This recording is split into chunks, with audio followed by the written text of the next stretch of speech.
Yeah, before you go, click. It's free. Click. Just that's it.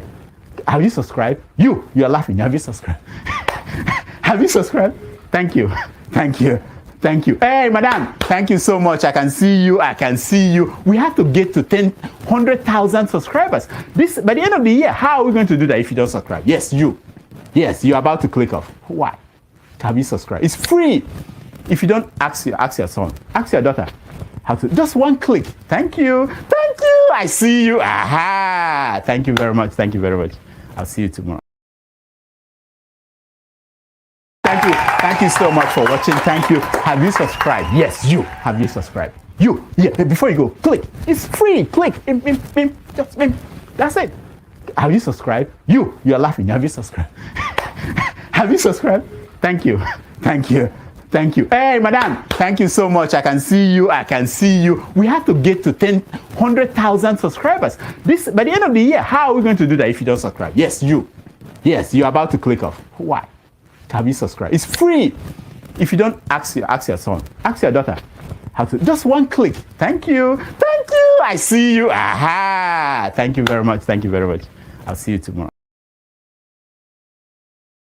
Thank you. Thank you so much for watching. Thank you. Have you subscribed? Yes, you. Have you subscribed? Yeah, before you go, click. It's free. Click.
Good morning, good afternoon, good evening, depending on your geographical location, aka electricity.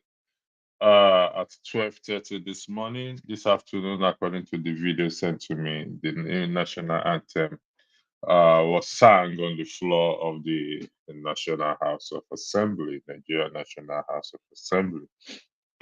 As such, we can safely conclude that it has been signed into law by the president. Today also marked the first year anniversary of the present government in Nigeria.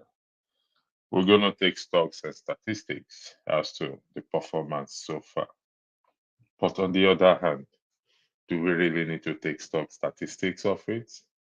Because even the deaf and the blind can feel what is going on in the country.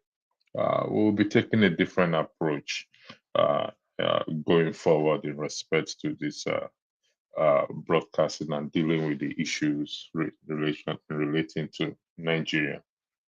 If you read the comments, the description as to the haste, you will now ask yourself, why the haste in this national anthem? What is the point of this reverting to the old national anthem? What do they aim to achieve? What is there for the citizens who are currently suffering and cannot afford 3 square meal a day? Struggling to keep their head above water. I've often argued on this platform and any other places. Our lawmakers are our problem. You ask yourself, is this the main issues facing the country? That's the question you ask yourself. It passed through the 3 readings in a day, even though according to the report, some lawmakers opposed it, but lo and behold, it's shocking as to why this is the main issue. What is behind it? Is it the case that they've sold the country to someone else? If yes, then they should give the citizens their own share as to, well, we sold this country and this is your own share. So again, I welcome you all. For those of you in the comment section, I also welcome you to this wonderful show. And Gladys, good afternoon to you too. I already responded. Good afternoon, and thank you for joining this broadcast. And I hope I'm going to put the link out there for those who want to join and come and weigh in on the first year anniversary of the president. But I'm going to put this in also. I like this thing, put this in on the platform, this thing for us to. This will be the question of the day. The question is, what are you doing about it? What are we going to do about the situation? We can't shy away from it, whether we like it or not. We can never, ever shy away from what is going on. So no matter what. Yeah, thank you, Gladys. Gladys said 1 year anniversary. What way forward? Yeah. So it's question and question and question and question. And sometimes we've provided a lot of solution, but so far so good. Emeka, good afternoon to you too, and God bless you. Uh, good afternoon to you, Kenny Akinola, Kendi Akinola. It's a great people also as there. I believe everyone is having a great time there, and we are going to look back. So thank you very much. Someone said, Folusha Adeniyi, you said it is to hurt Obasanjo. How will that hurt Obasanjo? The Nigerians have been hurt. How does this hurt Obasanjo? Obasanjo is close to his grave. I mean, given to his age, we don't know who is going to go first, whether it's him or me. But if we go by age, Obasanjo is going to die soon. So how does it hurt him? The man has lived his life. How? The thing is, how does it hurt him? Tracy Jacopa, thank you also for joining. Your admonition is taken on board. Thank you. That is to me personally. I appreciate it. And I'm going to put the link out there right now for those of you who wants to come in and weigh in into this matter. So here is the link for those of you who wants to come and join the broadcast and tell us. The May 29th of last year, the first announcement that was made by the president is fuel subsidy is gone.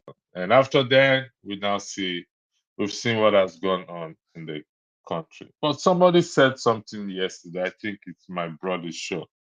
He said since they've reverted back to the old national anthem, are they going to revert back to the old price of the fuel pump, old bag of rice? I go back to how everything has to go back. If this national anthem means a lot to our lawmakers and the president, then the cost of petrol, should also mean a lot to them as to how its people has been suffering. I mean, suffered in respect to this. Thank you very much again. Nigerian politicians don't have work to do because they are not elected by them, so they don't know what Nigerian masses want. Corrupt politicians. Is that the case? Do you think they don't know what the masses want? I don't think so. They know what the masses want. Yes, I can agree with you that they are wicked, even though you didn't say so. I say that they are wicked. They know what the masses want. The argument that they were not elected by the people, it's that is not a balanced truth.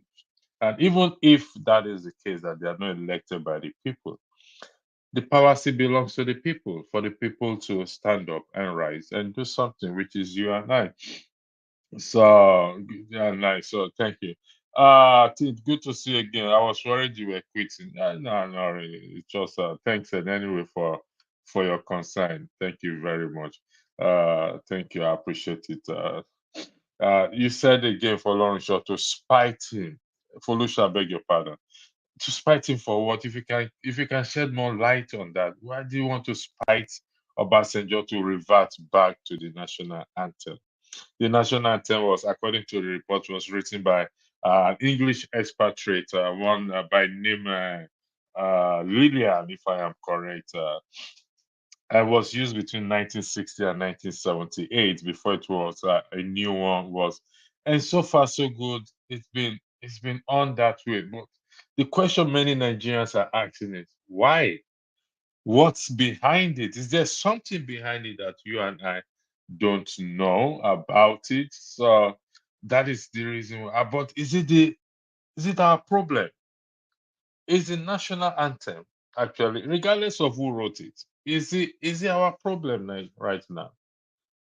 How much is the exchange rate? No, it seems no one can control it again. It's just going and going down and going down. So I don't know. So I really don't understand what is actually going on. Uh Joseph, they keep saying increase in minimum wage will cause inflation. Why has there been continuous inflation even without increase in minimum wage? That is not possible for them to say increase in minimum wage will cause inflation.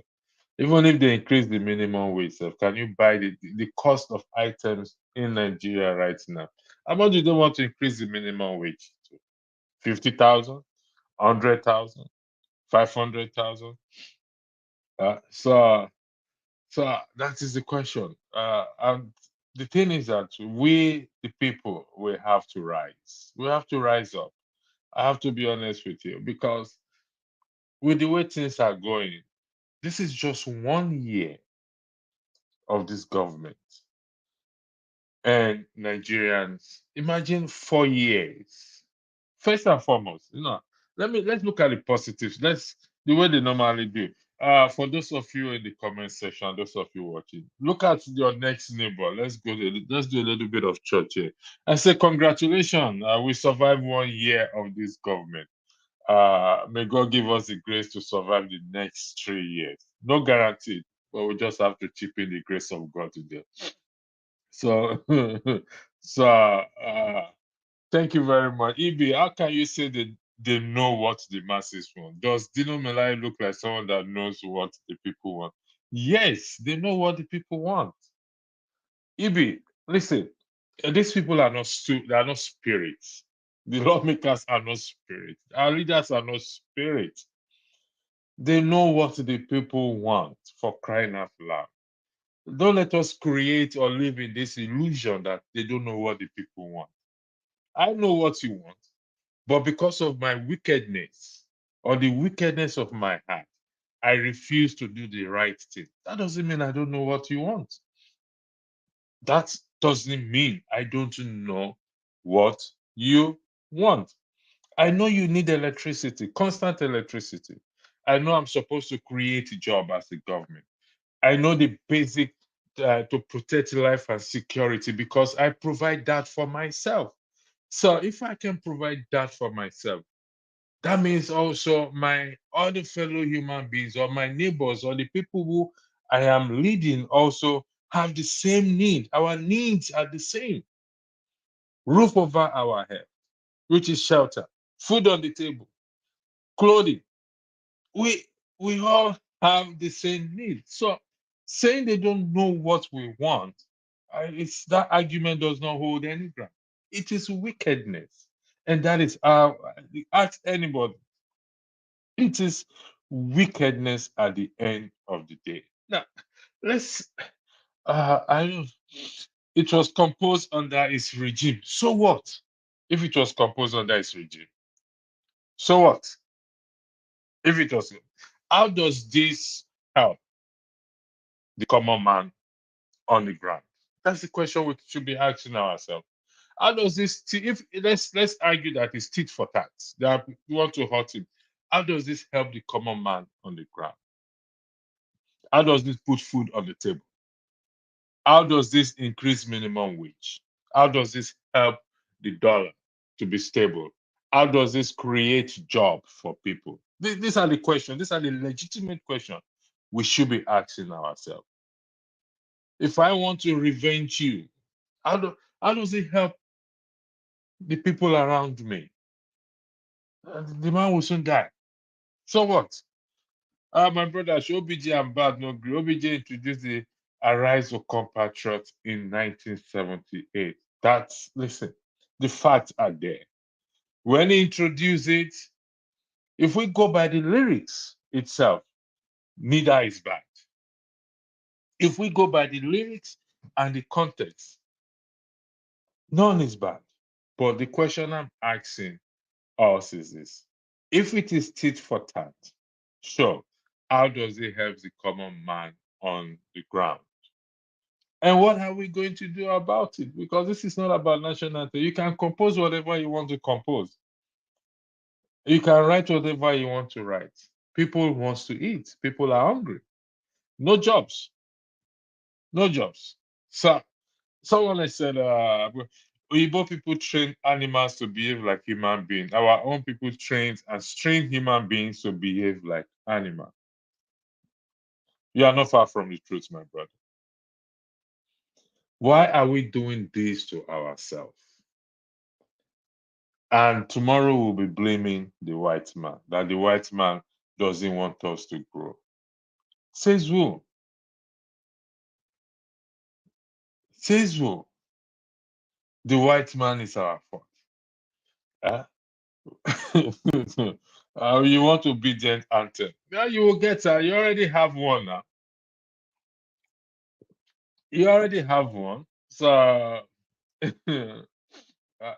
where is our president? Here to sky. Where is our president at no speech? Now, what do you want him to tell you? But, like I said, it is not about the president. It is not about the president. According to the report, let me read it out again so that for those of you who did not read the description section there, allow me to read the report out again, or the comments. Just give me 1 second, please. I'm going to bring it out now. Where are the? Where are the? Where are the? It's somewhere here. Yeah. It says here that, no, further down, further down, further down, further down. Okay. I think I've lost it. Yeah, I've lost it. I've deleted it. The majority speaker of the House of Rep, is the one behind this that tabled this motion on the floor. So these are our problem. People should ask him. He's representing a constituency in Edo State, from what I read so far. He's representing a constituency.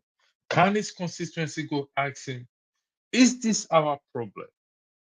Is this what we sent you there for, to do, to represent us? That is fair. That is the question people should be asking him. Is this our problem? Uh, so, according to Spiderweb, these Babu Earth call leaders are in a house that is on fire, and they run around chasing rats and cockroaches instead of them to what? To find a way to what? To extinguish that fire, which is Nigeria. Thank you for that. Sure, I want to suggest on your mandate as the new anthem, the song suite. Actually, that should have been the new anthem. If they change the national anthem to "On your mandate we shall stand," on its mandate, that would make more sense. But going back, reverting that, I really don't know. I'm waiting for my brother forefather. Allegedly, I heard he's on his way to the number 10 Downing Street, allegedly, to go and challenge Rishi Sunak as to why they have to allow our president and lawmakers to change the national anthem. He probably will join us soon. So yeah, sure is right. It's never about the common man, and it's a shame that I'm going to say this. Some of us have uncles, aunties, fathers, brothers, sisters in the house. We dance around them. We applaud them. We fan them. We boost their ego. We feel what's our business? We are getting our own share. We are okay in our own world. You can never be okay in your own world. It's not possible. You can never be okay in your own world. You don't call them out. So APC has no plan for Nigeria and Nigeria. This is not about APC. I keep saying this, people don't understand this. Take party out of this thing. Take party, political party out of this. This is not about APC. Please. If it is about APC, then the other party should rise up. But it's not about APC. And look at what is happening in the Labour Party. The shameless and the shambolic way they are doing things. So it's not about the party.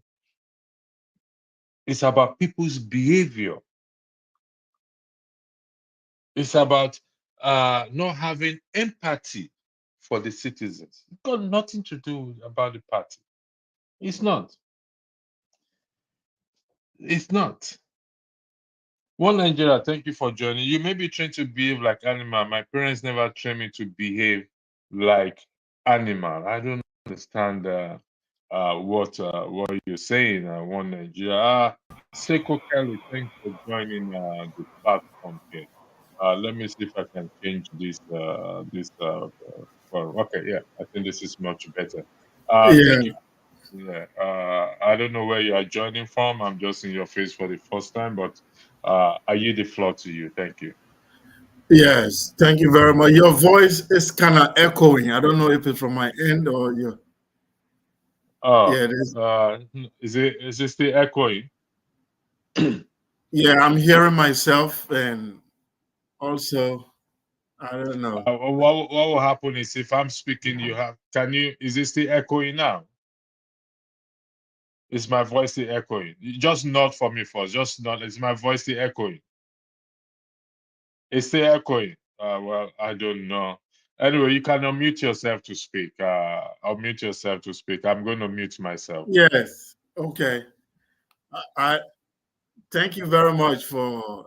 I think I will still manage and be able to put my point across if you can hear me. Then Yeah, I yeah. can hear you loud and clear, but not echoing. But I can hear you loud and clear. Go ahead. Okay. Yes, I thank you very much for your analysis. I am a Liberian, actually, but I've been in Nigeria for more than 10 years in the days of Obasanjo. So I know a little bit of your history and I know what is going on in that country. So I just wanted to make my own contribution about the current administration.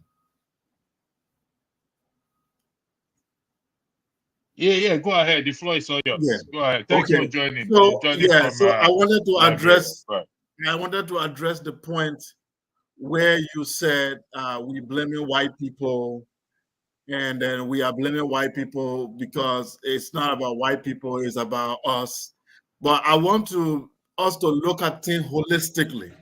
how did we arrive at this point? Because people always address the symptoms Sorry, and the they speaker, forget, are you still echoing?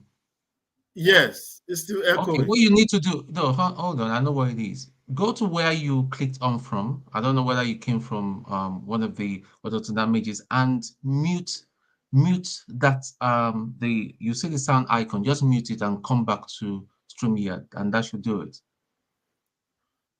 Okay, let me go out and come back. No, Now, you don't need to go out. do you have Go to where to? you came in from. Go to where you Yeah. came in from. Look at the icon on YouTube. Just mute it and come back to StreamYard. That's it. That's all you need to do. Just as simple as that. I think your YouTube channel, you have two browser You have on. the two browsers here. Just mute one Yeah. or close that one I'll close completely. the YouTube one And and then stay on the make sure StreamYard. that you are on StreamYard. Yeah, on StreamYard Studios. Oh, we lost it. Okay. Can you just click on the StreamYard? If you go to YouTube, if you are listening, just click on the StreamYard, the link that was sent, and it will bring you back. Yeah, so you have to. So I'm expecting him back again. Thank you, Tom, for joining. Tom, this is thank you. Let me yield the floor to you. Let me hear what you have to say first. Thank you. Okay. Yeah, it just goes to show how clueless these people are every day. I think what they're just doing now is just a diversionary tactic, just to distract us so that we can have a talking point other than addressing the real issue at hand. And I don't know whether you saw a video some few days ago where somebody was singing "On Your Mandate We Shall Stand," and Tifnobu went like this, shush, because he doesn't want people to address all his circus display. They come and, all diversionary. I mean, what is the anthem got to do with the present state of the economy? All you just need to do is to have your team trim down that team. We have always said it from the beginning. That team was just so large and all that, and they are not effective. It's very very clear they're not effective.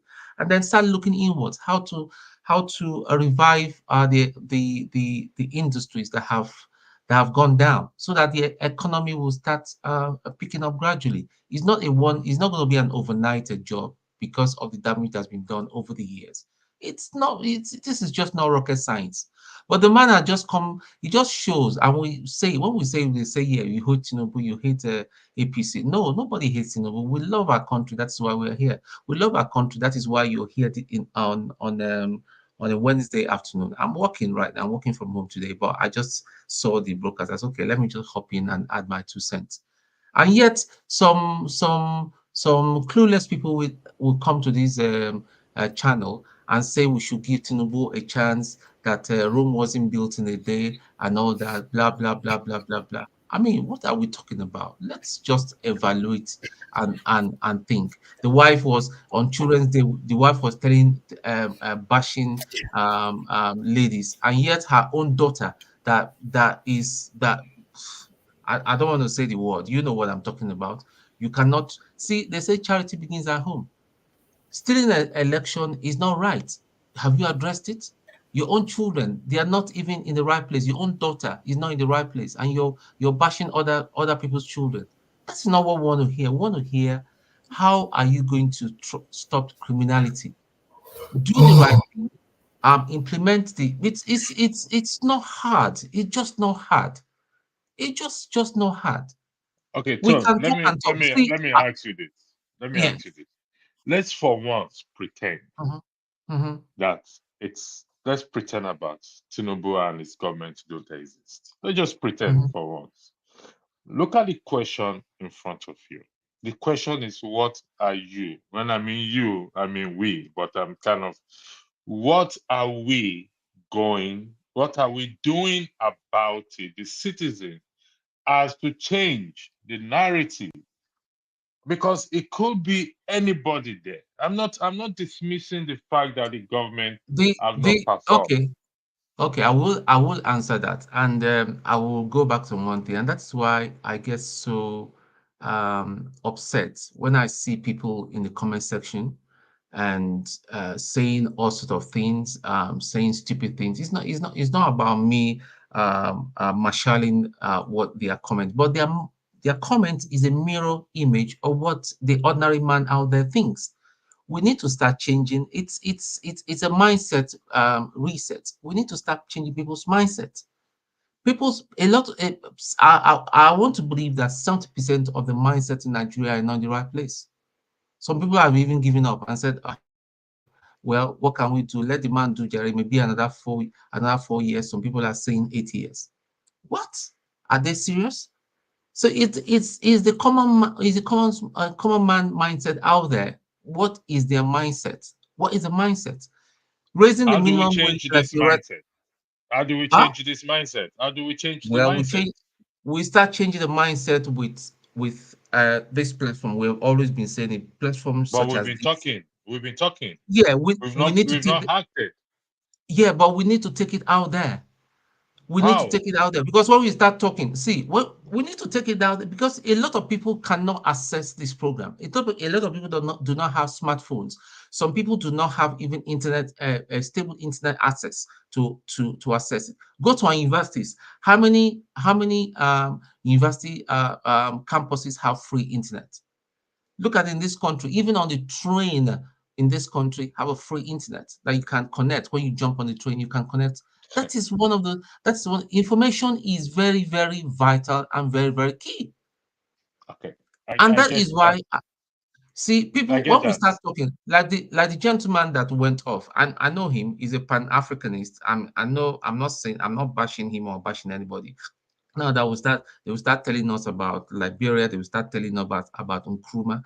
All those things they are good. Nkrumah was good for his time, but Nkrumah did not deal with the problem we are dealing with in Nigeria. Everybody's problem is unique. Senegal is not multicultural and multi-ethnic as Nigeria, so you cannot apply the template of Senegal into here. When I went to when I went to his country, Liberia, to fight as a young soldier, I know that we knew the system, but things are evolving, and the demons that showing its head in Nigeria are all evolving every day. So we need a new approach to deal with these things. See, we're in trouble. And when we say we are in a state capture, people just do not understand. These people do not care. They do not care at all, and that is why I will always advocate. I remember electricity earlier from the beginning. I was the first one that was advocating that Peter Obi should get out of the Labour Party because I knew the Labour Party was rubbish, but I didn't want to say anything. Get out of the Labour Party and go and set up your own, and all, at least you'll be able to control the executive. You'll be able to cherry pick the executive. The problem with the present Labour Party is that most of them are compromised. Nothing good is not going to happen. Nothing good is going to happen with the Labour Party. And let me just say categorically, yeah, if Peter Obi runs on the platform of Labour Party, it's going to be the same story, if not worse. He is going to lose big time. It's just as simple Thank as you very that. much. Thank you. Thank you. I'll come back to you, Tony. Mr. Seku, thank you for joining. I will give Seku Keller a chance. He was here before. He had issue. We asked him to click on something, but I believe he clicked on the wrong thing. Seku, you're back. The floor is yours, please. You were saying something. Yes, I think now I don't hear the echo anymore. All right. So Thank you it's for kind that. of better. Yes. Thanks for the last speaker. He said he was in my country as a soldier. So I believe he has seen similar things that's happening in Nigeria there in terms of incompetence of leaders, in terms of the lack of vision in the African leadership as a whole, not only in Nigeria. So what I wanted to say is that relating to what we are saying, accusing white people, not accusing white people, we are saying that the institutions that we are using right now to dream for development, those institutions are not properly arranged for development. And that's the fact. How did Bola Tinubu become your president? What was the process that brought a man who had a lot of scandals, a man who had a lot of things on him? What process brought him to be the #1 man in your country? That's the process you should question. That's the process. What's the process in Nigeria that rejects an Obi, that rejects a Showore, but prefers an Abubakar, and it prefers someone called Tinubu? That's the process you need to question. What is that process? And that's what we are saying. We are saying your education is not good. We are saying that your entire governance system is just cut and paste. There is no national thinking. There is nothing that is inspirational about Nigeria for Nigerians. For you, you are just there. The many Nigerians I have met, they are only loyal to their local kingdom. A Hausa man is loyal to the Emir than Nigeria. That's the fact. In Kano, your people are protesting right now. Have they protested for the food shortage? Have they protested for the kidnappings that are happening in your country? But they kidnapped because Senussi is removed from the throne. They are more closer to that local emir than the thing you call Nigeria. The entity called Nigeria has not defined itself. What do you benefit from being a Nigerian? I am a Liberian. I came to Canada 5 years ago. I've benefited from student loan. I've been able to go to college and graduate. I couldn't do that in my own country. I benefited from housing. During COVID, when the jobs were gone, the country decided to give all of us certain amount of money in our account. You don't need to protest for it. There was just $500 in your account. I have a lot of social amenities. If I get sick, I just call an ambulance. They call me. There is a need for me to die for Canada if I have to. Why does a Nigerian need to die for Nigeria? Just because of the name? Just because you are in a geographical location called Nigeria that doesn't even have its own language? So for me, I'm saying after independence, we have not defined what an African state is supposed to look like. We still have a Sharia. Nigeria says it's a democracy. Nigeria claims to be a secular state with democracy. But you have Islamic law, a Sharia law, a theocracy in a democracy. Where do you see that? Where do you see that? So I'm saying the entire Nigeria state does not have the mechanism to develop. That's all I'm saying. Thank you, Mr. Seko. You said something that that jumped out at me, to me, in terms of people, Nigerians are busy protesting for emir and other things, but they are not protesting for for food shortage and all those things. That is a very strong, valid point that you have just made. It seems that we don't really care.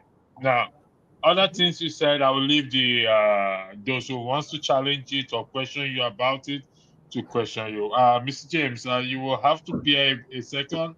I will come to you because there are people here before you.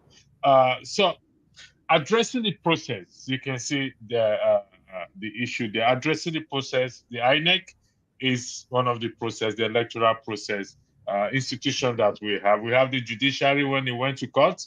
Also, we need to address that. But we've been saying it here every time we come here. We talk about Mahmoud and everything, but not until the people come together to fight this thing. That process will remain as it is. I have to be honest with you. So, can I ask you a question? Our job. Go ahead, sir. Okay, is Nigeria a monarchy, a democracy, or what? Can you tell me what Nigeria is? Is it a republican? Well, is it a democracy? What is Nigeria? what system does Nigeria practice? As it is now, Nigeria is assumed, let me use the word, to be a democratic country. It's not. I grew up I went to school in the northern part of Nigeria. There's some that declare Sharia law. Where Niger State and other people. Yeah. It's not a democracy. It's not. My brother, hold on. Mr. Electricity, democracy may not be practiced. Mr. James, you want? Or can you hold on? Yeah, Okay, what do you want to say? burnt for freedom of I just speech. want For to. talking against Muhammad, she was burnt alive. Is that a Okay, freedom Mr. of speech? Hold on, my friend, keep Mr. quiet. Sekwa. Keep quiet. No, Please, Mr. James, excuse me. let's be respectful, please. Okay, Go I ahead, Mr. James. apologize. I apologize. Okay. All right, go ahead. Please, I kindly seek permission from those who got here before me, because it's not yet my turn to speak. They should please be kind enough to allow me respond to what the gentleman is saying, if they don't mind. Okay, let me ask Go ahead, Mr. go ahead. Okay, go ahead. Good. I believe this is an anonymous decision. Go ahead, Mr. Make it brief, please, Mr. James. Well, it might not be as okay. I will try. It is very disheartening for an African to be running down another African country, more so when Liberia as a country has been a colossal disappointment to the whole of Africa. I lived in Liberia for quite some time, and from what I can discover, since 1822, the American Colonization Society formed that country. Till 1980, there was nothing to write home about Liberia. As a member of the League of Nations, they did absolutely nothing to rescue the other African countries from the shackles of colonialism. If I may, big brother, I do apologize. Jago, I do. Let me speak. Let me just speak. Let me, because what's going on now? Let us stop doing this. Let this man finish now. Just let me come in. Just let me come in. Hold on. Let him finish now, Jago. Calm down. No, it's not like that. It's not like that. You see, what's been said. Gentlemen, hold on. Jago, hold on 1 second, please. Jago, hold on 1 second. Jago, don't do this. Don't do that. Jago, listen to me. Listen. I understand your feeling. This is the issue we need to correct here. Okay? This is the issue we need to correct here. If you're going to interject, please kindly indicate. Then I will give you room to interject. You don't jump into interjecting when Mr. James wanted to speak, I stopped him several times and he asked for permission. And I believe you are here. I asked those people in the platform if they don't. I think somebody responded to say it should go out. The rule now is there is nothing bad for you to interject in respect to what the person is saying.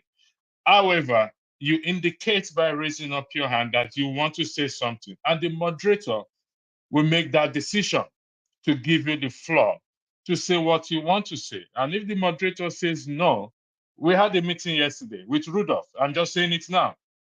We had a meeting yesterday. So I'm putting it out right now that when I am moderating or any moderator is coming, they are going to announce. If you want to speak or challenge what the person says, indicate by raising up your hand.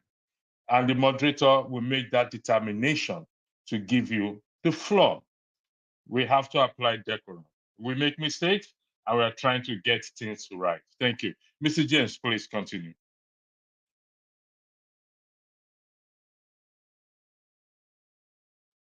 You're muted, Mr. James. We can't hear you. Yeah, as I was saying, Liberia as a country was a colossal disappointment to the whole of Africa. Nominally, Liberia got her independence in 1847 from the American Colonization Society. Having got the independence, they were involved in slavery. That is the Americo-Liberians. These were free slaves from America who were forcibly relocated to the territory now called Liberia. When they got there, they were involved in slavery, enslaving the native Liberians to go and farm in Fernando Po in what we call coffee and cocoa plantation belonging to the Spanish authorities. And not only that, they did not do anything tangible to rescue the rest of Africa from colonial rule. They were members of the League of Nations. When President DBC King, his Vice President Nancy and others were misbehaving, nothing happened. In the year 1944, what is his name? William. May I interrupt? No, okay, I don't mind. I do apologize. You see, the conversation that I've been listening to before I came online is going in a straight line. The critique of Nigeria by our Liberian brother here is an accurate critique. We should be responding to the critique, not to Liberian Nigeria injustifications. I'm saying this with all politeness. But exactly. Excuse me. He's not bashing Nigeria. Let's just get this right. He's not bashing Nigeria.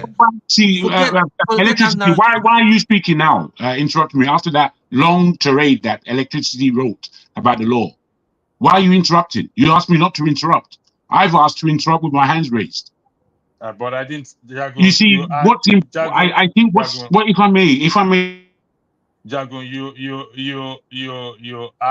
you raise your hand. I didn't say coming, but you just went ahead to speak. The person who said coming was the person speaking, which is fair enough, I think. If he likes to be interrupted. I'm the moderator, Jagun. Oh, okay. Go on, be pedantic if that's very important to you, electricity. That's just being pedantic, what you're doing. Ridiculous. Jagun, we're trying to have. Bro, take my name out of it. I'm here. I'm continuing with your dictation. I'm following you. Go ahead. The floor is yours. No, hold on 1 second, gentlemen. Go ahead, Jagun. The floor is all yours. Speak as long as you want to. All I wanted to say was very small in my initial interruption. I just wanted to keep us in line and not get to this African argument, Liberia, Nigeria, Ghana. That's not what we're talking about here. What we're talking about is the question asked. So the critique from our Liberian friend, I think, is on par with what the question is asking. And we should try and stick in that frame instead of reaching into myopic history that we don't need. I do apologize, my brother James, but that's my take on it. Are you done? Yes, I am. All right. Okay. I've not finished at all. I'm still on James, water. hold on. Listen, I'm going to say this again. Just because of things, like I said, there was a meeting with Rudolph yesterday with the moderators. And there's nothing wrong if you want to interject, if you want to challenge what someone said. But I think it is proper for us to allow the person to finish their thought or whatever they are saying.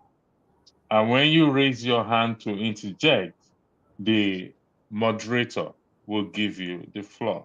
Every one of us wants to say something. And that's why we have pen and paper to take note on what that person is saying. Then you can now challenge what the person is saying. So people are going to express their views and their opinion. And so if we keep doing back and forth, we will not arrive at where we're going. Okay. I was going to say, can you time it, please? It's going to get boring if people start going on and on. No, it's not going to get boring. It won't get boring. Okay. I've never used timing. I know when to stop. It's not going to get boring. Thank you. Mr. James, please, can you hold on? Mr. Ejuchike has been very patient. Excuse me. Look, Mr. Electricity, I've got better things to do. I'm a terribly busy man. You permitted me to air my opinion. Because people interjected, you truncating my line of thought. And I mean, okay. Look, I think I better say now. Let him go ahead. Once it's true, I'll come back to you. Go ahead, Mr. James. Go ahead. Go ahead, Mr. James. The point I'm driving at is this. When an African is dealing with another African, he feels very superior. But when he is dealing with a white man, he feels very inferior. This is the point. Now he's in Canada, or wherever he's saying he is, having good times, living in a society he never built, and running down another African society. The Nigerian government is running down right now, in collaboration with Ghana during the days of Kwame Nkrumah, rescued South Africa, Zimbabwe, formerly Rhodesia. Excuse me, put down your hand. Put down your hand. I know your country too well. Zimbabwe, Mozambique, Angola, Guinea-Bissau, and others from the shackles of colonialism. The American Liberians, their government was as useless as the present Nigerian government. Now, let me read something out for you to hear. During the days of William Tolbert, whom Samuel Doe killed in 1980, Frank Tolbert was the brother of William Tolbert. He was president pro tempore Liberian Senate. Steve Tolbert was the brother of William Tolbert, Minister of Finance. Willie Tolbert was the daughter of Tolbert, board member, Bank of Liberia. Tonya King, son-in-law, Immigration Commissioner. Jehu Richardson, son-in-law, Captain, Air Liberia and board member. A.B. Tolbert was the son of Tolbert, member, House of Representatives. Bolly Holder, son-in-law, Minister of Defense. Tonya King, son-in-law, Deputy Immigration Chief. Daniel Tolbert, cousin, largest rice importer in Liberia. Christy Norman, the third daughter of Tolbert, Deputy Minister of Education Instruction. Like, the list is unending. These are the relatives of the president of Liberia holding the whole nation to ransom. When Samuel Doe came in 1980 and sent the whole of them to hell by firing squad at Atobacle firing range on the beach of Monrovia, they held Doe responsible for the calamity that befell Liberia. But the apartheid system of government, they nurtured for 158 years. People like my gentleman who is sitting here right now sat down and they did absolutely nothing about it.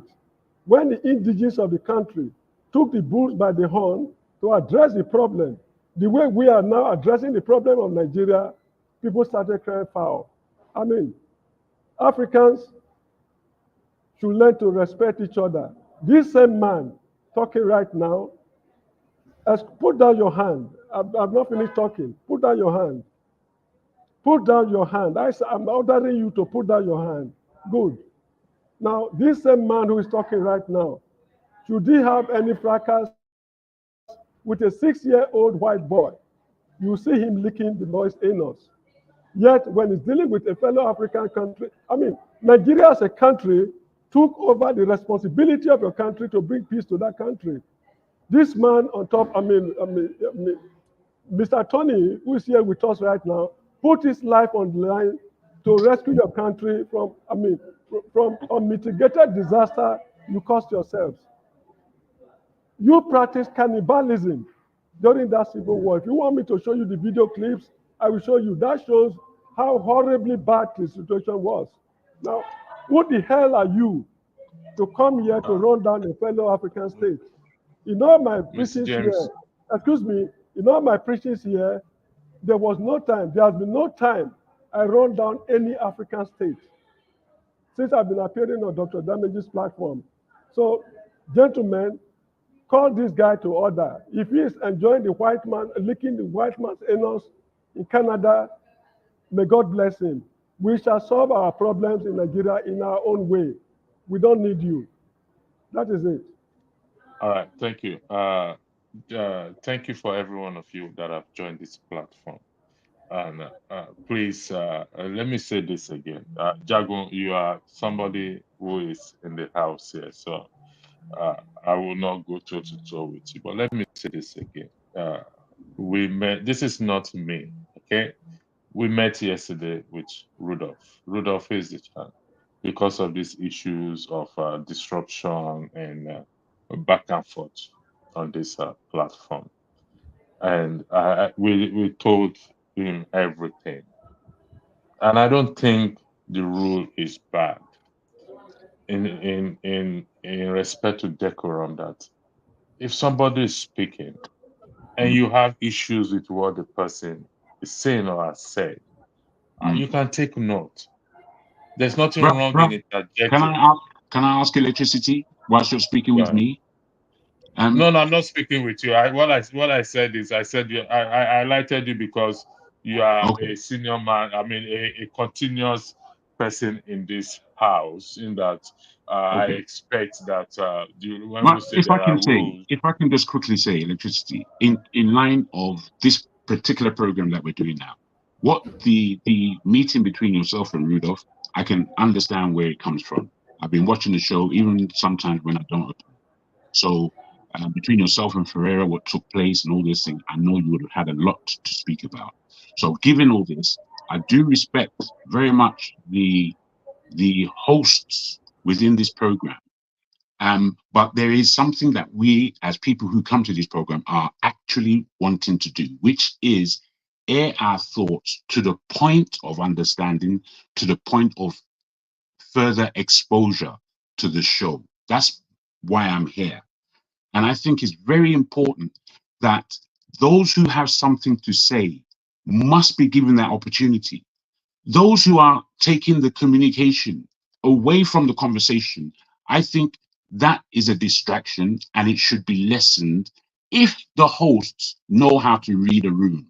Largely, I will put to you as a critique, most of the hosts have no idea how to read a room, how to continue a conversation till its end point with the time you have. That is my critique. Thank you very much. Thank you. Your critique is taken on board. Your criticism is taken on board. However, it does not change the rule. The rule is if you have anything to say, you raise your hand and the moderator gives you the point. And you can challenge what anybody says. If they are out of fact, you can request for them to provide you facts of what they are arguing about. Just like what Mr. James have said, to challenge the critiques of the gentleman. However, so I'm going to take this in a different way. So I'm going to Mr. Echijuma. Mr. Echijuma, the floor is yours, please. Thank you for your patience. Let me correct that name. My name is Omashola Ijoichi. Okay, thank you for correcting me. Go ahead, the floor is yours. I've been coming to your show once in a while, and it's still the same how we can get Nigeria out of the hands of the demons that have taken over Nigeria. The true picture of Nigeria is the picture of Africa. And some part of Africa has already started changing. But I can't blame Nigerian leaders because the headquarters of demons is in Nigeria. The real demons are in Nigeria. And the real people that will take Nigeria out of where we are and even Africa are outside Africa, just like we are speaking now. If we talk from now to next year, Nigeria will still remain the same way because we are speaking to ourselves. Most of us coming here don't live back home in Africa. An average Nigerian does not have the luxury of internet to watch electricity speak for the next 1 hour on his cell phone or on his laptop. They don't have that kind of gigabyte to play with. So the only way is for us, as we go, once some of us travel back home, we have people, we need to tell them the message. And I think it's high time we have leaflets somehow put in newspapers spread around Nigeria.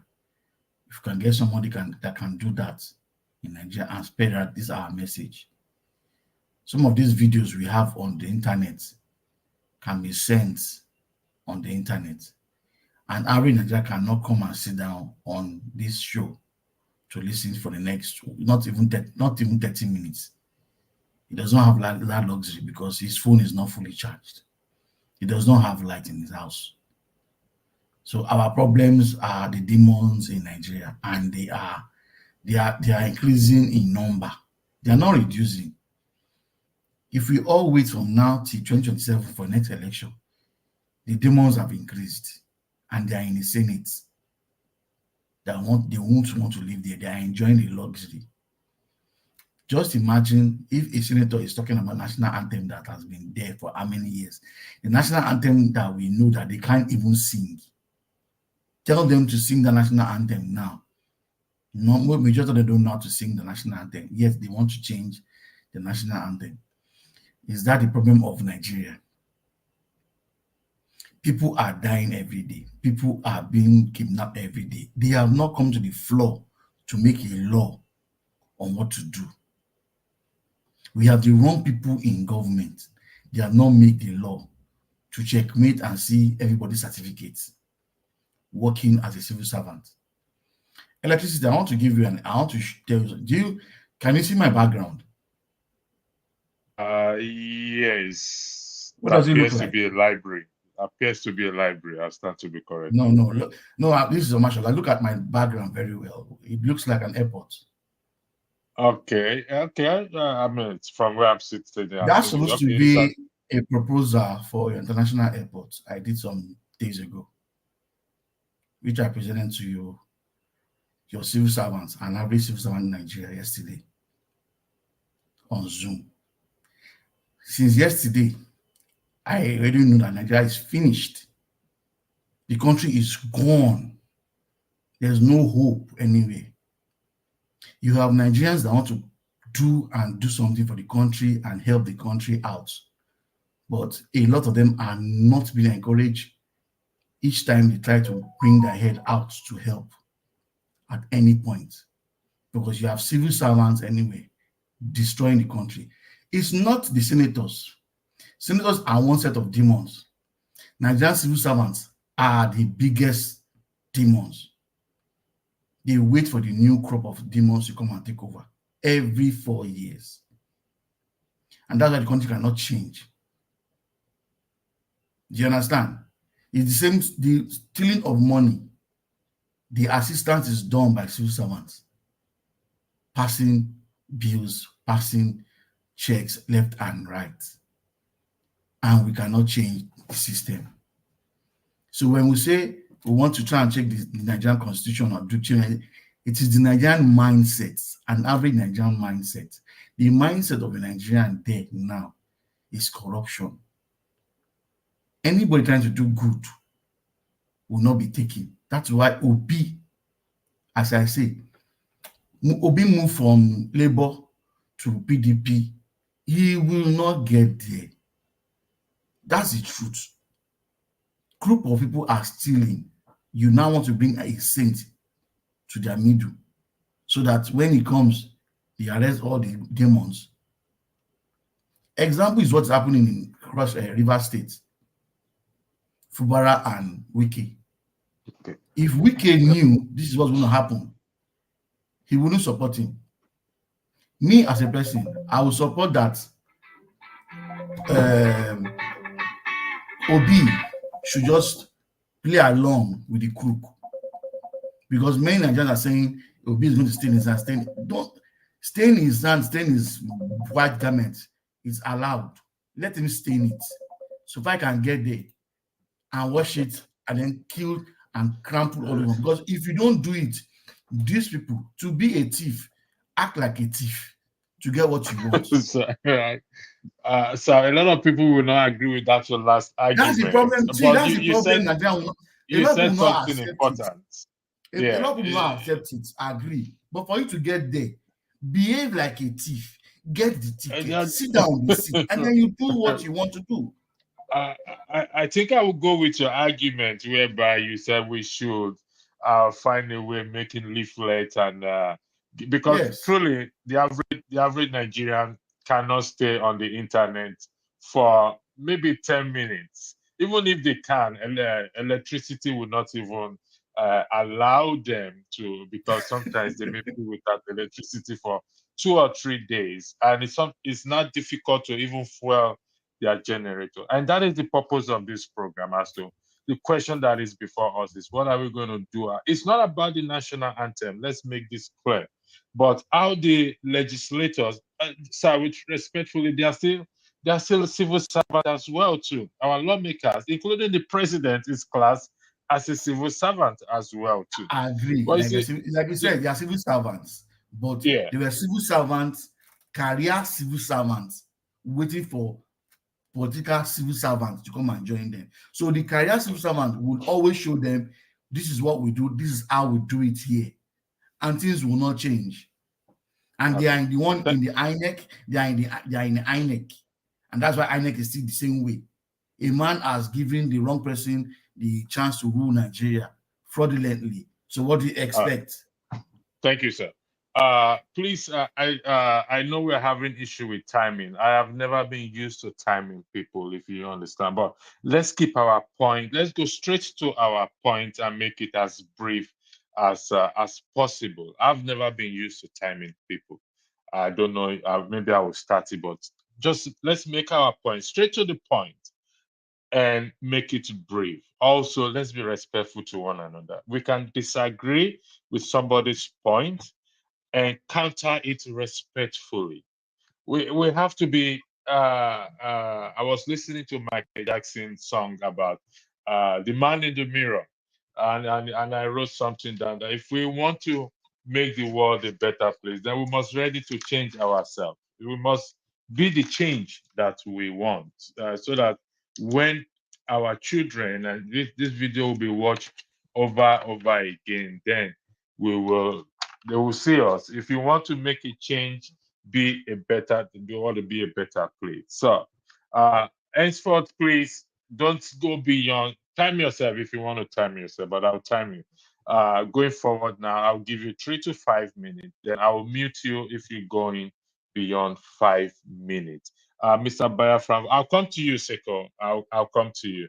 Mr. Biafran Voice, the floor is yours. You have between 3 to 5 minutes to make your argument, please. Thank you so much.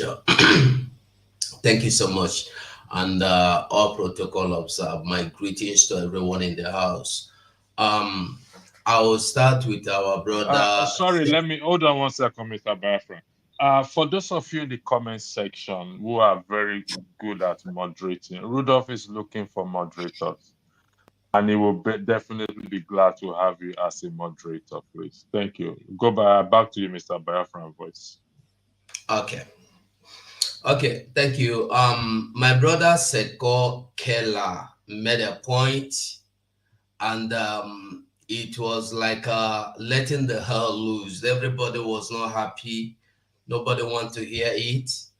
Our problem is that we don't want to hear the truth. What he said here is truth. It doesn't matter who tells you the truth. It doesn't matter where the truth is coming from. The important thing is that this man, I never know he was from Liberia until now. When you see the truth, grab the truth. Make use of the truth. It doesn't matter if your enemy is telling you the truth. One problem we have as Africans is that mentality that is in us is that we look at people before we accept things from them. That's why in my language they say, you can throw me away, but don't throw away my advice. He said everything clearly here. We are now, you said, I think the question was the way forward. And I can see so many people now planning to, for 2027, right? How P2B will win, how P2B will not win, how Tinubu will win. I want to ask a question, honest question. Be sincere to yourself. Ever since Nigeria began to conduct elections till now, had there been any time any single man's vote counted? Has there been any time the true winner emerged as the winner? Now, we are here, we have forgotten just yesterday. Yesterday, we all came out here, we were shouting, Obi won, Tinubu stole the mandate, Tinubu stole. What have you done to Tinubu for stealing the mandate of P2B? Have you been able to claim back your mandate? No. Even if you are going to win again, are you sure of getting the mandate? You are not sure. You cannot get your mandate. So Nigeria, like my brother said here before, is not even. I don't agree. It's demons. The people there are just the people there to frustrate you. There is no way we have seen it and we have understood it that there is no way anybody is going to allow people like Shore that have vision that is more younger to come into the power. We have seen that. Ask Showore. I knew Showore in Abuja. I never knew he was the person until I later saw him in a newspaper. He was always behind Abiola. Very little then. So he knew everything. Now his father handed him over to Abiola. He was there. Abiola's mandate was stolen. He could do nothing about it. Till now, nobody has been able to do anything about it. Let us stop beating around the bush. Election is not your problem. Your problem is that even if you, electricity, will win the election now, you will not be announced the winner. Before the election, the thing is that there's this guy that was interviewed by Channel Television some time ago, former DSS boss. He said before 2015, I think either 2014 or so, before Buhari came to power, that they were invited to United States to advise or to give in their view who will be best, who will fit in to the Nigerian seat as well, who will be the best person to choose as a president. And they suggested Buhari, because he said he worked with Buhari during the time of military regime. So he trusts him to come in to take over the situation and handle it, and everything will be peaceful and fine. But Buhari came in. Oh no, the point I want you to get here is that Buhari, and he made it clear that this was even before the primaries. And then it was agreed that after Buhari, Tinubu is coming. So what are we sitting here discussing every day, that election this, as if election is election is not the problem of Nigeria.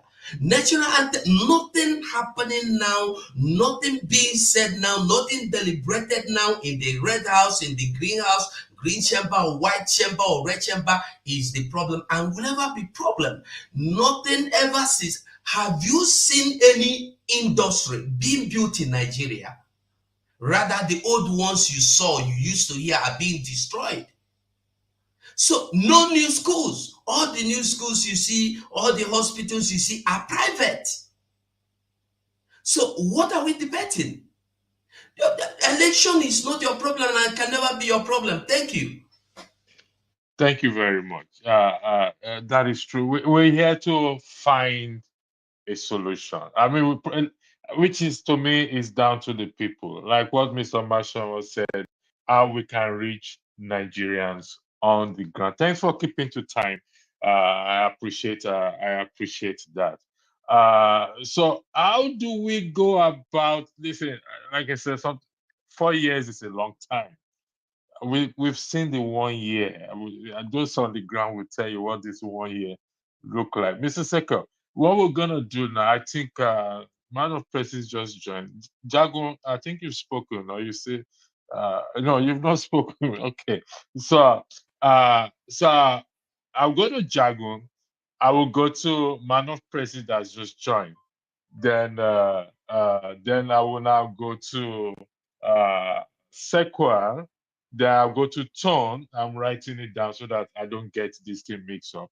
Jagun will be 5 minutes, Man of Prestige 5 minutes. Then I'll go to Sequel. Then to tone, I'll come back to Mr. James and we'll go around. But let's focus on this subject, please. So don't let us derail from this subject. It's very important. We must not derail from. If you want to interject, please raise your hand. 5 minutes, Jagun. If you go past 5 minutes, me and you are going to be in trouble. Okay, the floor is all yours, Jagun. Thank you. You are muted. You are not speaking, Jagun. You are muted, Jagun. Thank you very much. I'm here now. Okay, guys. The last speaker. I don't see your name, but I think it's something Biafra. I thank you very much for keeping consciousness of the topic. Very much, and I also would like to fully affirm the questions coming from our Liberian brother. Again, your name is not written, so I won't pronounce your name. I only interjected for Seko. Okay, very good. I only interjected for case of this focus on the question. And the question that was asked by Seko was that What is Nigeria? What is it? That's the question he was putting. I don't know how our brother got it so wrong, Mr. James, that he took it to another avenue entirely. My question is as his questions. What is Nigeria? What constitutes the country? What is it made of? What is it doing? What has it done? Has it given anybody any heart? The country that should really be at the heart of every Black person in this world is a secondary thing. It's not a thing of focus at all. So when we critique Nigeria from any angle of any African person who wants to critique Nigeria has the full right to do so, because it has failed. Nigeria has failed, if you can't see. So the title that my brother brings it to is that, really, what are we fighting for? We've seen that elections don't work, for goodness sake. You're talking about 2027, like anything's going to work for you. It's pathetic thinking. You see, we have to be grown-ups. Right about now, we have to be grown up. We largely behave like children and distracting each other and getting turned away from the angle and the depth of which our conversations should be going. And really and truly, talking about 2027 elections without actually preparing for it is a no-no. You say that we're looking for solutions on this platform. I beg to differ. Electricity. I feel on this platform, since I've been a part of it, it's a talking shop. It's not solution driven. It's not really cerebral in my estimation. It's not investigative. It's not finding out. It's not getting to the nub of the question. It's talk shop for anyone who has an archaic experience or point of view, and they will just speak it here. Fair enough. That takes place. We're all human beings. We're all different.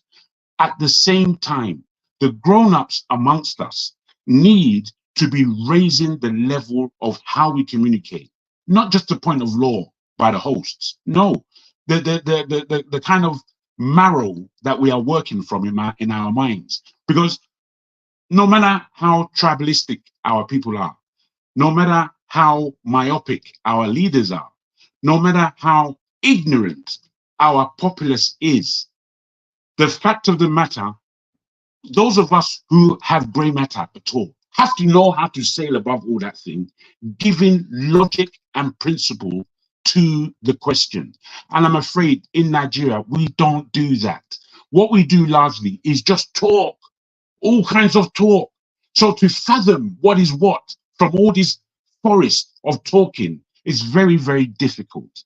So I put it to the panel, and very much I put it to the host and the principles of this platform, that we have to elevate the level of how we communicate, not just what we communicate, the level of how we communicate, because to interact or to interject is not a problem, really, if we're grown-ups. What is the problem is that, do we have respect for the other person, or do we have respect for the other person's view? And both can be respected, or indeed can be disrespected. I don't have to respect your view. I don't have to respect you as a person necessarily based on your viewpoint. This is just a question of humanity. This is how human beings are. So those who want to dictate humanity out of human beings, good luck to you. Thank you very much. Thank you, Jago, for that, for also keeping to time. Man of Prestige, Jago did made a point clear, which most have been saying, that we we've been talking. So we want something that is solution driven. First, we have to agree on what is the solution. Then we go after that solution. So, Man of Prestige, what is the solution that you are preferring? This is not a plain matter. We have been talking, and everyone, including Biafra Voice, said the same thing. Everyone said, we have been talking. What is the solution? And how do we go about this solution? We may differ on the solution, but at the end of the day, we will come to an agreement. So the floor is yours for 5 minutes, Man of Prestige. Thanks for joining me. And those in the comment section, I will highlight your comment and we will talk about it. Thank you. The floor is yours, Man of Prestige. Thank you, Electricity. Good morning, good afternoon, everybody. Ask me what is the solution. I mean, if I had the solution, I wouldn't be where I am right now. I think I will be in, try to solve the Nigerian predicament where we are right now. I don't have the solution. I'm not an economist. I can only come here or, in the Nigerian space and portray, the knowledge that I had, or maybe some knowledge that I have in America here, to help the countries. Honestly, I don't have the solution. Like I said, I'm not in government. I'm not a politician, and I'm not going to be. That's not my partake. I'm a corporate worker and a businessman. So having said that, I'm only here to provide a little bit of my critique. Because critique is part of the solution. And I hope that they had to be part of the critic, we are narrating. You may have some people may come here or the APC, utilize the government, that's all good. It's all politics. But there has to be a different opinion in order for that country to work. So where I'm coming from, I see the handwriting from the beginning. And I will begin from the area, where we are exported to a different country to go and share what we can do for the country. That's the Chatham House. In my own opinion, that was a very disgraceful moment, to the country. You haven't debated in the country, but you're able to export, this is, a different country that colonized you. That's why you made all those transcripts that doesn't even make sense, and you refuse to debate. That was the first day that I know that Nigeria is in trouble. We don't have a capable leader because we were so with this illusion that Tinubu built Lagos. And like I said, I've been in so many platforms. They were talking about Tinubu, how it's going to bring investors to Nigeria. Some people claim that they know some people who are ready to run back to Nigeria and start investing. And Tinubu should be studying in the archive, put in the archive, Harvard University, all that kind of nonsense. But that's just a permutation. But having said that, I saw the handwriting that he was saying, and he was asked a very direct question. I'm going somewhere. This is pertaining to the 1 year in the office. And a journalist asked the Tinubu, what are you going to do different in the first day of your office, in the first 100 or 200 years, in 200 days in office? And the first word that come out of my mouth said, we're going to hit the ground running. Day 2, we're going to be running. Day 3, we're not going to rest. And he said, think and do. What a nonsense is that? And he decided to delegate some of the questions to his members, and didn't answer any questions. So that's where we are right now. We are seeing what we vote. Like the state election has consequences, and this is where we are right now. And what we are seeing is a reflection of what Nigerian people have become. Some people say leadership is a reflection of the society. I would say the opposite way. The society is a reflection of their leader, not the other way people tend to say it. We have to change our mind. It doesn't matter how we come here, how long we've been speaking. I've been on Dr. Damit's platform for about 2 years right now. We've been speaking, and nothing has changed. They're not going to listen. But we're not going to stop talking. We have to keep on criticizing. And I hope we have somebody with a revolutionary mind that will come one day. When I mean revolutionary mind, I don't mean start fighting, killing people. With revolutionary mindset that we come say, okay, this is what we have to do. It's not just somebody with knowledge and economics or whatever, an educated somebody that will come to Nigeria and rescue that country. No, you need a revolutionary mindset that said, if you invest your money, we're going to kill you. Make all those, little changes. That's going to have an impact in that Nigeria. So if you ask me about what is Tinubu 1 year in office, like I said, I stated before, I'm going to give him 0.5. He has not achieved anything. Maybe minimum in the interior minister and something like that, and all this nonsense that they're doing right now, changing the national anthem. Is it for revenge against Obasanjo? But I don't really care. We don't want to emancipate ourselves from the colonial master. We are going back to the old national anthem. Is that the Nigerian priority right now, national anthem? The old one may sound good, but it's not about something good. It's what it represents. Thank you. So I'm just out of work, but we're still talking. He hasn't achieved, in summary of my commentary, he has not achieved anything. I think we are regressing. The last but not the least, are you better this year, than during Buhari last year. Buhari 4 years in office. In 1 year, Tinubu, are you better? The answer is definitely no. So that summarizes my, Thank narrative. you. Thank you, man of president. You said revolutionary mind. We need someone with a revolutionary mind. Witness, I think it's a Seko or Ton, if I'm correct. Who is next? I think it's Seko or Ton. Is Okay, it my Ton, you are the turn? one. I think it's Ton. Then I'll come to you, Seko. Okay. No, Ton. Do you mind holding on 1 second? Let me go to Seko. Do you mind, Ton? Are you okay holding on to? Okay, thank you. Seko, the last speaker used said revolutionary mindset. Someone who have a revolutionary mindset. I know you are not in Nigeria, but from your arguments, you know Nigeria or you were into it. Between Peter Obi and Shore, it may appear to be a stupid question. Which one do you think have a revolutionary mind that can ginger the people? Somebody, I highlighted a comment here earlier. I don't know about that can ginger the people to rise up and challenge. I use the word challenge for want of better word. The present establishment. The floor is yours. Right. You have 5 minutes. Thank you very much. I will respond to your question very quickly, but I have 3 things to say after answering your question. That's one, I would like to address the senior man, Mind Mr. you, James. you have 5 minutes. Yes, 5 minutes, and then I All will right. also talk All on right. issues. So let me go quickly to your question. Between Shore and Obi, who has the revolution, who has the ability or the following? What is the question again? Just Who have the answer following? whichever way you want to answer it. It doesn't matter. Okay. Go ahead. So for me, this is the way I see it.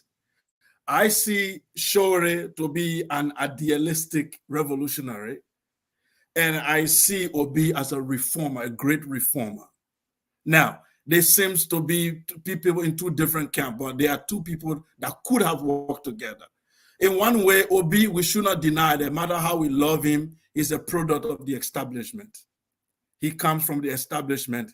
He has not really suffered poverty like most Nigerians will do. And he grew up a bank manager and then later governor. He had a very good life. However, he's a very, what I would say, a patriotic Nigerian from his record. And he's also very diligent and very hardworking. And that earned him a very good reputation to be a good reformer of the system. Now, what Shore is doing is saying, God damn it, burn down the system so we can rebuild it. He said, burn it down so we can rebuild it. Now, burning it down, the reformer will say, hey, take it easy. Sometimes burning it down, you can burn down the gold in the house as well. You will burn down some good stuff. So let's do some reforms, structural reforms, and that will bring about the change that you need. So I'm saying these 2 people should have worked together. I personally, I supported Shore in 2019. Take it back. I contributed money. That's how I will come to James when he doesn't know who I am. I contributed to the Take It Back. Okay. I saw Shore, how he started the Take It Back. But when he came back this time, I wrote on my Facebook page that you are going to get less vote. That's before the election. I said, Shore, you will get less vote than you got in 2019. Reason being, the dynamic has changed. The Nigerian youth organically woke up and supported one man called Obi. Whether you like Obi or not, you should realize that when the people from different parts, North Central, North, East, West, rise up and say, we support this person. If you are a revolutionary, you should align with the people. If you go against the people, then you are swimming against the tide. Because Obi following is very organic. So any revolutionary who kick against that, you are swimming against the tide. All you do there then is to compromise, because politics is a compromise. You sit down with the reformer and say, look, I have some revolutionary ideas and I want to infuse them in your reform. Are we going to work together? And this is how it's going to be. You put condition and you work together to flush out the real bad element in the system, the PDP, the APC.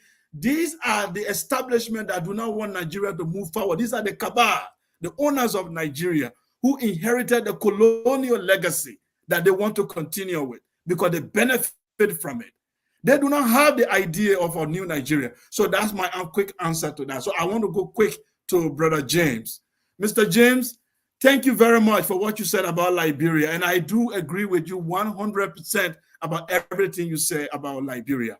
But the only problem you have, like my brother said, I don't see people's names, but my brother there in the UK, what he said is very correct. What you did is called ad hominem attack.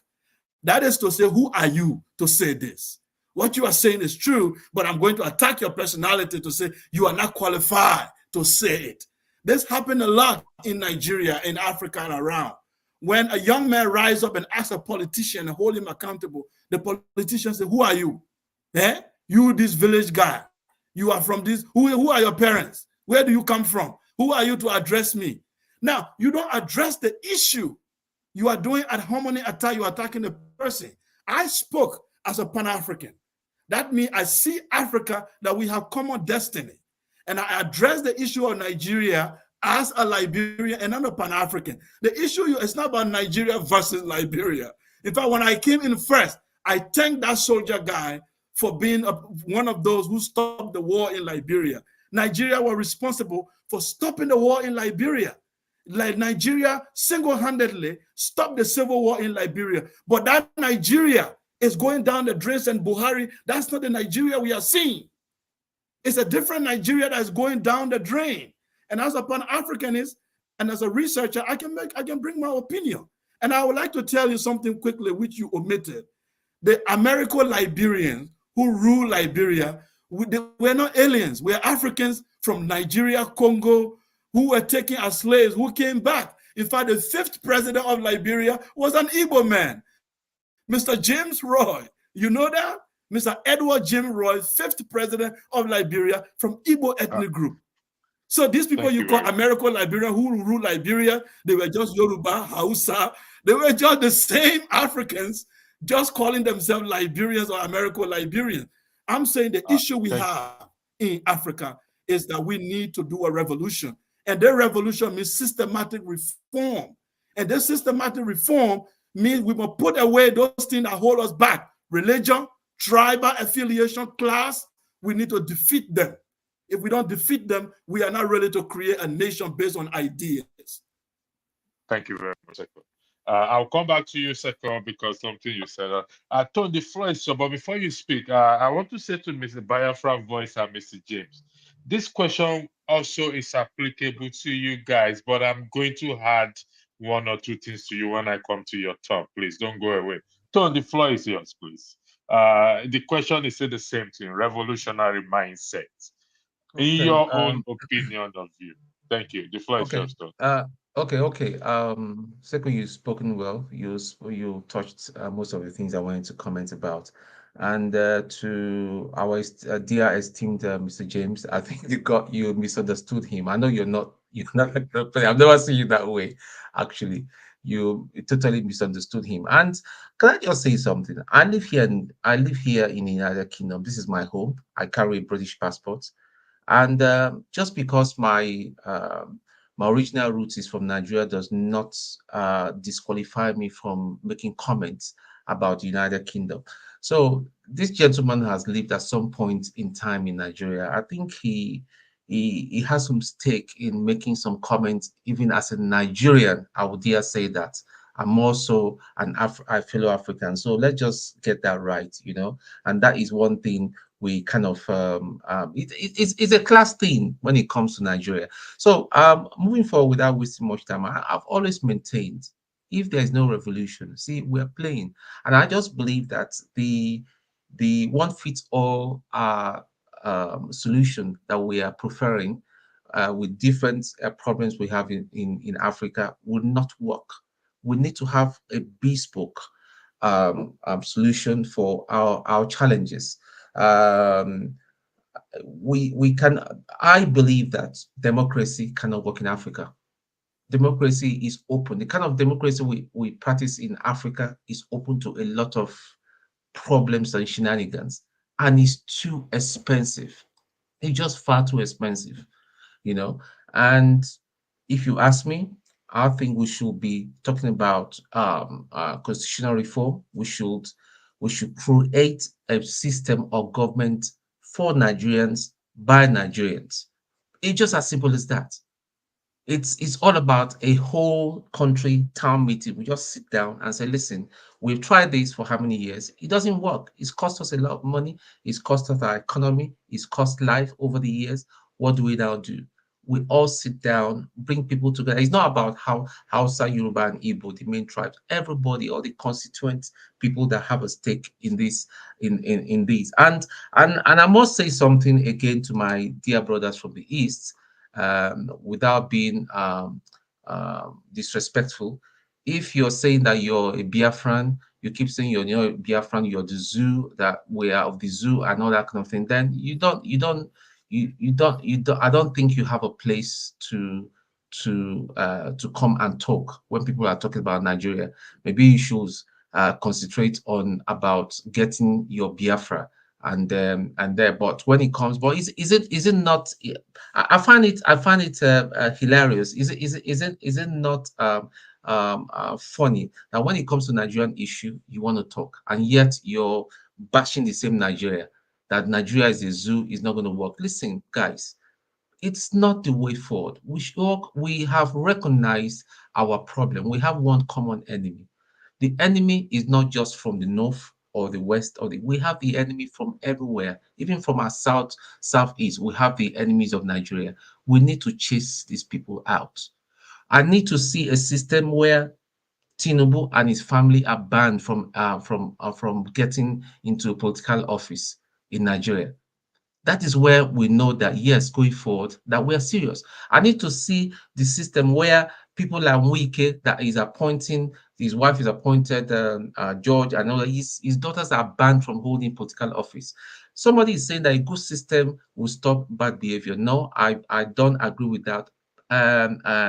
What was the system again? What was the system we used in voting electricity? What was that? What was it called again? IREF.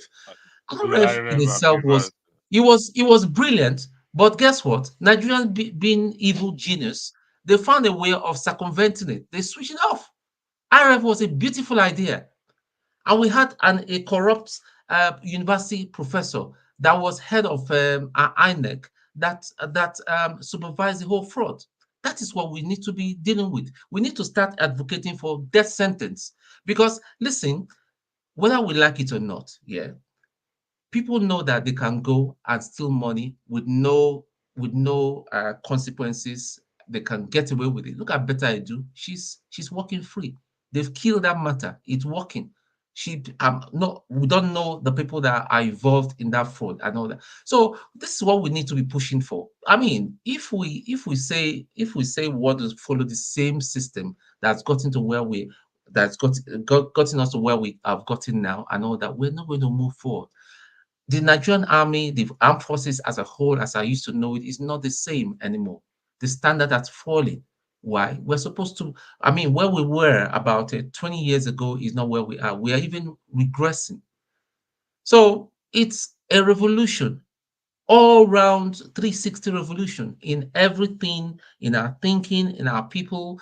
Getting that leaflet thing is a beautiful thing, but it's more than a leaflet. It's about getting, so there's solar panel. There's so much sun in Africa. Why can't we get solar panel? And when I say solar panel, I'm not talking about those cheap Chinese one and all that. Proper solar panel, solar farms, so that people's home can be fired up. At least they can be able to watch Naija Watch, Dr. Damages, Mayegun, and all that, propagating, educating people's mind, because people's mind are not educated. The average man do not know what is going on. Most of the time, most of us here even say that when we call home, we even tell them what is happening in Nigeria. We will say, how did you know? Because we know, we are connected at all times. People still switch off their data because they cannot afford data. They rather eat than have their data switched on. And then yet you have people like MTN. They come to Nigeria and the extortionist kind of data that they provide and all that. Yeah. So all these things must change. So, thank you. 5 minutes. I think Mr. James, is it Mr. James or Mr. Biafran voice? Which of you are going to go first? Sorry, I'm to speak. Mr. James, one question, please. Just one question. You want to I ask need a to mention question? something to Tone. Just one. Is it a question? No, let me ask Tone. Because he was in the military now, Nigerian military. So how do you grade Nigerian military up to today's standard? Have they been up to the 21st century? Have they upgraded their? No, I think Tone said that the Nigerian army has gone down Okay. in every sense. That is what he said. Welcome, John Abba. Come. Mr. James, I'll come to you. Mr. Biafran Okay. voice. The revolutionary mind. Two names were put forward, which is what's his name? Showore and Pitobi. Now, before you say Tone, everyone has the right to come and speak. Whether the person is a Biafran, or whether the person is Afghanistan, or whether the person is from Timbuktu, to hear their voice. Even though we will make sure we tailor the matter to focus on No, Nigeria and not. electricity. What I was trying to, sorry, a minute, 1 microsecond. What I was trying to say, in other words, I know everybody has got a right to say. All I'm saying is that the mindset of saying people should avoid the election and all that is not the way forward. We need to fight our common enemy. Mr. Nnamdi Kanu has been there in detention for a while. It is not right. Everybody has unanimously agreed that it's not right. This man shouldn't be there. He should be released. That's not what we should be talking about. We should be. Everybody should be coming out to protest and say, "Listen, this is an innocent man. He's not done anything wrong. He's not done anything wrong to the Nigerian government. Rather, the Nigerian government came out to kill him, and people were murdered on that day. That's all I'm saying. Thank you very much. Okay, thank you. Mr. Biafran voice, if you disagree that Peter B. or Showore is the one to lead this revolutionary, what are you proposing, or what are you proposing, please? The floor is yours. Remember, it's about revolutionary mind, please. Well, my brother behind that have library behind him, I don't know your name. Sorry. I'm not here to give you any solution to okay, Tone. Sorry about that, Tone. I'm not here to lead you to anywhere to a better Nigeria, because Nigeria can never be better. We can only come here, you rather, not me, because I can't come here to cry about the better Nigeria.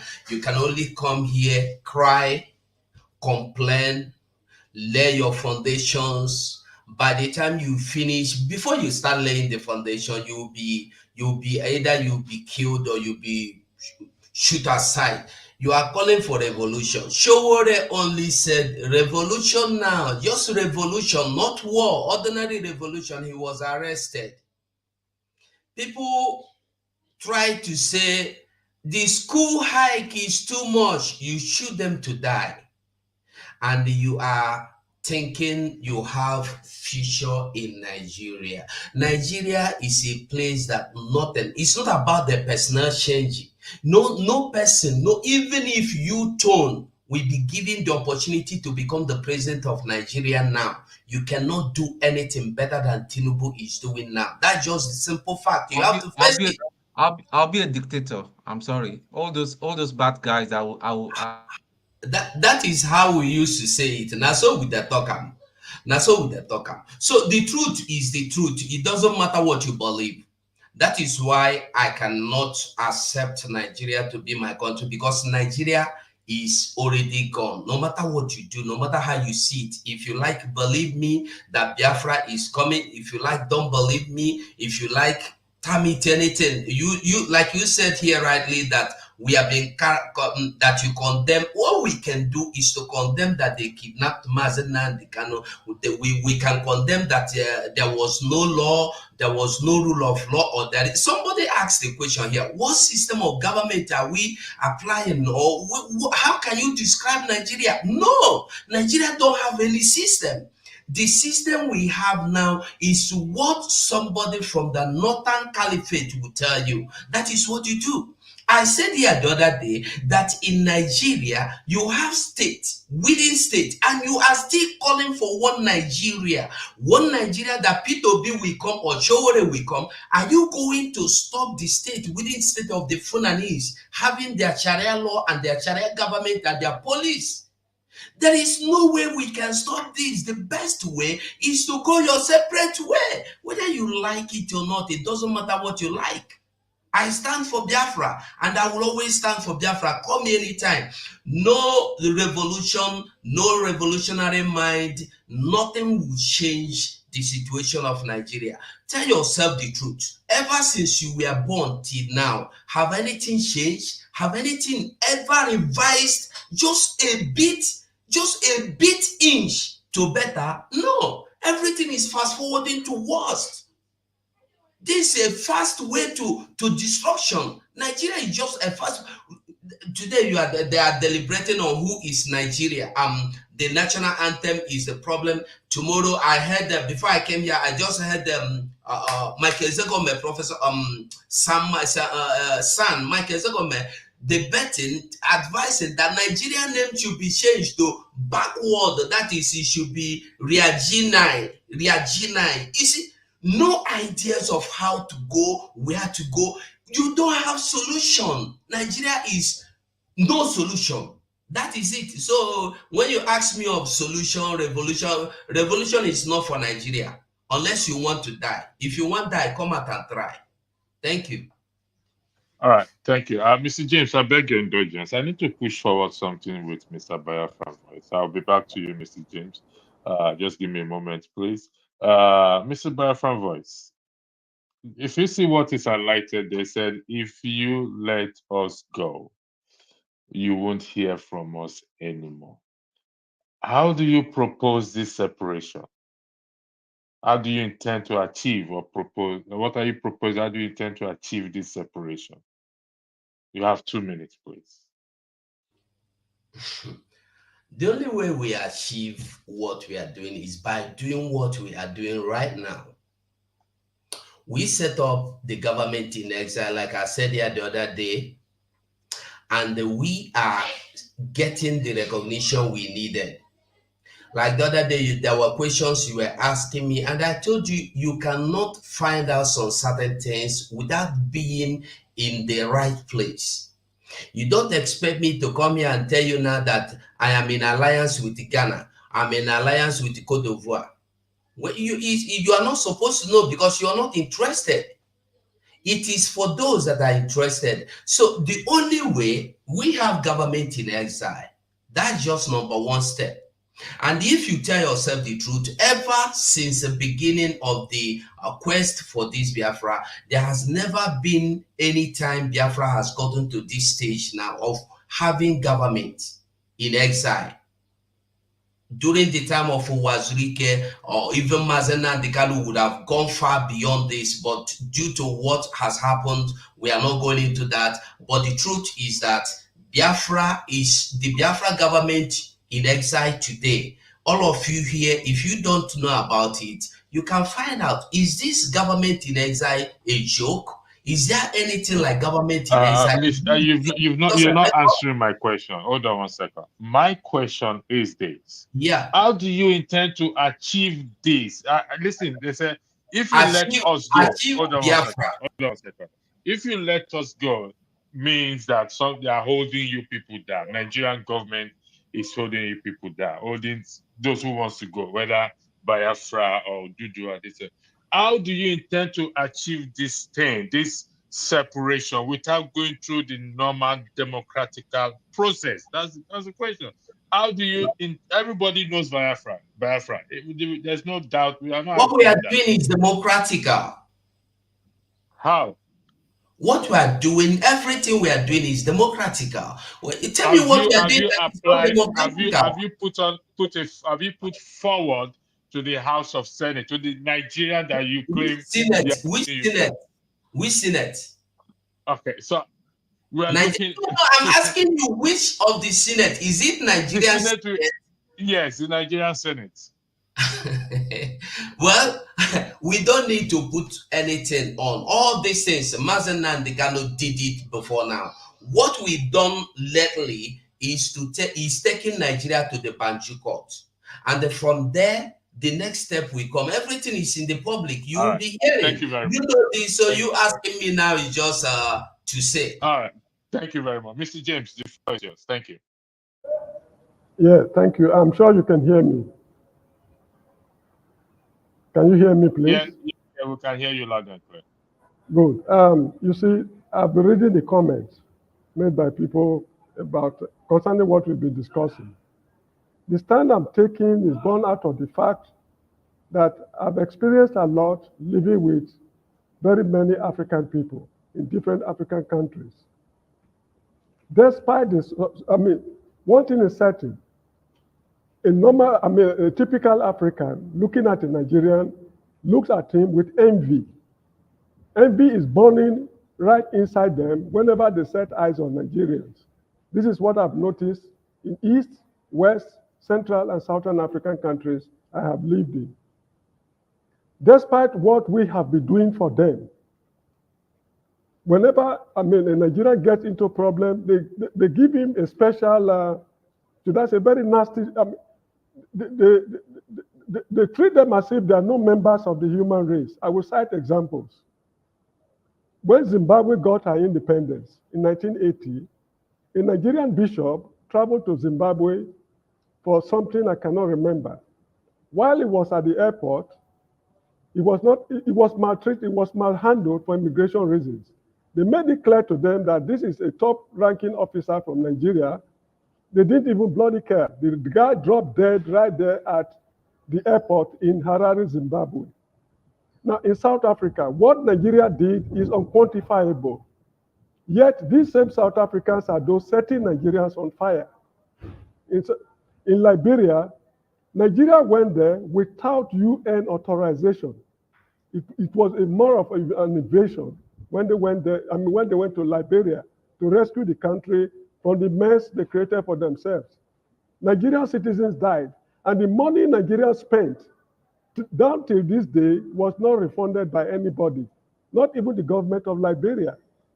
Despite the mineral resources they have in the country, the idea did not occur to them that let us compensate these people materially for the sacrifices they made.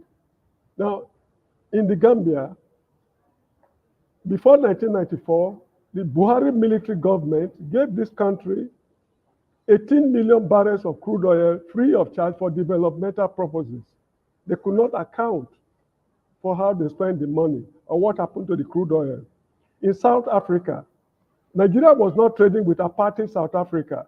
When trade started, the first shipment of crude oil to the Republic of South Africa was diverted to Cayman Islands by South African businessmen, which they shared among themselves. So you see, Nigeria has been a Father Christmas, and the citizens of Nigeria are having a very rough time all over the continent. I had calls some time ago to travel by road from Gambia to Nigeria because the flights were fully booked. It was during Christmas period. At every border crossing from Senegal to Mali, Burkina Faso, Niger, right up to Nigeria, Nigerians are, they are separated from the rest of the lot just because they are Nigerians, despite the fact that we are spending unquantifiable amount of money, taking care of problems that we know nothing about. If you go to Ghana today, in your discussions with them, the envy they have for Nigeria, they find it extremely difficult to suppress it. This is why I'm very wary when I see non-Nigerians, African non-Nigerians interfering in our internal matters. Now, this gentleman who is here, when he started with saying something negative about Nigeria. But when he was taken to task, it was then he remembered that he is a Pan-Africanist. He donated to Sowore's fund or whatever it is, and there's no proof, no proof to show that he donated anything to Sowore. And I'm in doubt. During the Liberian Civil War, the story is, I don't know what to say. It's unending of the calamities we'll be going through with these people. And this is exactly what Kwame Nkrumah also did, experienced in Ghana. When Ghana was Ghana, a lot of Africans flooded that country. And at the end of the day, they were paid with ingratitude. That is why I said earlier on that when an African is dealing with another African, he feels superior. But when they are dealing with white men, they feel very inferior. So this is what I think, is it Mr. Seko seem to be displaying on this platform. Anyway, let me summarize what I really have in mind. To solve this problem we are going through in Nigeria, the issue is that no foreigner will ever be able to help us. In fact, they should not help us because we don't need their help. We have the capability to address Nigerian problems squarely. If the road is rough now, that does not mean it will be rough forever. There is an African saying that hot water cannot remain hot forever. If Nigeria will get out of this quagmire, it's just a question of time. And if we cannot get out of it, there's nothing wrong. The country will break up. Ethiopia broke up. Yugoslavia, the Ottoman Empire, empires have come and gone. So there's nothing strange happening in Nigeria. All I'm saying is that based on my experience with Africans, they should wash their dirty hands off Nigerian problem. This is the point I'm making. Thank you. Okay, thank you, Mr. James. You highlighted the way Nigerians are treated or have been treated and are still being treated in other countries without giving us respect. Would that be correct? Given to the amount of help we've given to the assistance. They are ungrateful. They are ungrateful. Okay. That is the point I'm making. James. Excuse me. The money we are spending, listen, the money we are spending on these people, if you use it to build schools, expand water supply, build markets and other infrastructures in Nigeria, we will alleviate our problems. These guys are very, very ungrateful. This is the point I'm making. We've wasted a lot. Up till now, we are still pouring technical aid or whatever it is to all African countries. I mean, what the hell is wrong with Nigeria?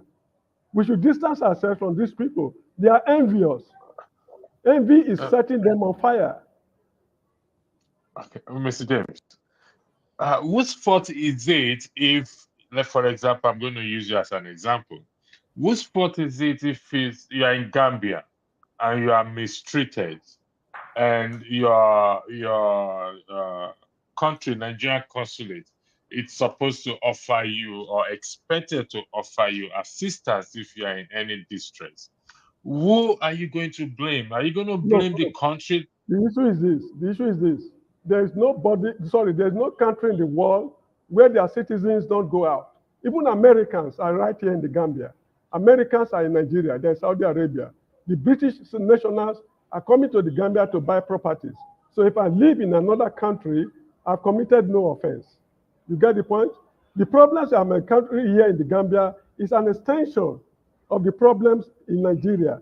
So when we solve the problems, when we solve the problems in Nigeria, I will be able to address my problems adequately here at the Nigerian High Commission in the Gambia. Okay, so you're coming back to what I'm saying, that it is not necessarily the Gambians that you will blame our name, because you said the problem Nigerians are experiencing is an extension of the government in Nigeria. That is what you just said. In William Shakespeare's Julius Caesar, Cassius said, he was talking to Brutus, "Dear Brutus, the fault is not in our stars, but in ourselves that we are underlings." You got the point? Yeah, I'm getting you. So, yes, if an American is treated badly in Gambia, the American government intervene, yes or no? Not in all cases. Not in all cases. Come on, Mr. James. I'm telling you the truth. Excuse me. Mr. Not James, in all cases. with due respect. Not in all. Look, excuse me. In this country, there was a Gambian national who is also an American. This guy was involved in a coup plot. He was treated like any other person and sent to Mile 2 prison in Banjul. Okay. That is a coup plot. Excuse me. Okay. The fact that you are an American does not mean that whenever you get into some nasty problems, the U.S. government will come to your rescue. If an American is involved with Al-Qaeda boys against the interests of America, Will America support the person? That is in context. You're putting that in context. But from experience or from what we have seen so far that if an American have an issue compared to what is happening Nigerians, if an American genuinely have an issue, the American government come to their aid. Would that be correct? No, it will not be correct. When they are unfairly treated, I use the word genuinely. When they are unfairly treated, the U.S. government can't come to their rescue. But when they are not unfairly treated, when they are fairly treated, the U.S. government, like what happened here in the Gambia, I think his name is Mr. Jasse or so. I can't remember. The U.S. government had nothing to do with it because it was linked with the attempted coup. You get the point? Anyway, the point I'm making is they should wash their hands off our problem. We've done too much for them. Let me round up this way.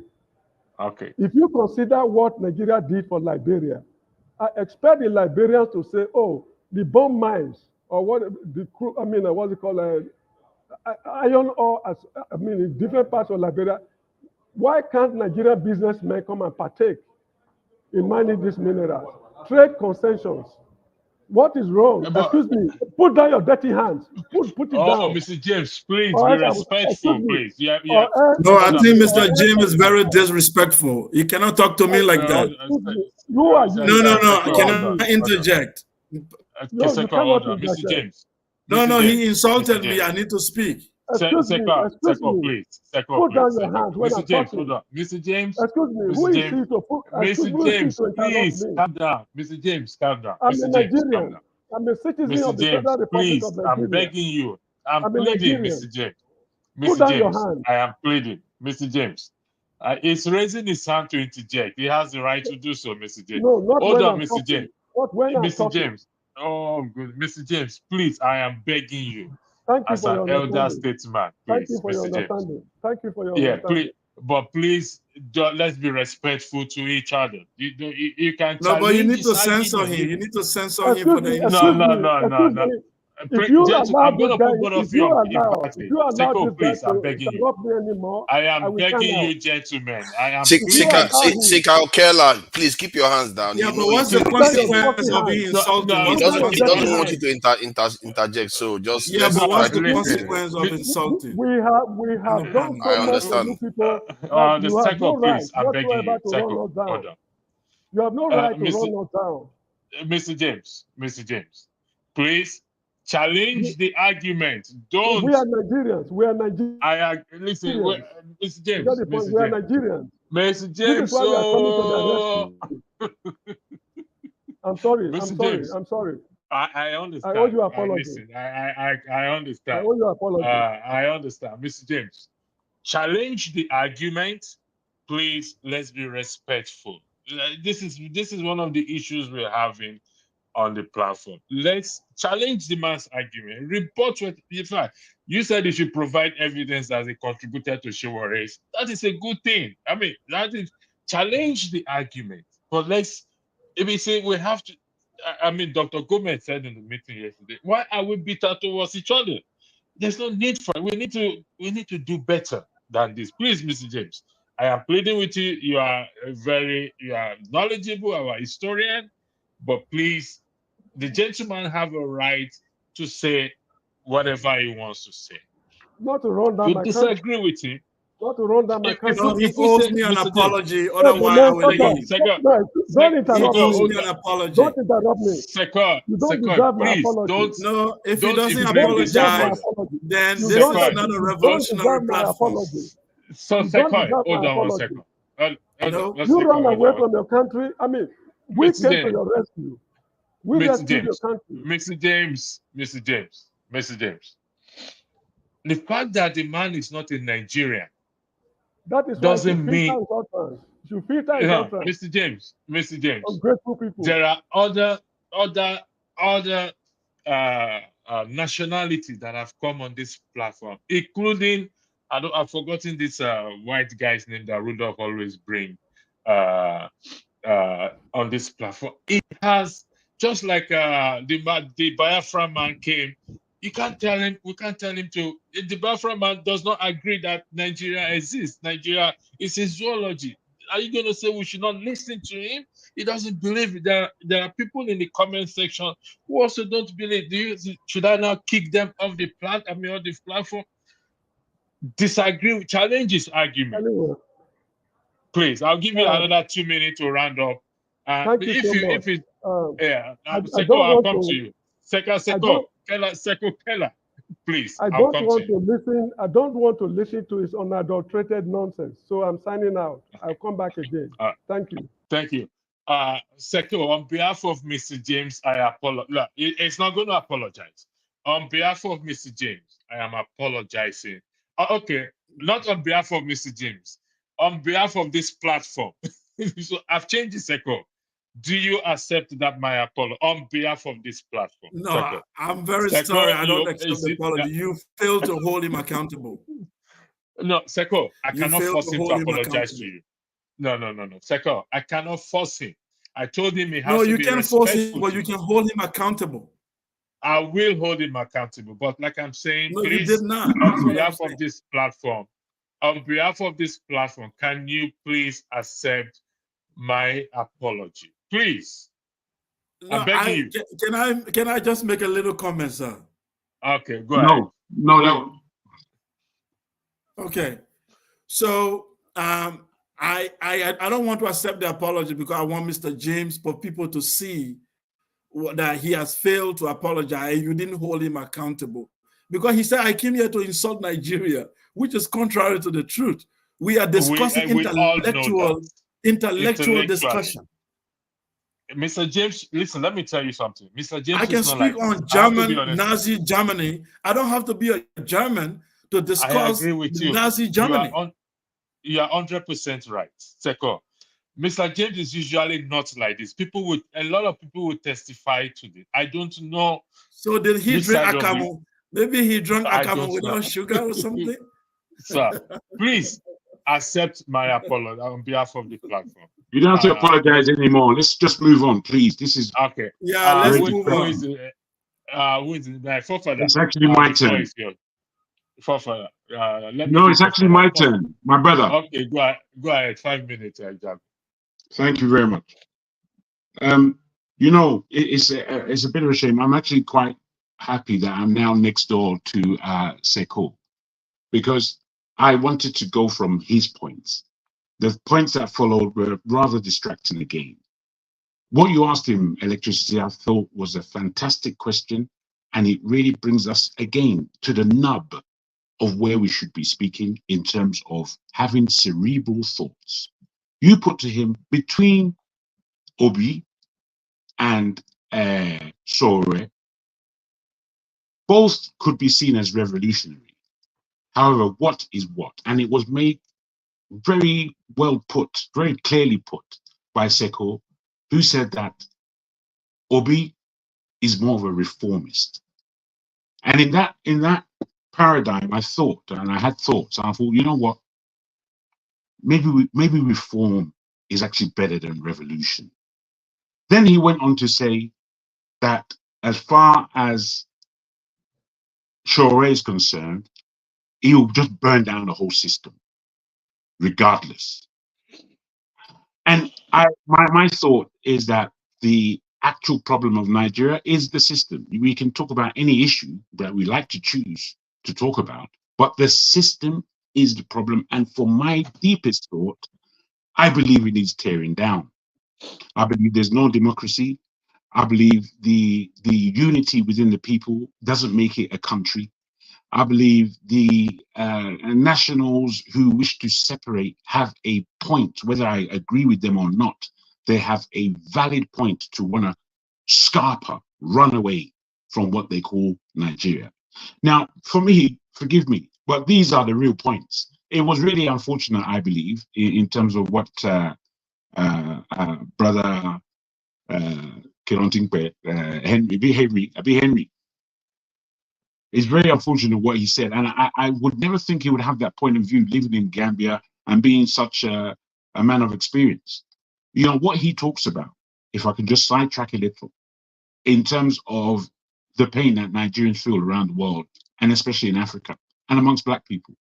It can be seen as an envy, but it's not actually an envy, or the envy part of it will be very small. Or what it is, I believe, is that Nigerians are arrogant. There's not two ways about it. Nigerians have an arrogant aura. And within the other African countries who are a lot more, what's the word? A lot more, what's the word? I don't want to use calm. It's not calm. A lot more, I don't want to use oppressed either. It's not oppressed. Reserved. Reserved. That's fair enough. I'll use that word. Thank you.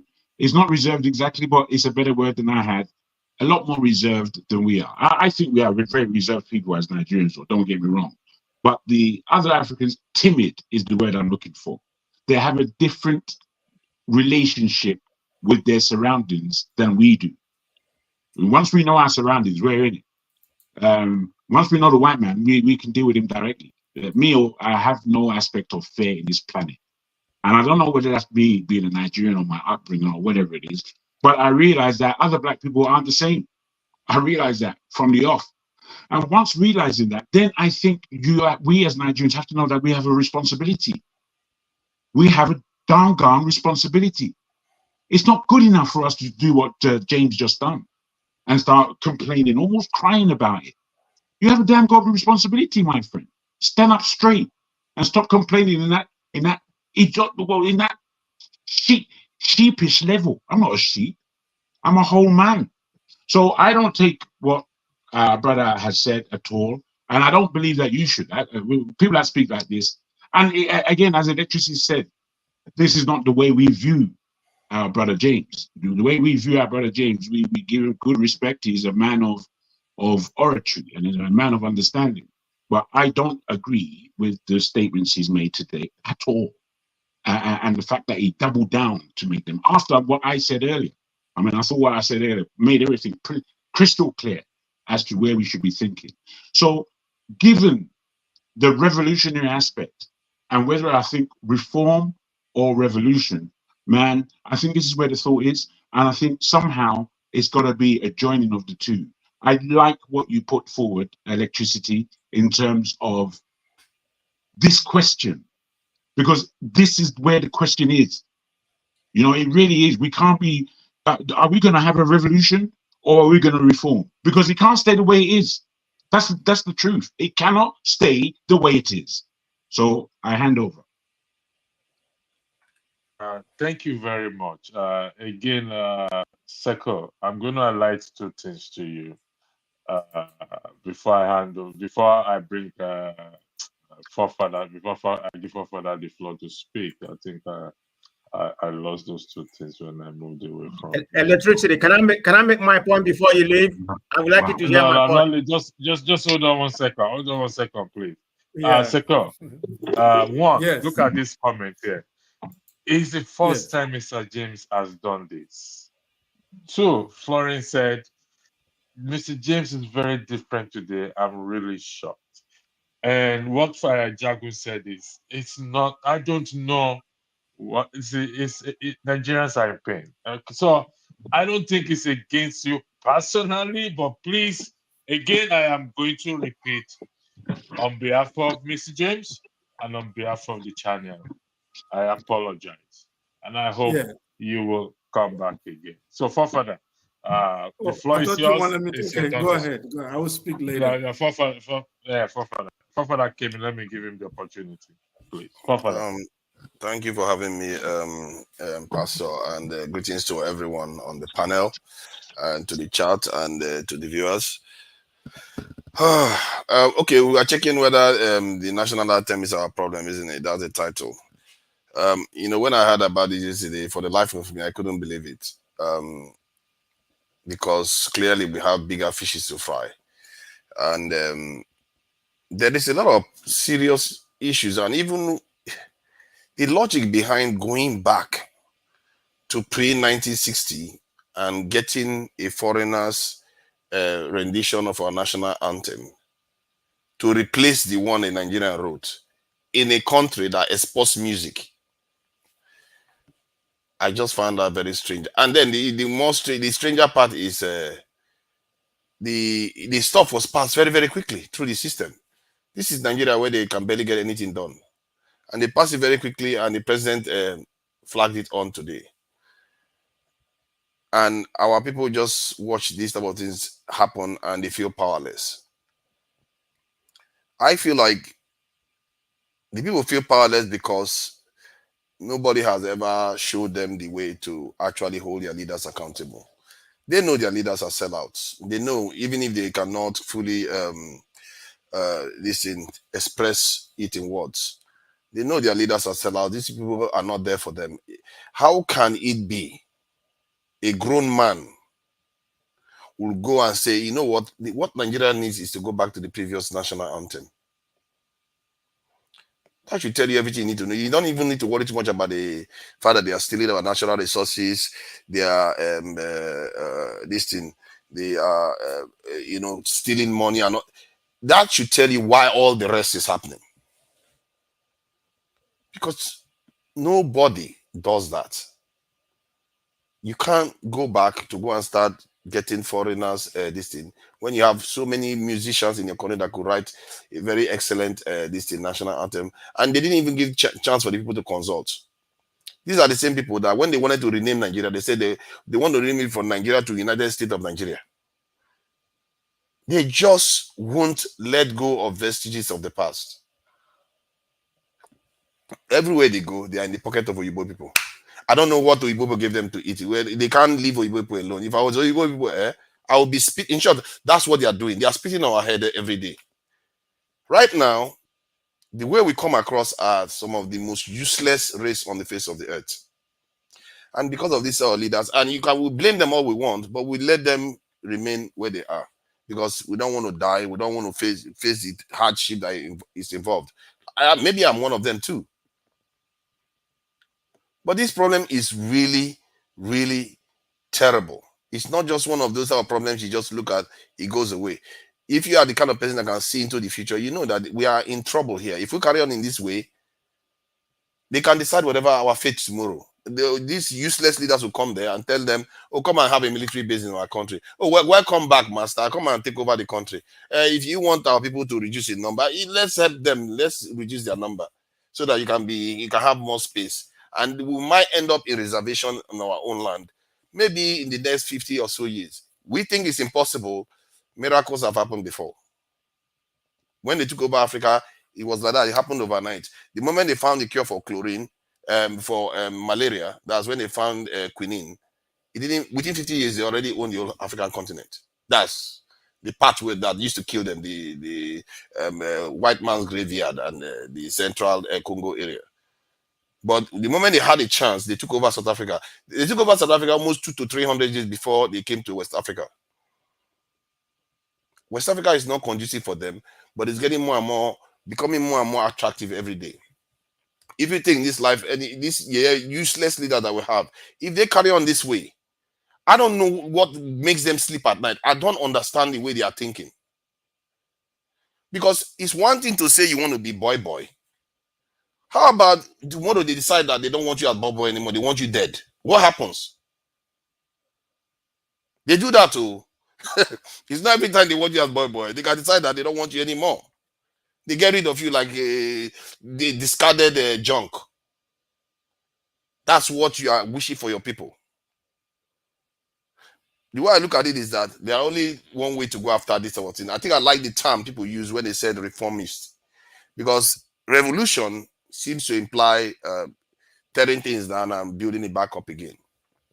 The danger of doing that is that you can't control the outcome, because there are a lot of forces all over the world. The people in this country, if you want to carry out a revolution, you better be aligned with some powerful forces that are against the ones that are keeping us where we are. Because if you do it, they will just come, replace it with their own person, and then you've just set the nation back.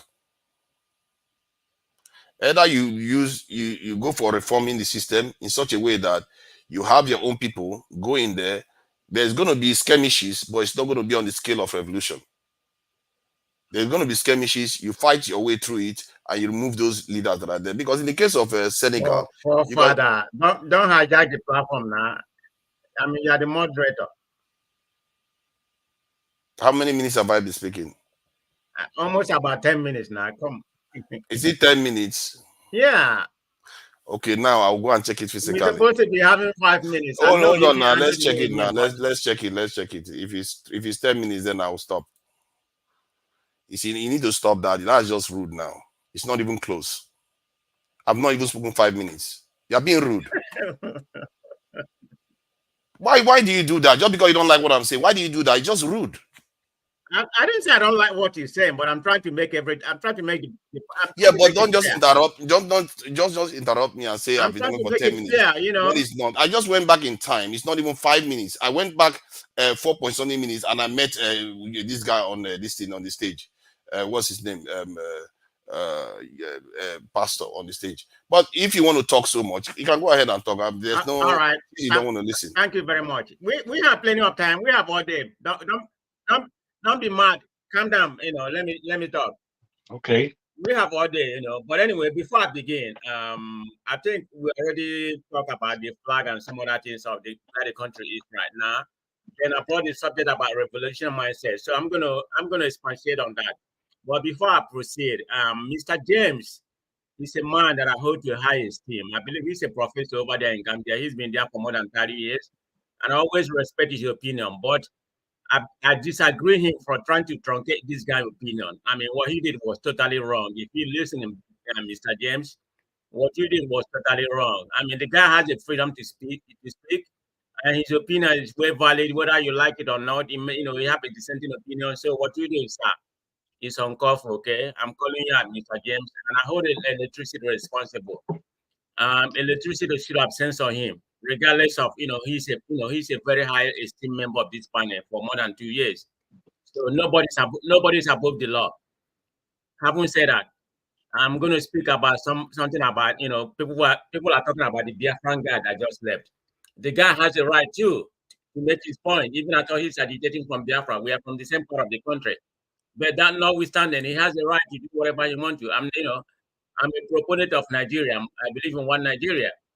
But if you are agitating for Biafra, there's nothing wrong. I mean, it's a freedom of speech. They can, he can do that. I mean, let's not miss word.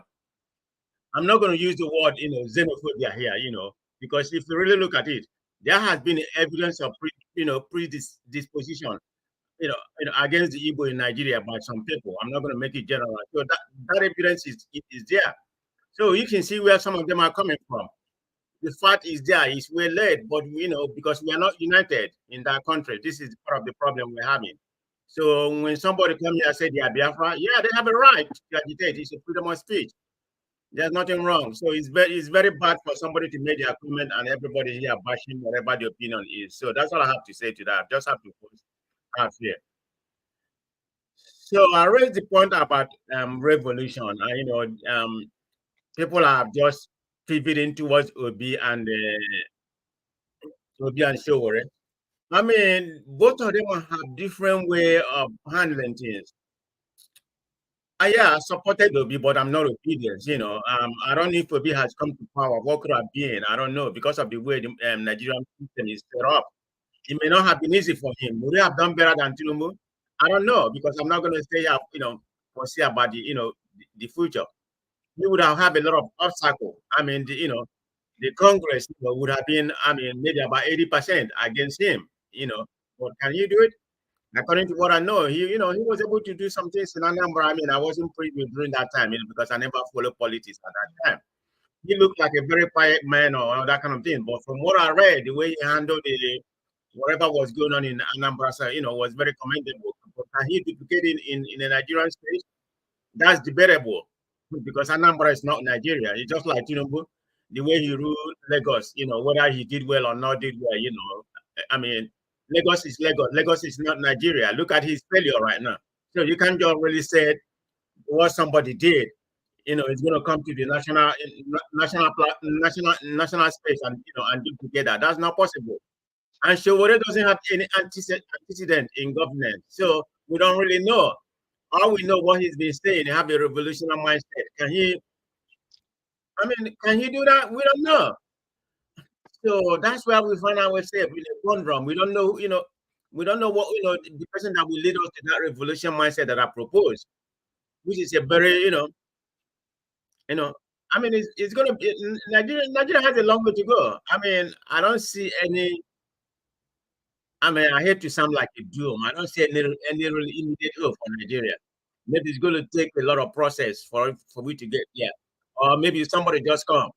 I don't know who is going to lead that revolution mindset. Maybe it's going to take a collective of all of us to do that. So that's what I have to say, because when I brought that up, I wasn't really thinking towards Shukure or Obi or something like that. It's just for us, to think about. Maybe that's the way we need to go. Thank you. Oh, Father, I'm sorry to cut you off. It wasn't intentional. Thank you. Is this Sikao? You wanted to say something? Of course, I wanted to say something. Please go ahead. Yes, thank you very much. So for me, I'll go straight to the point on the issue of Shore and Obi based on my own analysis. So for me, what I do is that I download their manifesto. I don't just, apart from the fact that I listen to you talking, and if I open my computer right now, I have the manifesto of both of them, the Spice Heart of Shore and also the one of Obi. And I've analyzed these things. So one of the things I've seen from listening to them, also reading their manifesto, like I said, Shore is very idealistic. For him, he imagined a very prosperous Nigeria. But for that to happen, the old Nigeria needs to die. That's the way he sees it. It's like he has to tear it down from the military to the educational system. He wants to tear it down. But there are some obstacles that he's not seeing, which is always true for people who are idealistic. That is to say, the structures that hold Nigeria down. If he gets into power, he will find out that those structures will surface. And I will mention one of them right now, which I always mention and I get in trouble, is the religion, for example. If you look in the north, the Emirate system that they have right now, which is leading to crisis. The Emirate system is a double colonial system. It was not the original structure of the Hausa traditional rulership. It was 1804 that Usman Danfodio created the Emirate system. Those Emirates were supposed to be governors. They are not kings. They are not traditional ruler. I know your media called them that. They were the original governors of the north. Then the British came and sacked them and made them ceremonial. Then now modern Nigeria upheld these people. So they are actually Fulani colonialists in Hausa land. Even though nobody want to talk about it, you have to avoid it because it can create controversy, but it's the fact. I talk about it all the time. The Emirates are Fulani colonialists in Hausa land. It's an issue which will be addressed later in Nigeria. You will see it will surface. Now, you have all the traditional rulers all over Nigeria who are having some stakes in the nation. Then you have the religious group. So Nigeria is not really a full democracy. It's not really functioning as a secular state. So when you do your revolution in the south, very easy. You can bring people on Lagos on the street, and then you take over in Abuja. Then what? You face the Emirates. You face the other tough guy. You can't dislodge them, unless you will break the country. So Shore will run into trouble as soon as he sits in the Aso Rock. The Sharia North will tell him, you have to play by the rule, or the army will kick you out. You will play by the rule. Now, these are the challenges, but his idea is very good. That's what you need. You need a revolution to reform Nigeria. But what will you do with the Emirates? What will you do with the Sharia state? What will you do? There is no freedom of speech in a Sharia law. You cannot criticize Muhammad. That's blasphemy. You'll be stoned to death. That's not freedom of speech. You can compare that to your UK, where I'm allowed to speak my mind, freedom of conscience and thought. You can exercise that in certain part of Nigeria. You will go to jail on an Islamic law, a divine law from God. That's not democracy. Now you come to Obi. Obi is a reformist. What Obi is seeing, Obi's own thinking is that Nigeria's problem is economic. Now, if I can take millions of people out of poverty, and their life is better, or I bring a middle class up, they are able to eat and pay their houses, they will start thinking right. They will have good education. Probably the nation will go towards a good direction. Obi is not trying to be a messiah. He knows he can't save Nigeria. But what he's saying, like, let's take the boat, let's put the boat on the right trajectory so that it doesn't capsize. Once we have a good middle class that can feed, that can educate itself, they will find a way to solve these other problems. But Shore is saying you can't do it the way it works now. You have to tear it down.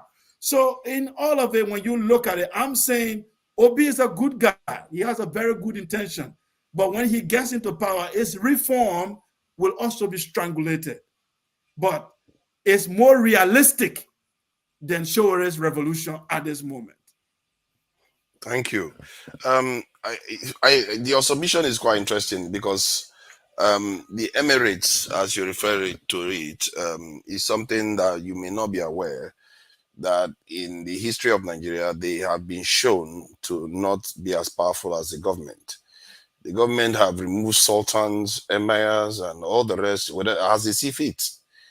And so in the context of Nigeria, you may have Emirates, but when somebody is sitting on that chair, they can do as they please with the north, the south, and they show it every day. Look at the other day, they overturned a ruling that they said they should bring the old Sanusi back to office. So they can remove, positions of power, remove people and bring people back into power. So I thought I should highlight that because you may not be aware that is happening in Nigeria. Yeah. Yeah.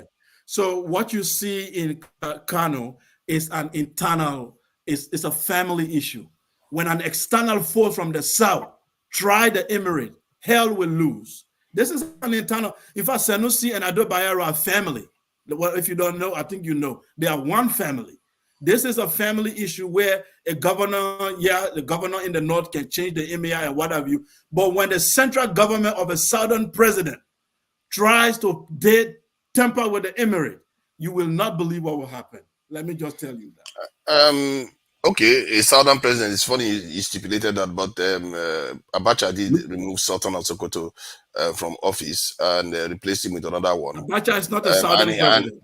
He's Kanuri, but he's not Fulani. But he took. He's not a southern president. That's my submission. Yeah, but I think you are looking at it from a different. We understand. We understand the two of you very well, and I want not to go. Sometimes it's good. Sorry. Let's allow the viewers to understand. Sometimes you can go. I think there's clarity. Wait, guys, it's actually my turn. That's why I'm interrupting. It's southern. I think it's a John Abba's turn when you're talking about turn. No, it's not John Abba's turn. John Abba has just come back in. I was next after this guy. So he's right. If I can just say, I want to just say this. I want to just say this, if I can, just to keep things online, because we like getting off key and sidetracked.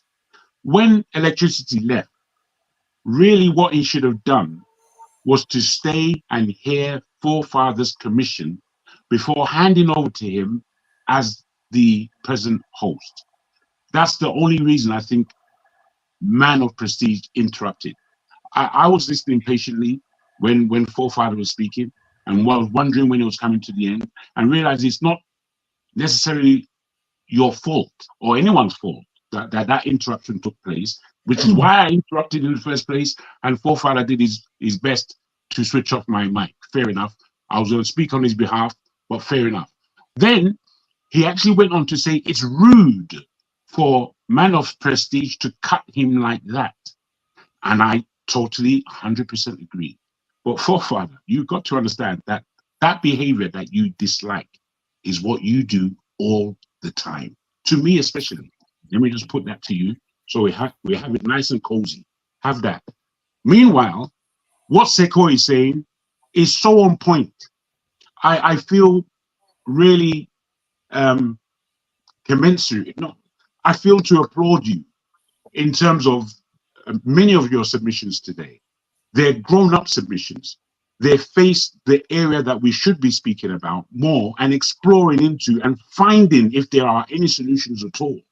Because we have to be on track in order to find a solution. And I've never given this platform, apart from one small time, that a solution can ever be found on this platform. I just don't believe it at all. I don't even believe it's necessarily what the platform is for. So, in the aspect of electricity's question and the way you've answered it in terms of where we are is really about revolution or reform, put it that way. And that is actually where the question is. If we are answering these questions, we might come to a point of solution. And I put it this way: Nigerians are given leaders. We're handed them. And we accept the rubbish that they give us. I think because of the question, it narrows my mind down to really and truly, we need to be raising our leaders. If the aspect is really between Shore as a revolutionary and Obi as a reformist, then by God, we should be raising them around parties that are heavily supported. And the questioning now begins. If we're not looking for solutions, really, we're mucking around. We're really mucking around. And we should understand and swallow the pill that we are just muck around artists. But if we want to be serious, then questions that are raised, we have to be able to focus on them. We can't just start detracting. What has been put forward by Sokore is a serious question.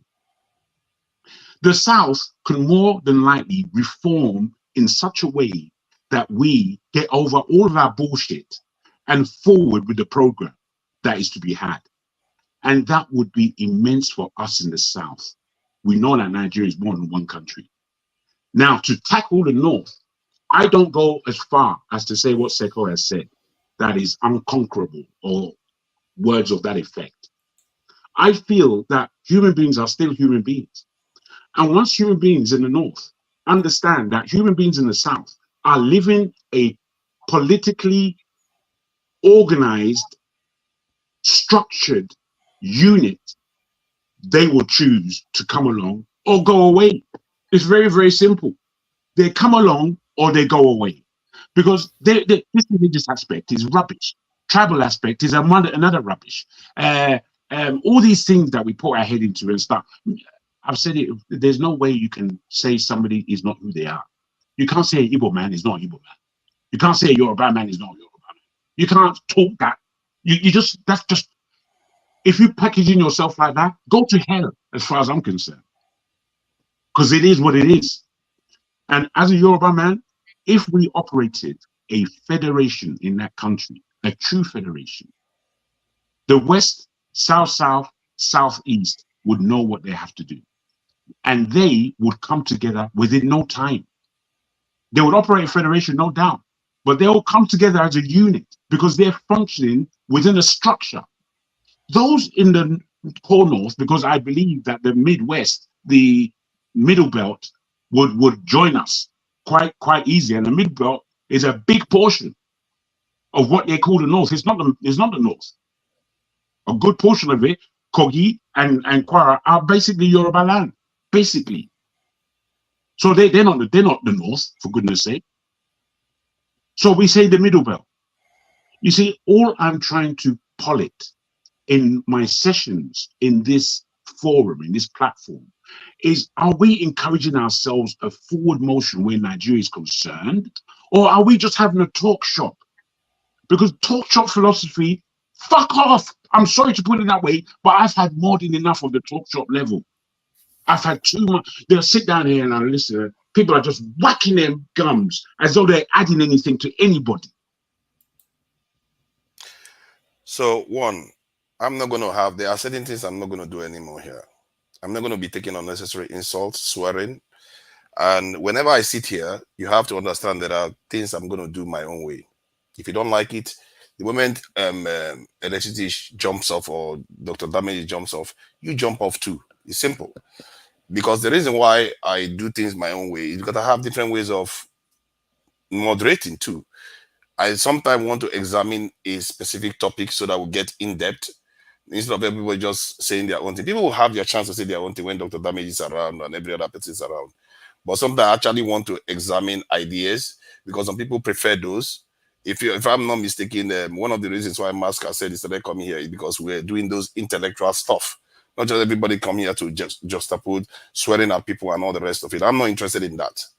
So that's why I put him backstage. You shouldn't be swearing at people. So, excuse me, can I ask where you will not accept the insult from? Is it from a panelist? Or where? Anybody. Okay, thank you. We shouldn't be insulting each other. We shouldn't be swearing at each other. You're on a panel. You're saying everybody's talking nonsense. It's not the nice. thing is, forefathers, I agree with you 150%, but please be consistent with it. So wherever it comes from and all that, please enforce it. Thank you. I will be.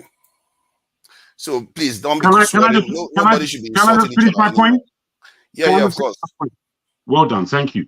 Now, all I'm saying, to be frank, is that there are ways and ways that this platform. I understand that there's something for everybody. I really, truly understand that. What I'm dealing with, however, is this platform has so much intellect that is it galvanizing itself to move emotion, to move a position, to move us forward in our understanding. So much so to gather a psyche of development for our people and our country and our circumstances that we're in our corners. This is why I'm speaking here. I'm not speaking to insult anyone. The way the platform is run, you guys have your meetings about that, and Electricity has spoken to us briefly today about that. And I think it's a good thing that you're functioning in that. And I would like to throw my own in. I'm saying away from Rudolph, who has his faults, he's just a human being like anybody else. But away from him, there is no one who moderates as well as he does. The way we moderate is really down to our own personalities. And our personalities need to be big enough to assume the responsibility of hosting such a program. We can't just come from our point of view and think crap to the rest. And I feel that Rudolph does a great job at doing that. And I think if people learn from that, it will be a much better show, I submit. Yeah, thank you. I think it's John Abba. You want to interject? Yeah, you can interject for 1 minute, then John Abba can carry on. Nothing more than 1 minute. Don't get offended when I stop you. Your audio is low, Ferrari.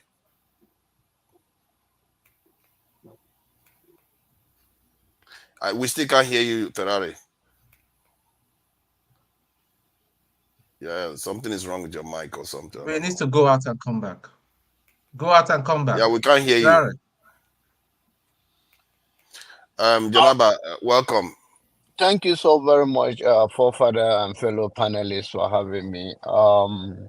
A quick question to Sekio. When you say two things I want to ask you quick. When you say religion is part of the problem in Nigeria, do you only refer to the Islamic religions or the religion in general? One. Secondly, when you say James you apologized to you, on what base? Okay. Can I answer? So the moderator? Yeah, of course. Go ahead. Yes.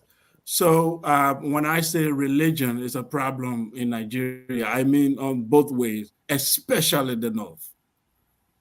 Emphasis. Then when I say she should apologize to me, he actually insulted me. When I raised my hand, he said, "Put down your dirty hands."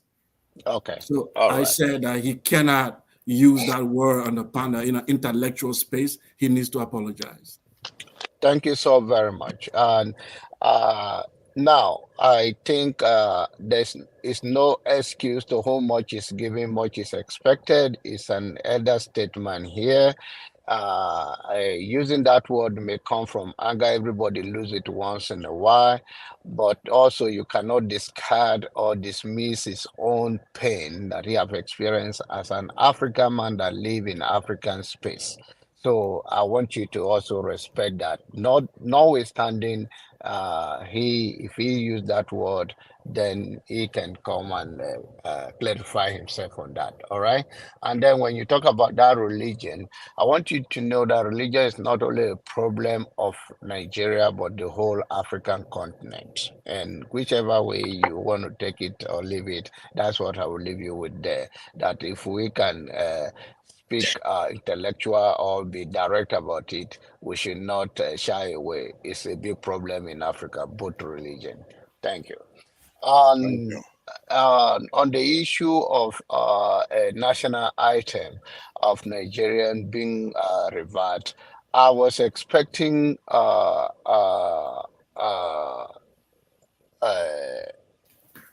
Tinubu uh, to uh, to dissolve EFCC.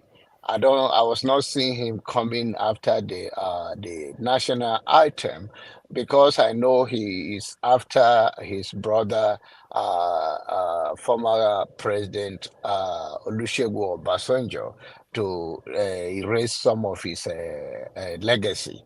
I was thinking that he's going to do that, but I don't have a problem of doing the national item if you think it's necessary. But you must come with something that we have Nigerians that are brilliant that can write our own national item for us, even if we choose to.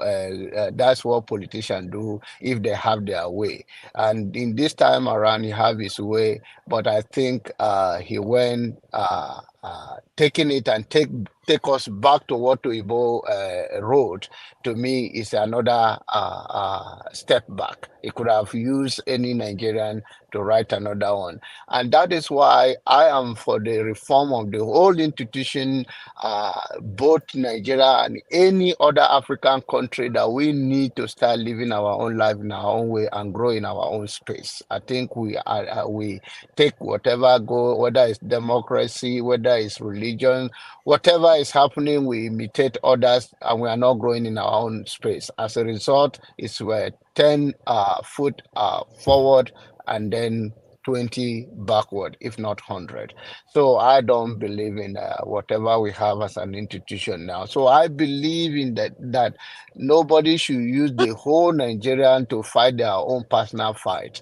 And I think the only way it will not be happening that way is when we have a strong institutions that people respect it and things will not quickly just pass in the house for yes ma, yes sir issue. And that is how I will leave it with the national item. And the other issue that you guys are discussing about Sowore, between Sowore and Obi, I believe, I think most of you have spoken well on it, so I don't want to go into it. I believe both of them operate in similar way. One is destroy the old one and let's start all over, and the other one is like let's patch this one and make it work. So whichever way they, as we grow individually, share our thought here and there, time will come that when they say government of the people by the people, meaning that the majority of the people have come to their senses and they can make a choice, and the elite will have no other way because they will be forced out in one way or the other, or they will abandon their recklessness at a point when the citizens arise. So we will see with time how that turn out to be. But both of them, this is what I believe. One said destroy it and let's start all over. One say let's manage it. And to me, both of them have no chance in this because of the citizens have not gotten there yet. Thank you. This is my submission for now. Thank you. I think it's Jonaba next. Jonaba, please go ahead. No, John Abba just spoke. I thought it's my. No, sorry. Jonaba is in my head. It's Ferrari.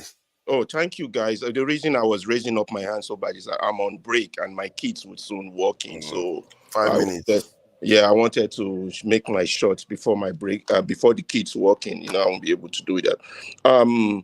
The issue of Nigeria, Anthem, reform or revolution. what's the way forward? Let me be very clear to you all. You see, those of you who have made great submission, you have made good submission, but sometimes some of these submissions, I object to it. For example, people who have said Nigerian problem is religious. It's not religious, it's the religious leaders.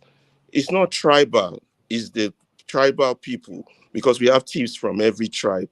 It's also a few of the submissions you make. It's not the illiterates that are not marching on the street. It's you, the educated people, and I will tell you why. So all these things are our problem. That's Nigerian situation. So what does those things need? Does it need reform or does it need a revolution? For example, I used to believe that Nigeria is messed up. It's true, Nigeria is messed up, until I found out that Nigerians are messed up. You see the difference?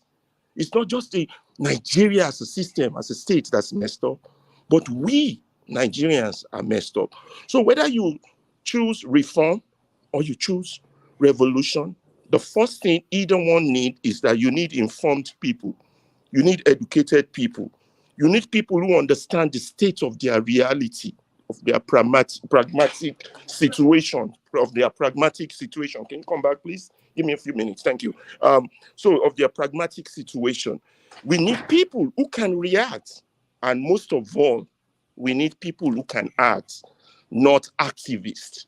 You don't have to be an activist. You don't have to be a Wole Soyinka before you know that the man in you have died. And that is the story of Nigeria. The man in us have died. Why do I say this? Every Nigerian, from the history, from the locking up of Awolowo, to the man who said, my hands are tied, which Show repeated also yesterday, to those who staged the first coup, second coup, to the civil war, the man died in our men. And that's why Nigeria is in this state. Now, the man died because even on this panel, we are a total reflection of the state of Nigeria. In this panel, we are all activists talking of Tinubu did this, the government did that, the security is this, but yet when injustice occurs right in our very face, none of us acted. You see, Nigeria has a tendency, when you challenge competency, they act against you, like they locked Fela up, like they locked Nnamdi up, like they locked Showore up, when you challenge competency. I love Dr. Rudolph for one thing, have your say. You see, when he came with this idea, I thought that is Nigerian solution.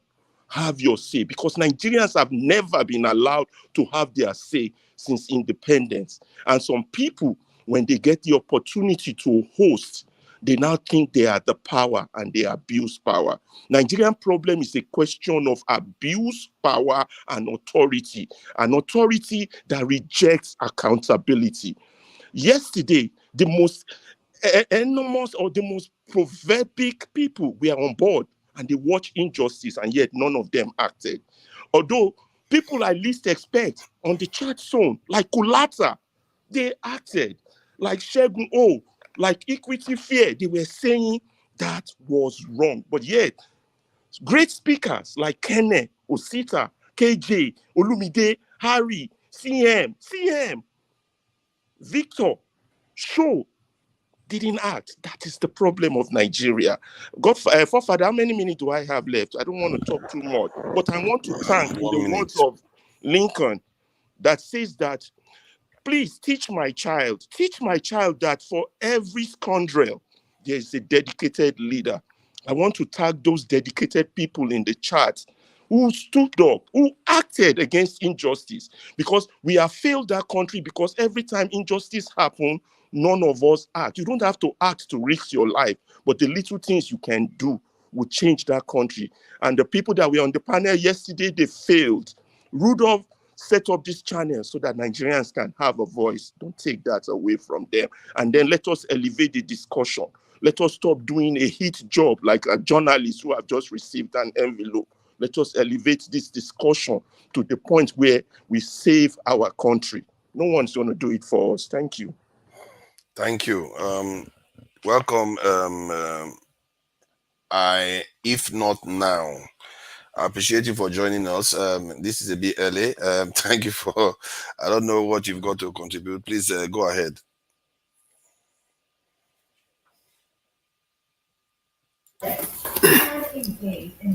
Good afternoon, all.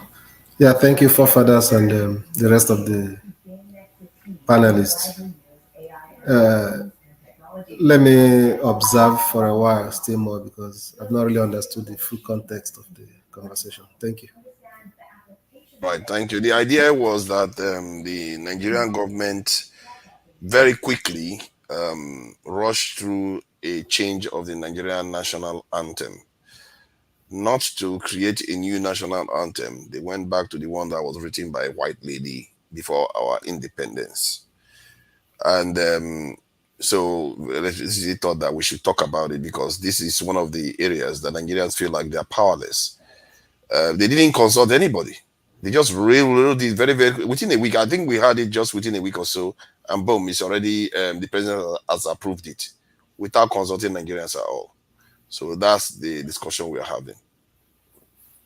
Yeah, well said. I think that's it's not just today it started. It shows you the poverty in our leadership circle, and that shows you that we don't truly have a representative government, in the sense that if you check in other climes where things are working, that move is an important national issue that shouldn't have happened by 3 a.m. in the morning. It's something that countries subject to serious debate. It's something that when the president comes up with the initiative, he sends such bill to the House and the House debate it thoroughly and possibly have a hearing on it, you know. But why would I be surprised if a budget can be passed within 24 hours or 48 hours? That has to do with finances, money, appropriation, not to talk of something that is a piece of word like a poem. So that tells you that the president controls everything, that we don't really have a legislature, you know, and we don't have, we have one political party, which is the political party of the ruling class. Because if not for any other thing, this is something, it's not even what we need to be discussing here. If he just did it unilaterally like that, and we have a multi-party system, there should have been a party in the opposition that would have started raising an issue. Do you understand? But it tells you that, as far as I'm concerned, that we have one political party in Nigeria that have branches, you know, but it's just one, serving one interest, the interest of the ruling class. So that's it. As per the choice of even if they decided to, number one, I don't think national anthem is a problem of Nigeria as of today. But that does not mean that if there is need to change the wordings of the anthem to make it to be something that is relevant and that can instill patriotism, that will be fine. But it's just like you merely changing. You want to change the name that you call people are calling. You want to do change of name, but you've not really thought about the meaning of the next name and why you want to change it, and begin to, you know, imbibe it inside of you before actually pronouncing it. It's not going to lead to a national rebate. That's what I'm trying to say, because nothing have changed even in the mindsets of the people that want to change it. Tinubu have not told us, or the current leaders have not told us, that we as leaders want a change of mentality, a change of ideology, you know, on our own part as leaders. So as a way of translating it down to the populace, let's do it by way of changing the national anthem. Nothing have changed. I think they're just looking for a cheap popularity. Maybe we've not really achieved a lot. And maybe in the past, we've heard some people say, this national anthem is not even, it doesn't really have much meaning. And they say, okay, let's do this one. This one may be more popular, may resonate with people. Stuff like that. That's just what they're doing. So you think that their thinking is, when we go back to pre-colonial national anthem, it's considered popular?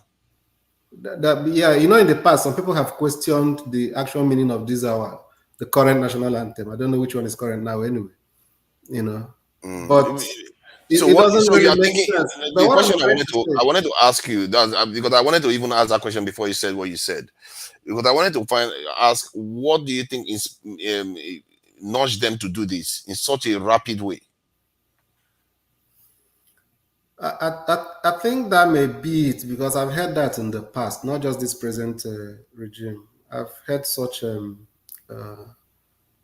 conversation on the public circle when some panelists come to network stations. They talk about the national anthem, not really the old one being better than this one in terms of context and words. But what you consider sometimes is a national pride. You understand? In terms of national pride, whatever was written about 70, 80 years ago, written down, I believe that today we'll have more intellectuals that can even come up with words that are better. You understand? If there is need to change. So why do we have to go back? And again, something that is not made in Nigeria or made by Nigeria. Exactly. You understand? So in terms of national pride, no matter how beautiful it is, you would have said, okay, for the fact that this was not made by us. You understand? At a stage, we're also saying that some people are saying that the issue they have with Nigeria is because it was other people, it was not formed by us. You understand? The name was not given by us. You have an opportunity of remedying such things, and you are going back to the one another person prepared for you. It doesn't really, to me, our leaders don't really have this patriotism or nationalistic instinct. Can I ask again? Where are the opposition, Atiku, P2B, when this stuff was raised? Why did none of them say anything about this? Are they all in line? That's what I told you now, that to me, we have one political party in Nigeria.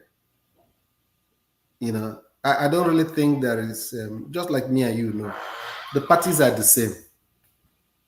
Wow. You know, thank you. Once they are elected, is like whatever Mr. President wants. You understand? Yeah. So far, it's not reducing the money that is coming into my pocket as a legislator. It's not reducing my constituency allowance.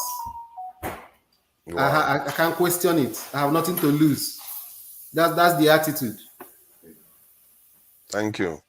Thank you. It's a shame, but you know, that's true. Commander Sule Y Tariwa.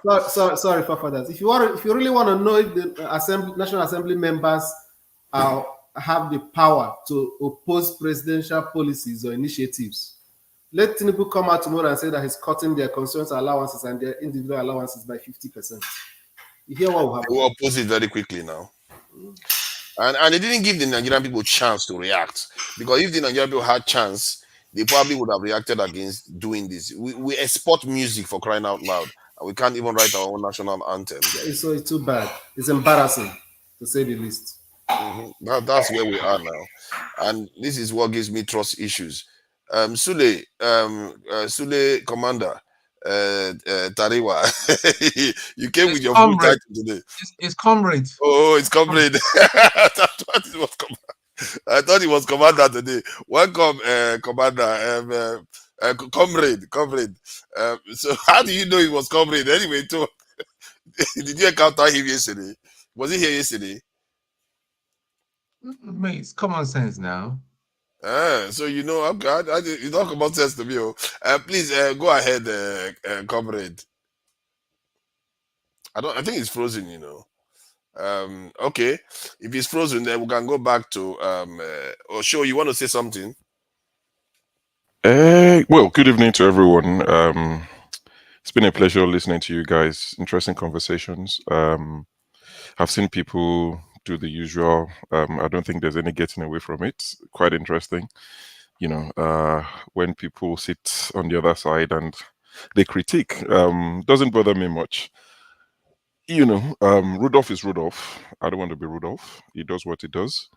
LBC is a popular channel in the UK. They have many presenters. So many. There are some I listen to. And the minute they finish their shift, I log off, like you suggested. So if somebody's going to present and you don't like it, go do something else. Go outside. That's life outside of YouTube. So if I'm about to present, I'll do it the way I deem fit. If you don't like it, log off and go do something else. Also, so my brother, to where are you aiming that statement, my friend? I don't know the how. cap fits, Jagan, wherever it fits. That's not the issue. I've said what I've said, Jagan, please let me speak, okay? Please let me speak. Right. Sure. You're quite fond of interjecting people. Sure, I said go for it, bro. Go for it. So you do you. So the constant, and the Alabawu came as well saying people didn't defend him. My job is not to come and defend you. You're a grown man. Speak your piece, defend yourself when you have the opportunity to. It's not my job. Plus, I did try, especially I didn't watch the show from the beginning, which I made clear. I joined in the middle. I wasn't sure what had happened, and you want me to veto what another moderator was doing, just to say what? Solidarity. We have simple rules. Some of the rules that everybody knows on this show. Driving is not allowed, yet people join while driving. But they will come and tell you how to run the show. The same people will be eating on the show. We know it's one of the rules. We might forget everything else. Driving, eating, sleeping, slouching, not properly dressed is not allowed. You do it, but you come and tell us Nigeria is not working. Simple rules. Some of the most simple instructions cannot be followed. But yet we'll sit on our high horses and be telling people how to do things. This is the last I'll speak on it. I don't have time for such nonsense. You have time. Of course you have time. You just used it. How funny you are. It's okay. Regarding the national anthem, I just want to make it clear. I don't think it was Tinubu's idea. Maybe he used the guy to front it, but let's put out the right information.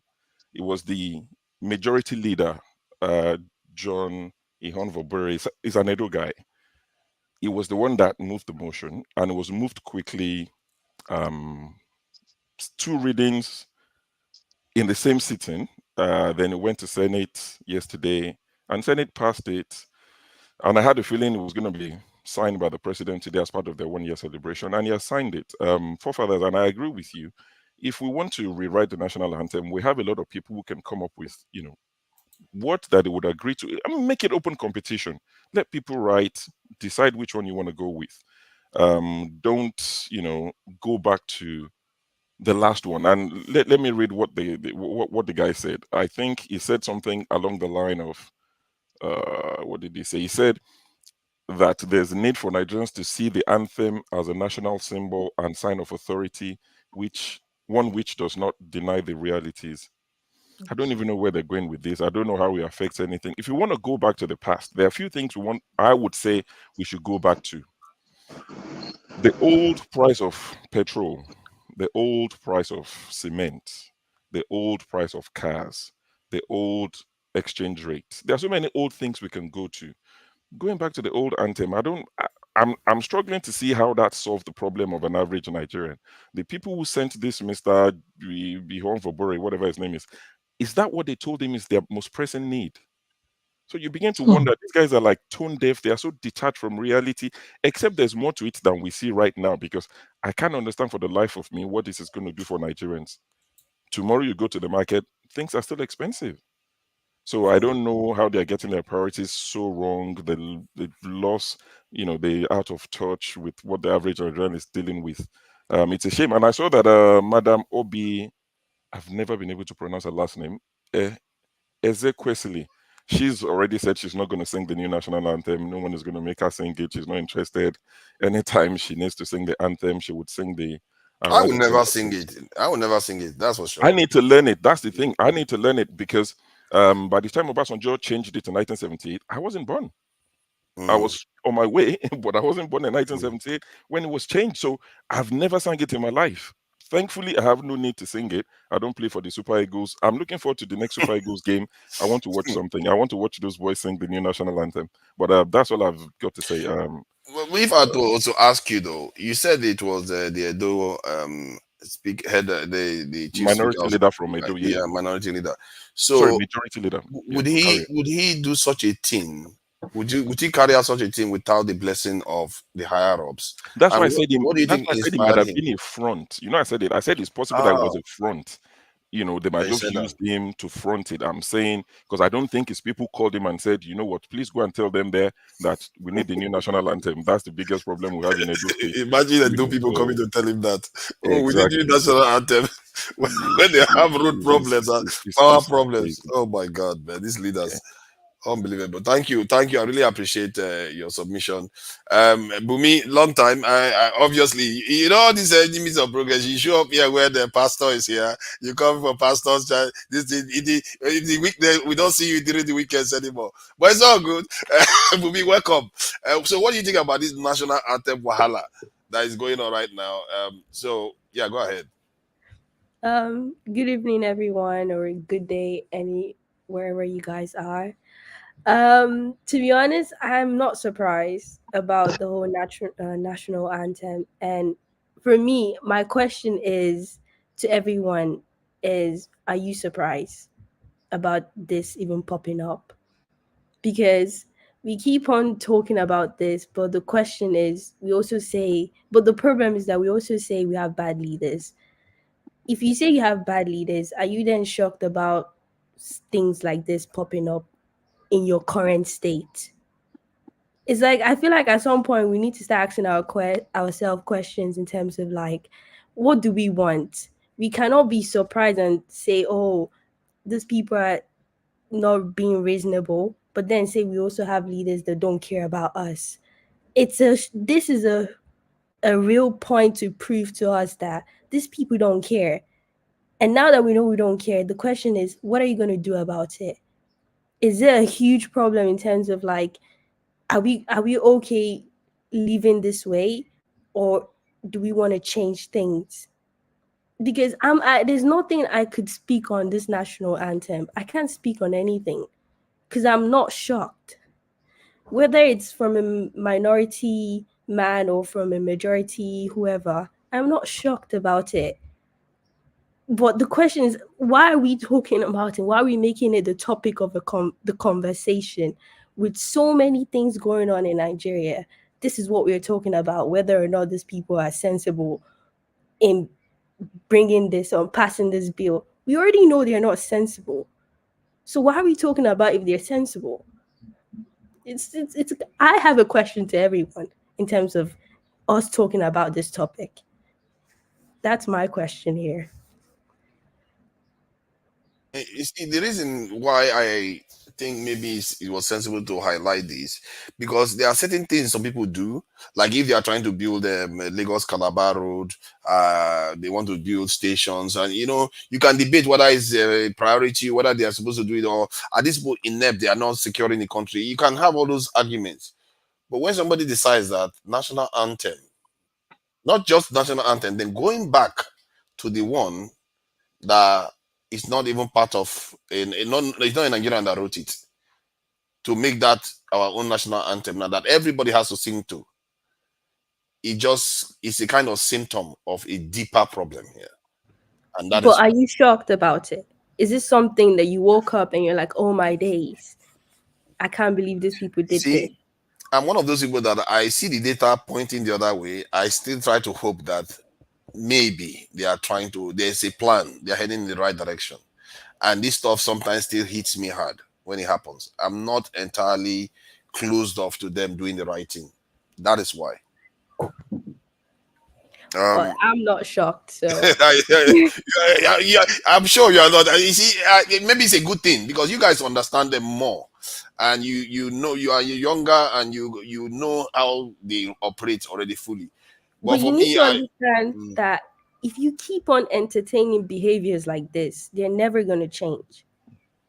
They make this, and they know every single Nigerian is going to go on Twitter, go on their news, Arise or whatever, and they're going to talk about this, distracting you from the main point of like you're not actually delivering what you're supposed to deliver for the people, distracting you from your main point as a people. What do you want for yourself? If you're saying this is not what we want for ourselves, don't be talking about this because you're entertaining what they call it. This is a distraction. Is actually basically nonsense. I will mention there are about 9 point something million children that would die of starvation in Nigeria in this year. What is my business with national anthem? That's me already knowing that we have a failed society. So I cannot speak on an issue that makes no sense coming from a government that has proven that they do not care for the society.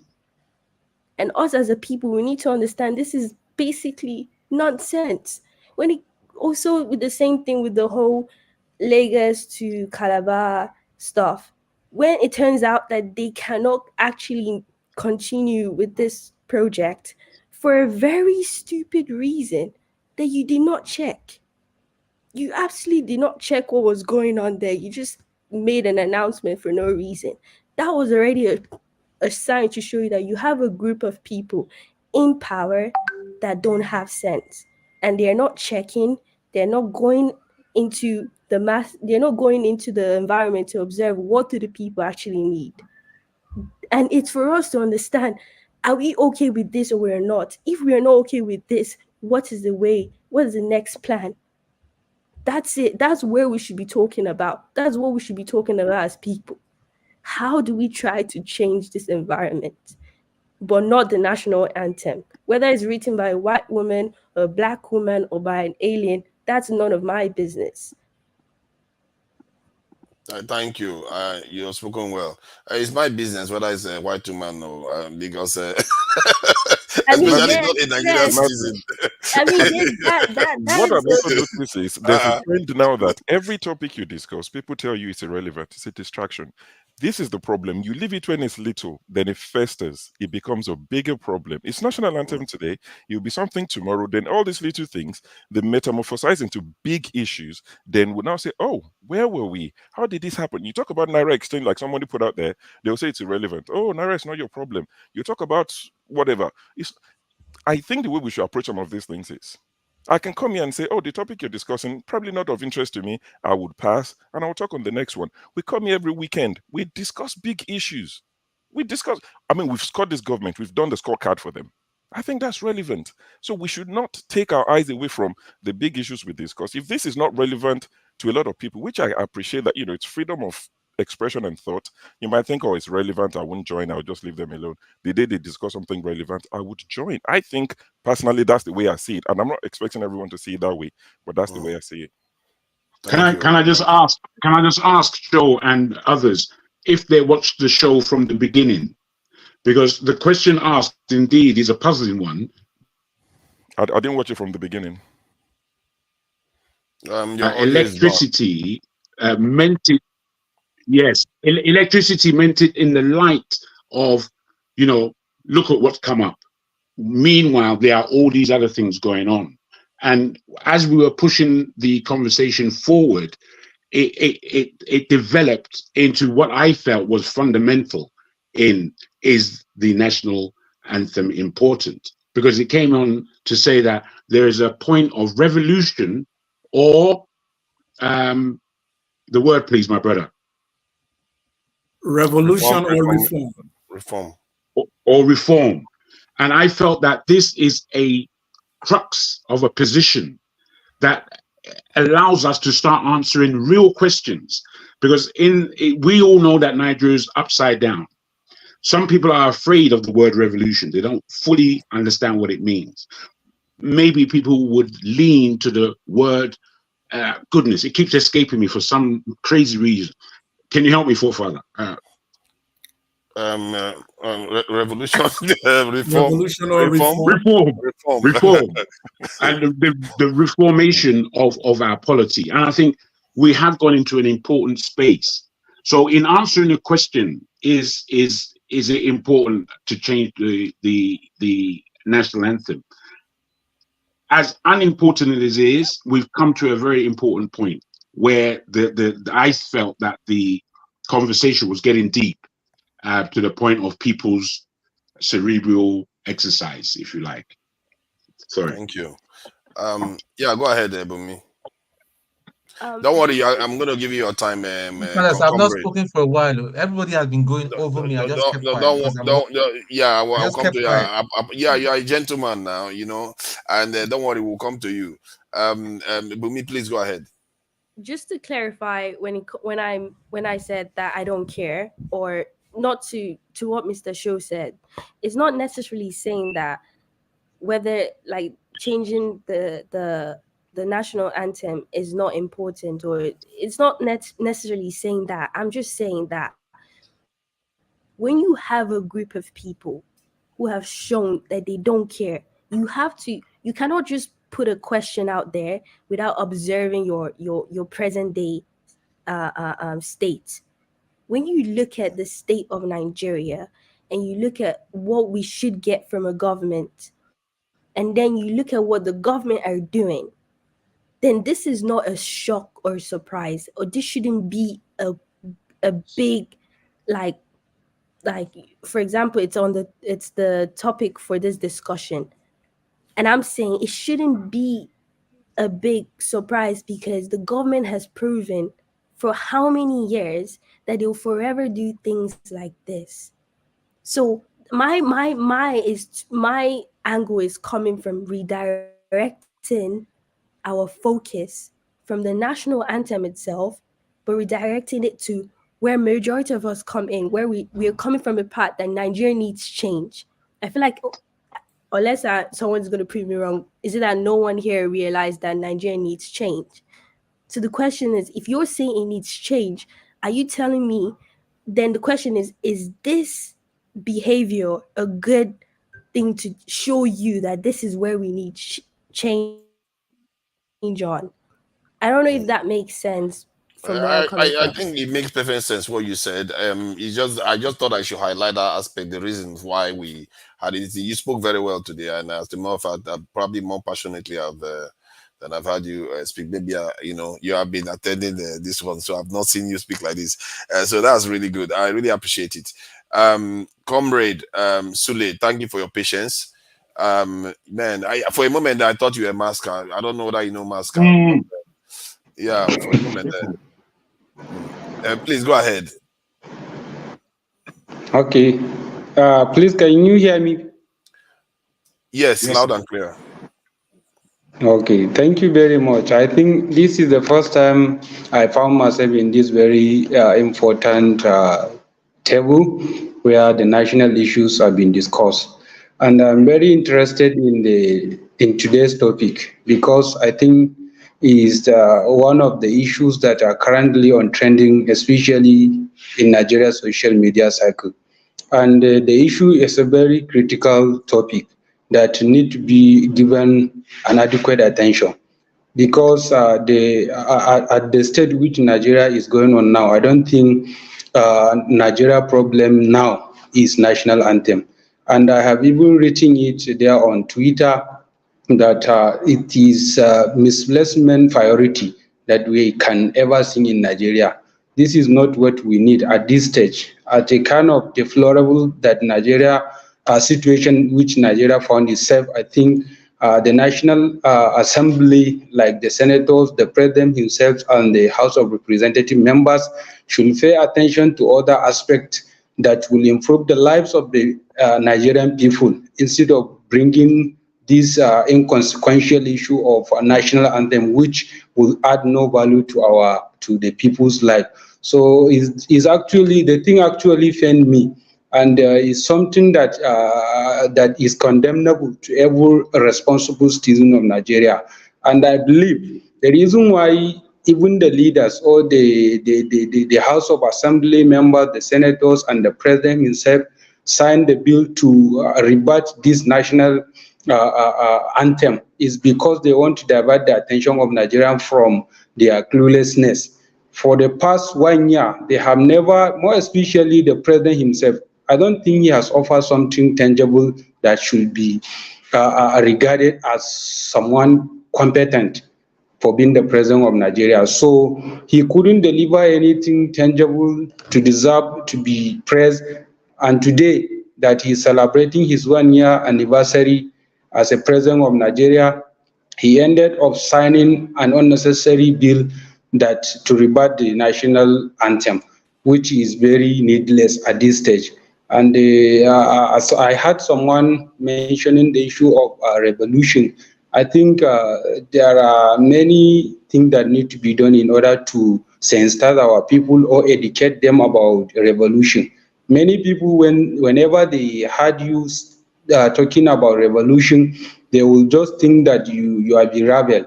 And there is difference between the rebel and the revolutionist.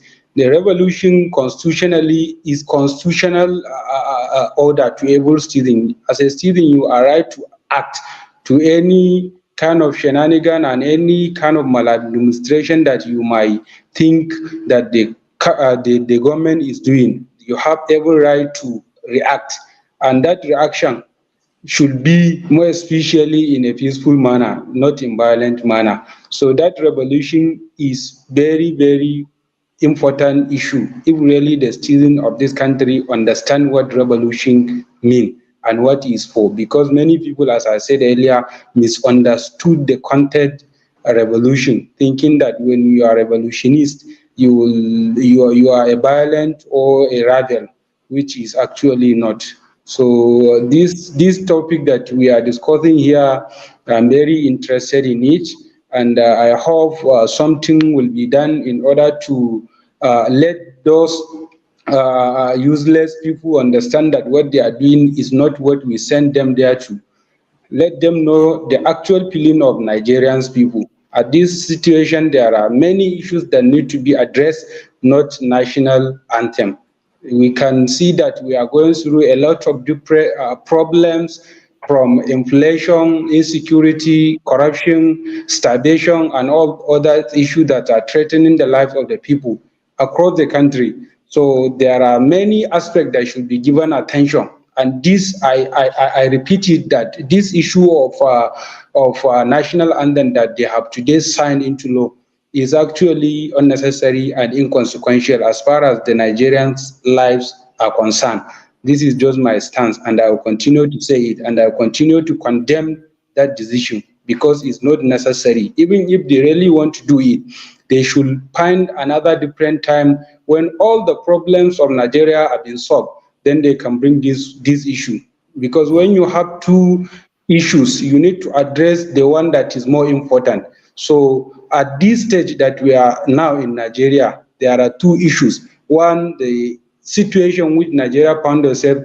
The second issue is the one which they have already signed. So they should have addressed the problem that Nigerians are facing, the problem of inflation that everyone is going through. I think all the commodities are increasing. All the price of commodities are daily increasing without we knowing the actual reason behind it.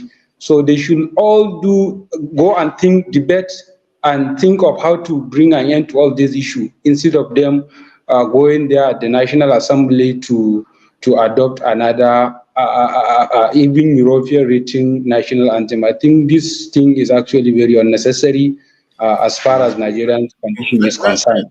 Let me ask you something. So, yeah, you said something about the anthem being a kind of distraction to distract Nigerians. So they use it to counter the other one. So if they wanted to do that, why can't they have done that by saying, you know what, Nigerians have a competition where they come up with a national anthem for themselves, instead of going back to the one Igbo people wrote before independence? Why do you think they didn't do that? Yes, the reason why I said that is, okay, let's say today is 1 year anniversary of Tinubu's maladministration. And I don't think he has anything tangible to present to Nigerian that he has done something to deserve commendation for being the president of Nigeria for good 1 year. He has nothing actually to show to Nigerians, unless these media propagandas that they have been sharing on social media. So they know very well that as today Nigerians will criticize them, will come to social media and ask them what actually have they offer for this very good 1 year. So they know this question will definitely arise from Nigerians. That is why they signed this to also divert people's attention from asking them what have they done for this 1 year. And that is why they have signed this bill, as I said earlier. So doing that is showing that they want to divert people's attention. And to them, to their shallow thinking, some Nigerians will be convinced by this decision that, okay, they have done something good for adopting another national anthem and replacing it with another. So I think this is the actual reason behind their decision for doing that. So you think that Nigerians would think it's a good idea to take our national anthem and change it to the one a foreigner wrote for us? Yes, to them is something. To them, they thought that Nigerians will be happy, or Nigerians will appreciate them for bringing the 1960s national anthem, which to them is something good, is something worthy of commending. But unfortunately, the issue turned out to be otherwise, because I believe 99% of Nigerian people are not happy with the decision, because this is misplacement of priority. At this stage, this is not what Nigerians need.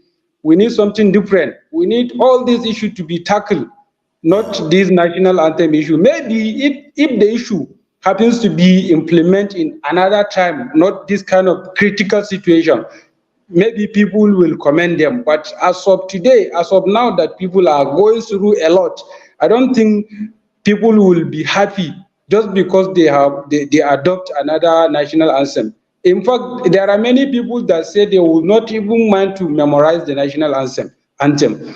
Some people are even causing it, because you can't just be starving and someone will bring national anthem to your table that you should recite national anthem. It is only when you eat food, when you have food to eat, then you will even have the feeling or the respect for your country, let alone to recite national anthem. So that is just my stance.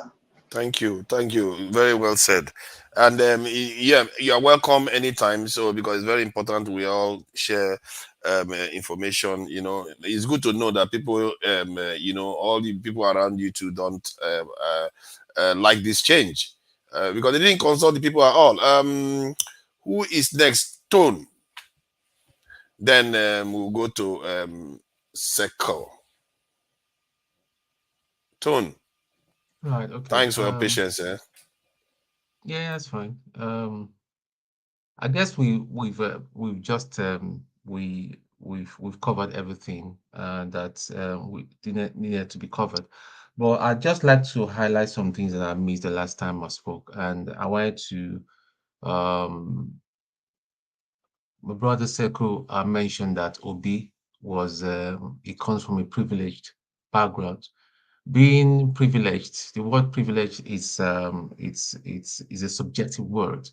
So someone that grew up in say like in the middle class, or someone that grew up in a higher class, somebody coming from a lower class will look at that person as being privileged. Obi was, I believe Obi was just an ordinary kid. I wouldn't say he comes from a stinkingly rich background. He was just an ordinary kid, and he's just a person. So let's just get that. And again, we're saying that we want to take we come here and we talk and talk and talk. There's so much distraction here. See, when I start talking, people will start talking me down, and I'm listening to the comment section and all that. Comment section that are meant to be advocating and putting in a very constructive argument. All we do all day is either we're insulting each other on the panel here, or the comment section is just abusing. I can see the abuse that's been an insult has been directed to Seko. I mean, I think that is just totally unnecessary and very, very shameful. This is our brother that has lived in Nigeria. After all, if the time that he's lived in Nigeria, if he wanted to apply to be a Nigerian citizenship, I don't see any reason why he should be refused. He came here, he made some very, very, very salient points and all that. Or nobody is cerebral enough to pick up the salient points that he was. Other than that, all we picked up was that he's from Liberia and we are Nigerians and we are more superior. I don't know. If we are more superior, we'll not be where we are today. If we are more superior, educated people and professors will not be rigging for a drug dealer and a certificate forger. If we're that superior, why would a certificate forger be our president over a country that we're so educated and we pride ourselves as the lion of as the giant of Africa? Come on, let's just I think it's a sober reflection, really, that's where we found ourselves. And we all need to find a way of addressing all these ills. Tinubu has run out of ideas. I mean, it's just been catalog of comedy, fake bishops, coastal roadway. Now we're talking about national anthem. The man is confused, and then the fool in the comment section called Kulata and all that will come and he will be attacking people's personality and supporting evil. You know, I just don't know. I don't know where we're going in this country. And he claims that he read electrical engineering. What's your education for, Kulata? Rubbish. And you're supporting illegality. At your age, you live in America. You don't live even in your state that is full of rusted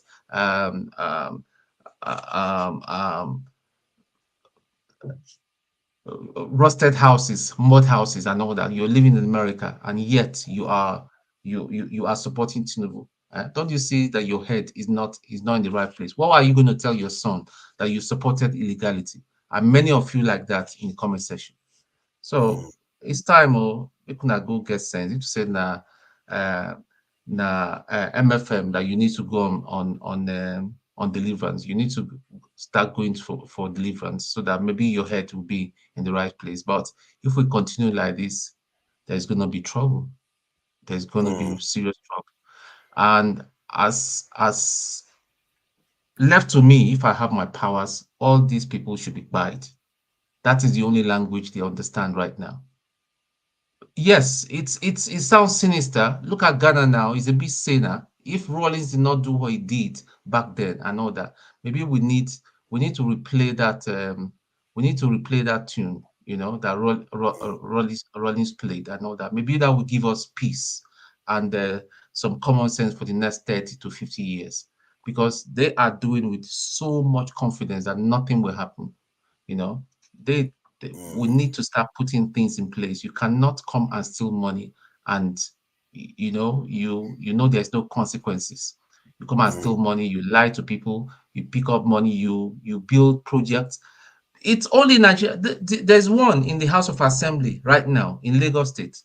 He constructed a Paco bridge. What is called Paco in English is wooden bridge. Bridge over a canal. Yeah, he used to be. I don't want to mention his name. He used to be an actor. He called press conference for a World Why won't you mention his name? Are you enabling him? Shame him. No, I'm not. People know him. People know who I'm talking about, you know, and called World Conference to commission a Paco bridge. Where are we going?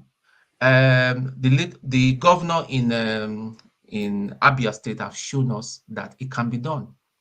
If we can start, I mean, and I think our state governors would need to start calling them out and putting them on the horse. We can see what the governor of Abia State have done. If every state should do the right thing, the whole Nigeria will change.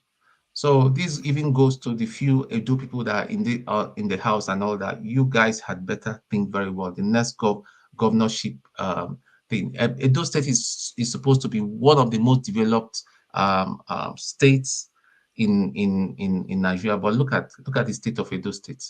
It's just like a glorified village. Edo State, Benin, is more or less like a glorified village.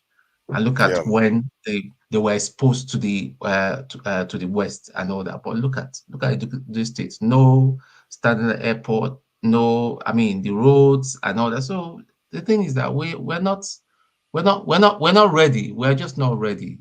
Once we are still defending our criminals, we're still appointment is not by competence. Is about your your ethnicity and the connections and all that, we're in trouble. Yeah, we are in big trouble. So that's all I've got to say for now. Thank you. Thank you. You see, the solution, I believe that this diaspora will have to play a very significant role. Because the way Nigeria works right now is very difficult for people on the ground to be able to move or do anything. But the diaspora they have a level of protection. They have to be able to do something. Otherwise, this is going to get worse. Okay. Seko. Yeah. It took a while. I We're back to you. have a lot to say, but I don't have a note, so I might forget some of them. So yeah, don't worry. So hold on. Sometimes I may have to stop you to ask you a few questions because you do because so many points are not made and nobody goes in depth. Go ahead. Yeah, I would like to address the issue of ad hominem attack, where if you are debating someone and you make your point across, instead of the person addressing the point, they attack your personality. It's a deviation. It's called ad hominem attack. And I've suffered this a lot with even the African-American community. If you go on YouTube, I have several videos. I do a lot. I've done a lot of video on African Renaissance, African history, African culture, and all of that. And the African-American will say, hey, you are from Africa. You guys sold us into slavery. You don't have a right to talk. You know, so what happened here in the chat room with Jim, I'm used to it. But I tell people, address the issue. Address the issue I'm raising.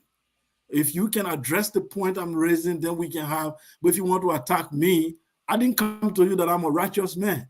I'm just saying, let's discuss the issue. So I'm not worried about people who are saying he's from Liberia.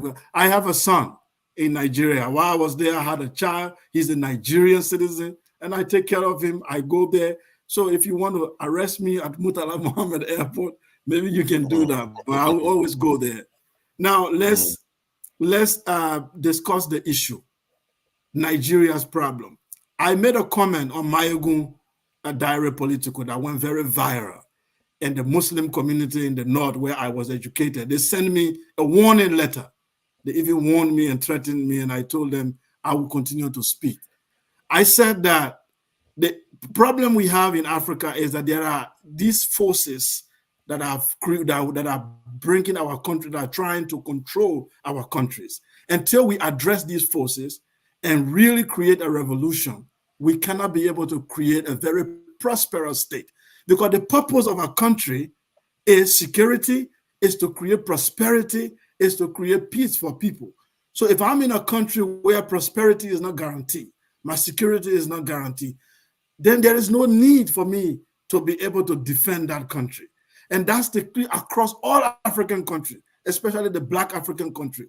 We don't benefit from these countries. We just have the flag.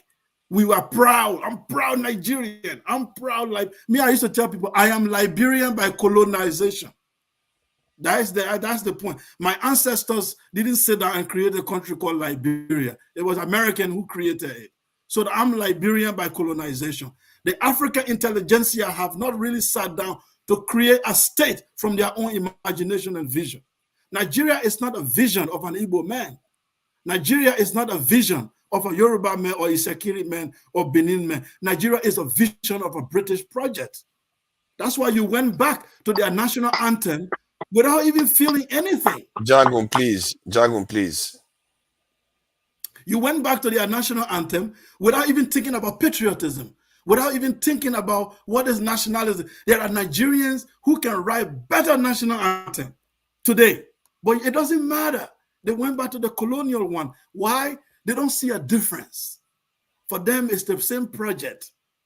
So I'm saying, what is the solution? We say we need a revolution. But how can we really do this revolution? We have to be very, very practical. What is the philosophy of this revolution? Because let's go back to the Europeans who have some relatively prosperous nation, how they did it. The Europeans separated the church from the state. That was their first revolution. They said, we don't want God governing over a nation. We want secular constitution so that the laws are made from human consciousness and experience. We don't want the Bible to be the source of our law. We want we want the law to come from human logic and experience. That's the first step. Then they went further and removed their kings.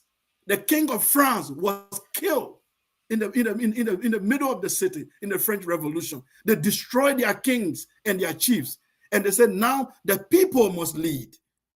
The ordinary man, let's come on the table and create a law that is relevant to our reality and our common destiny. I'm asking the African man, did we ever overthrow our kings? No, we did not. Did we overthrow the class, the richest people in our land? Did we ever overthrow them? No, we have never. So somehow we think these people will allow for this oppression to go away. They will never allow it. They benefit from it. Wherever there is privilege, there is oppression.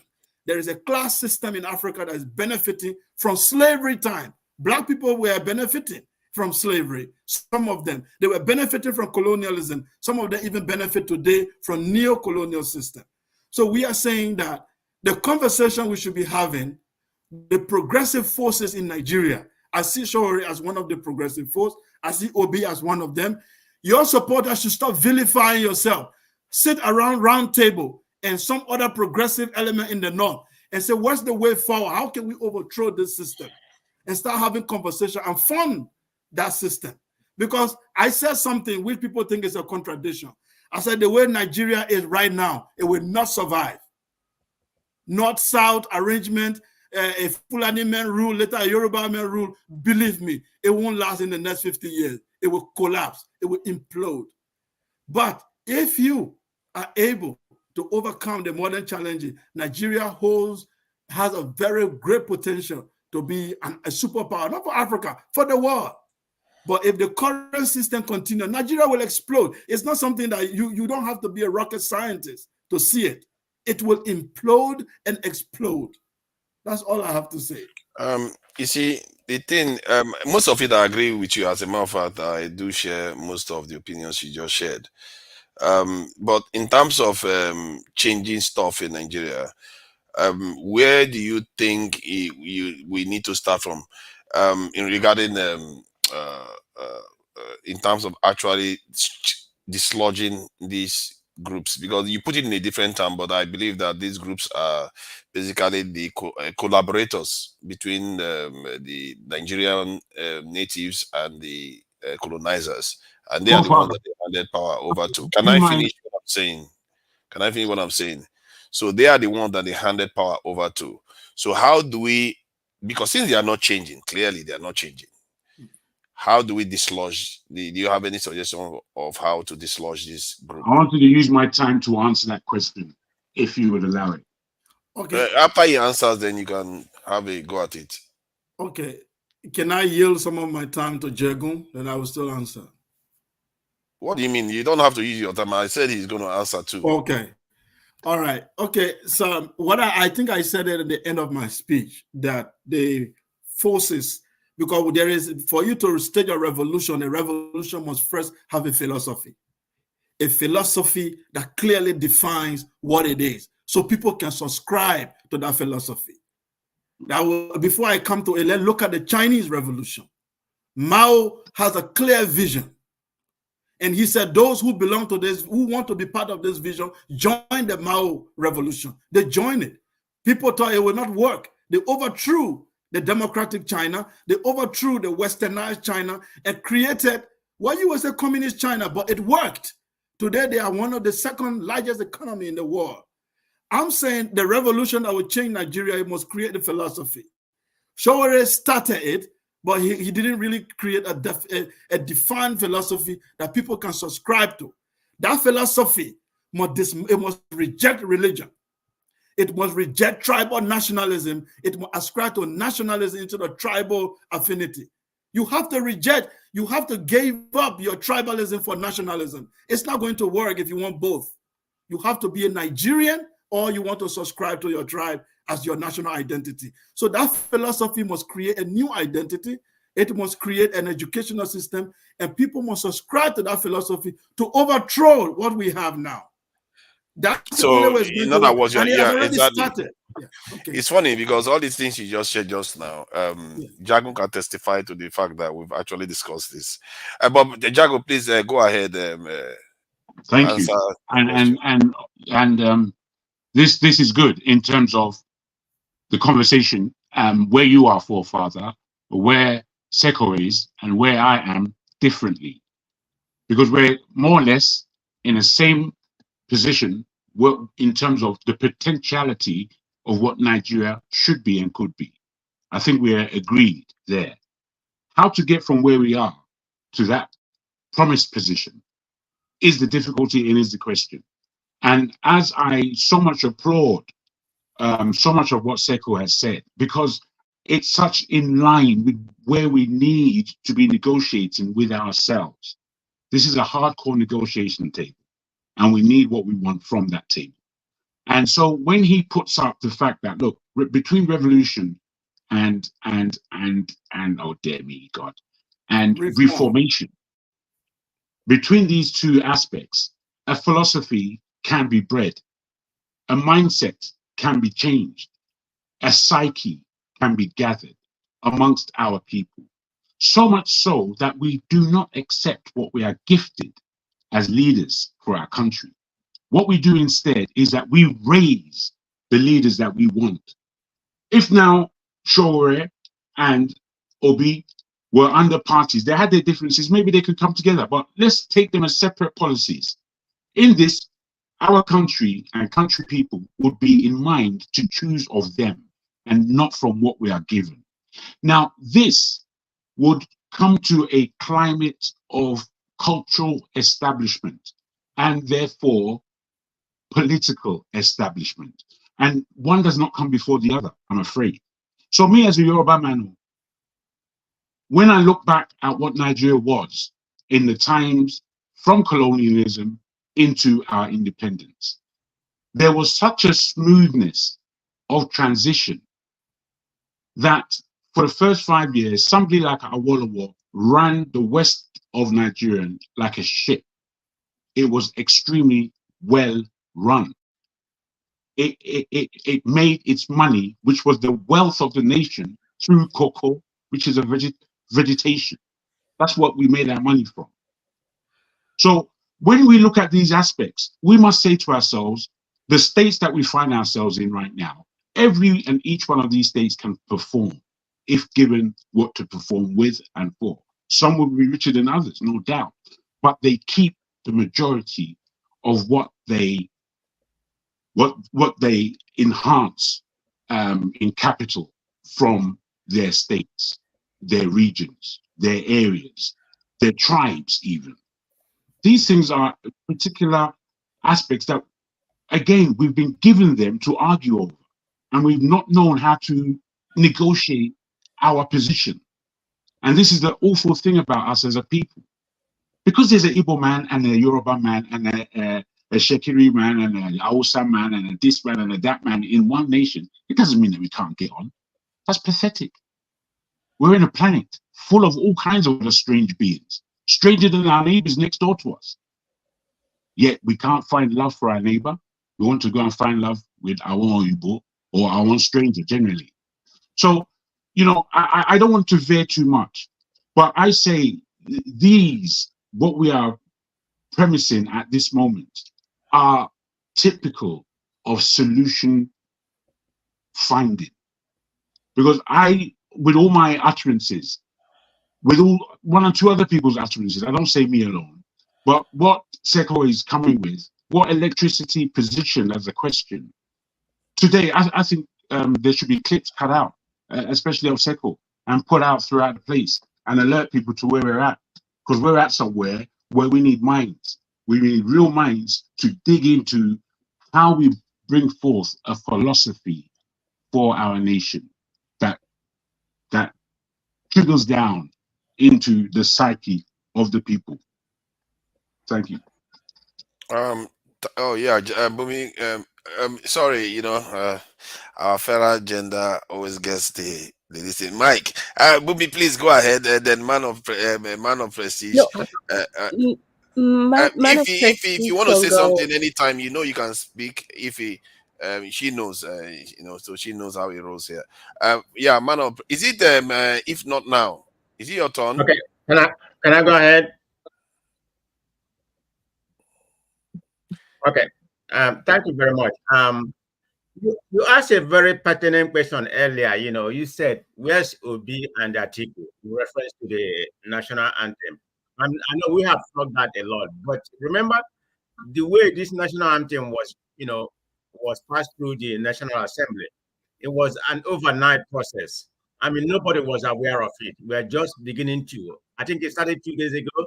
It was just a rumor. So they passed it overnight. So everything is just surfacing right now. Hopefully, they can make a comment to that. So, but anyway, let me continue where I start. I mean, this government has been like trial and error. It's like a puzzle. I mean, you see the statement that's coming out from their space table.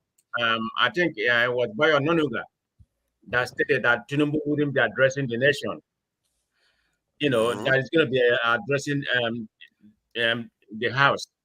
But what the other guy, I think his name is Ingela, then he issued a very conflicting statement today and said, no, Tinubu is not going to be addressing the country and it's not going to be addressing the National Assembly. You see, this is the problem with, with the government. They don't know what their priority is. They can't even stand with a particular statement that they made.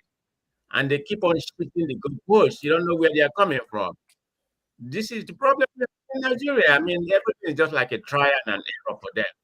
See which one is going to face, with their propaganda. I mean, that's where we are right now. I mean, the country is just like in a mess situation. And I'm beginning to think this national anthem we are talking about right now is a distraction. Believe me, I'm thinking because they know we're going to be talking about it today. Try to deviate away from what's supposed to be what has to be accomplished. And if you look at the Nigerian space, this has generated a lot of conversation. Maybe about 50% of what people are talking about Tinubu achievement 100%, but maybe about 30 or 50% has shifted to about this national anthem. So they did it on purpose. And you asking somebody from Edo, somebody from Edo is the one that initiated this. I don't believe it.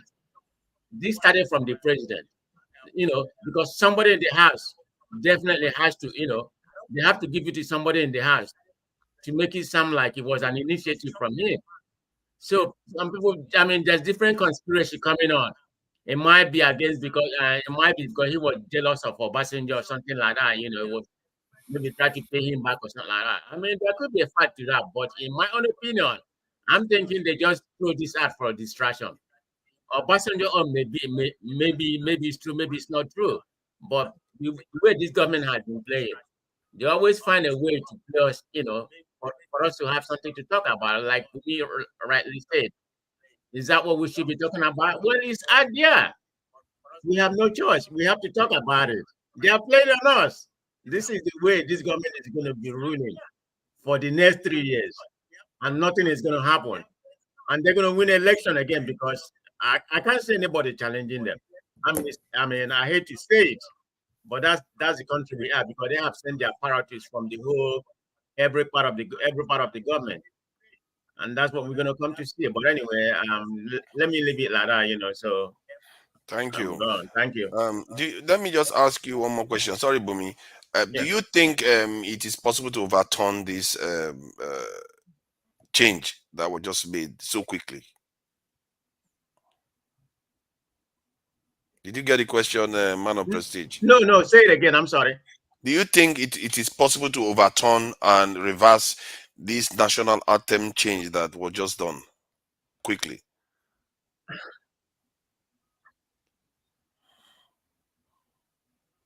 How can you overturn it? I mean, I thought it has already been passed through the Congress. I mean, who's going to overturn it? Are you talking about the masses overturning it or the Congress? Yeah, because if the people object to it and they find that people don't like the change that was done, is it possible, or has there been any recent history where they changed something like this? On mere merit, yeah, they may debate on it. Maybe they can overturn it. I mean, they can, but I mean, they did it for a purpose. So I mean, like we have different conspiracy coming up here, maybe because because it came from Obasanjo or whatever, and or maybe before distraction or something like that. I don't see them going back. I mean, that's just the way this government works. Yeah, it's possible to overturn. I mean, it's a law. Then it has to go through the National Assembly again. Then they take a vote and overturn it. So yeah, everything is possible. Can I But say in something? Nigerian Right? space, I don't see it coming. That's just the way, they rule with impunity. So let's call it spade a spade. This is not going around. But anyway, thank you, everybody. Thank you. If you wanted to say something, if So this is very interesting. The way I look at it is that we went back like 50 years backwards. I thought we are trying to liberate ourselves from the British. Now we are, when did we get our independence? 1960. We are 60 years backward. So we are starting all over. And may I ask whoever that signed that into law, Tinubu, can he sing that national anthem? Does anybody in the house, anybody in Nigeria, just tell me it's one person that can close their eyes and sing that national anthem? So what you're trying to tell me that you're gonna now start forcing everybody because me, I will not learn it. It's not possible. I will not learn it. Can somebody in Nigeria ever open, no anybody in that house, National Assembly, ever? Because when they were singing it, they were just playing the music and all of them closed their mouth. I say, look at the fools. None of them can open their mouth. So now you're going to tell these people in primary, elementary schools that this is your new national and all healthy, whatever, whatever. I'm not going to learn it. And I will never learn it. If a president cannot recite the national anthem, who am I to sing it? Until our president come out and tell us, okay, this is how you sing it. But for now, I'm not going to learn it. And a lot of people are not going to learn it. What is the essence of, changing the national anthem? Of what effect? I know somebody from the north opposed that, challenged them. Is that what we should be discussing about? The economic effect of this. Don't be surprised that they will tell you that they spent 200 billion naira to change that from, to switch back to this, because that's what you will hear. Clueless people. They don't have no brain. Clueless. Nobody in that National Assembly got sense. I'm sorry to say that. I can, including, with all due disrespect, not even respect, including the president. Nobody got sense in that National Assembly, including the president. Anybody can say what they want to say. What kind of country is this? What kind of country? 1 year in office, you can't even make a speech to at least give people hope. I know things are hard, but bear with me. We are just starting. You tell us to celebrate. What is it for us to celebrate? You want us to celebrate 1 year. It's just because you people don't have anything to prove to Nigerians. Because if you do, trust me, you'll be on national television for 1 hour and at least make a speech to citizens of 200 people, 200 million Nigerians. It's just because they don't have anything to offer us.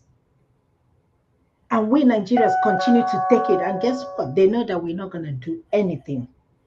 And they will continue to do whatever they want to do. And guess what? Nothing will happen. They know that we are not going to go out and protest.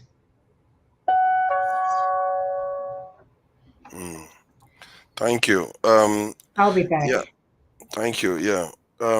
Yeah, it's really a shame that this is, for me, if it was a Nigerian that wrote the previous one, I would say, okay, stupid, but not priority. We can live with it.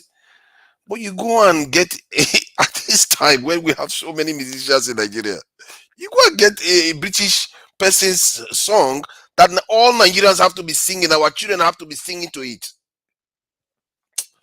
These people they don't have any sense of perspective at all. Please, Bumi, thank you for your patience. Go ahead.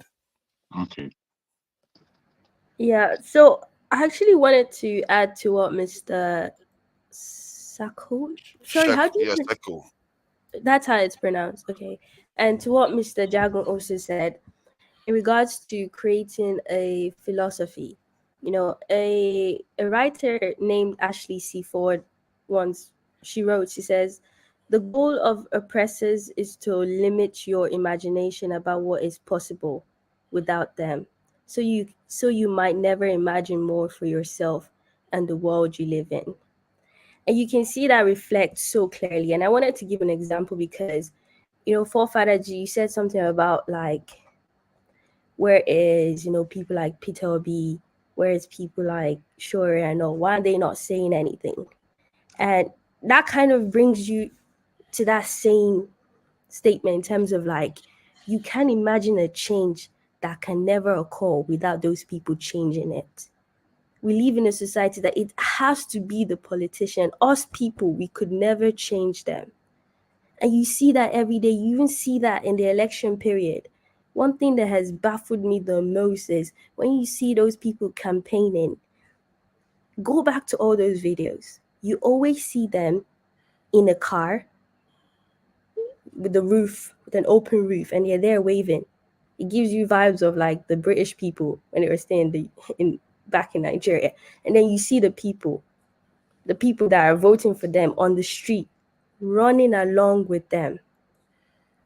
And you see them shouting, hey, whether it's Jagapan or Obio or whoever it is. It's always that. And you see we're in a society whereby we always wait for one person to change us. We can never imagine a change where we create that change. It has to be them. In this case, people will say, oh, Peter Obi is different because he actually wants the best for us. Fine, that might be true. But I think what is weird is the fact that you can never imagine a change without him. That's what's weird. Not him creating the change, is you imagining, you not being able to imagine that. So I just wanted to put into that, creating that philosophy needs to probably start with a vision. Maybe breaking, which is the same, or the ideology.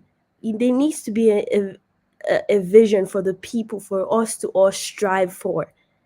And then that creates this philosophy or idea. If you gave an example of the China, even though it's a communist country, but they at least had an idea of where they want to be. It was totally different. And then the people looked at it and said, okay, you know what, this makes sense for us. But the question is, what do we have as a people? Is our vision, our future, the goal for ourselves just 100% forever waiting for one man to tell us where we are going? Because ask yourself, if this is not me praying for anything bad for those people, but let's say Shore and let's say Peter Abi somehow just, they decide to say, you know what, I'm not doing this anymore. I want to go chill to the corner. What's the plan? What's the plan? Because let's even forget 4 years from now. Let's say you leave Tinubu for 8 years. What is the plan? Because you can see it so clear. We don't have goals for ourselves. We don't have vision for ourselves. We are waiting for someone to come. We don't have a system. We don't have where we as a people want to be in. You talk about creating, like having a country. How does that country look like when even the people separating, it's like we don't even give space for the people separating to even have a space to voice themselves. And even if you give those people who want to separate, it's like, how does that look like? I don't see any plan of where we want to go as a people. It's just kind of, we just want, and it's understandable, don't get me wrong, I understand it, because what the oppressors, like Mama Echo always says, is they use poverty to kind of limit your imagination. And that's why so many people, what they want from a governor is just give us light, give us food.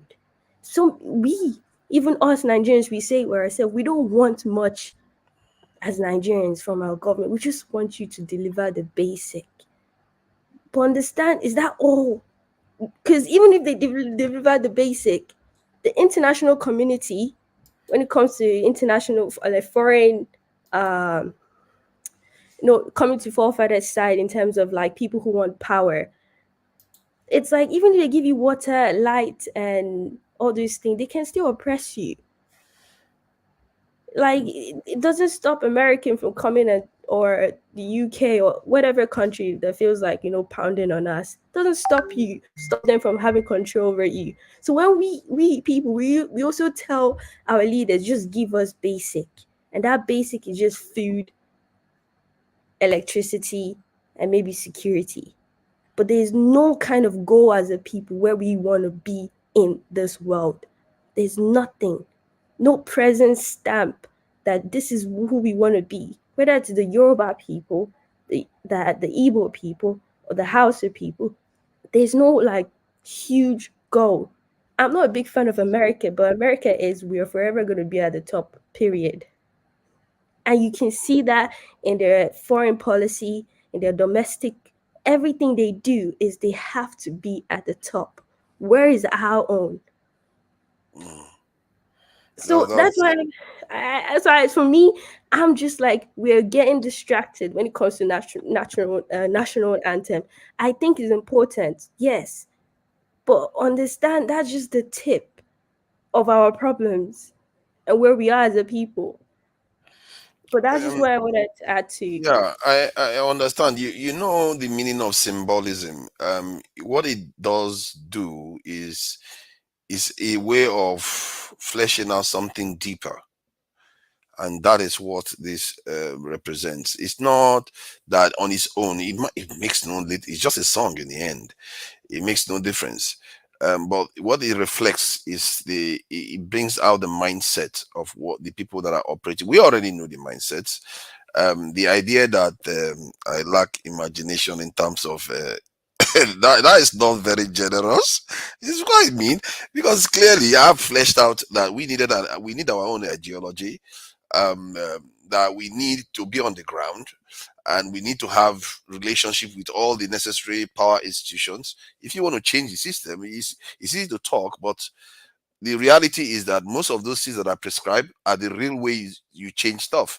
When the Bolsheviks arrived in the Soviet, or before the Soviet Union, the country was already ready for them, because they have already made the changes on the ground. The ideology was already, seeped into the people. And, I always give the example of how Nnamdi Kanu was able to do what most of the stuff he did overseas, and Samanekba was able to do all this. How can we not do that? The examples are all there on what we need to do. We know our leaders are quite weak in terms of being able to resist the people when the people mean business. So I'm not lacking illusion, this in a vision from that point of view. The reason why I called on these people are these are the tip of the spear right now in terms of at least criticizing stuff. And when I call them out, I'm trying to imply that maybe they too are compromised, and this is the problem. And people that are following them should also keep an eye, because when I heard it immediately, my whole being just changed. And we were having a meeting, and my focus on that meeting went away. So to say that, it just came out, they couldn't say anything. How long does it take to get to Twitter and write a message? How long does it take to stream? Is this guy not streaming it now?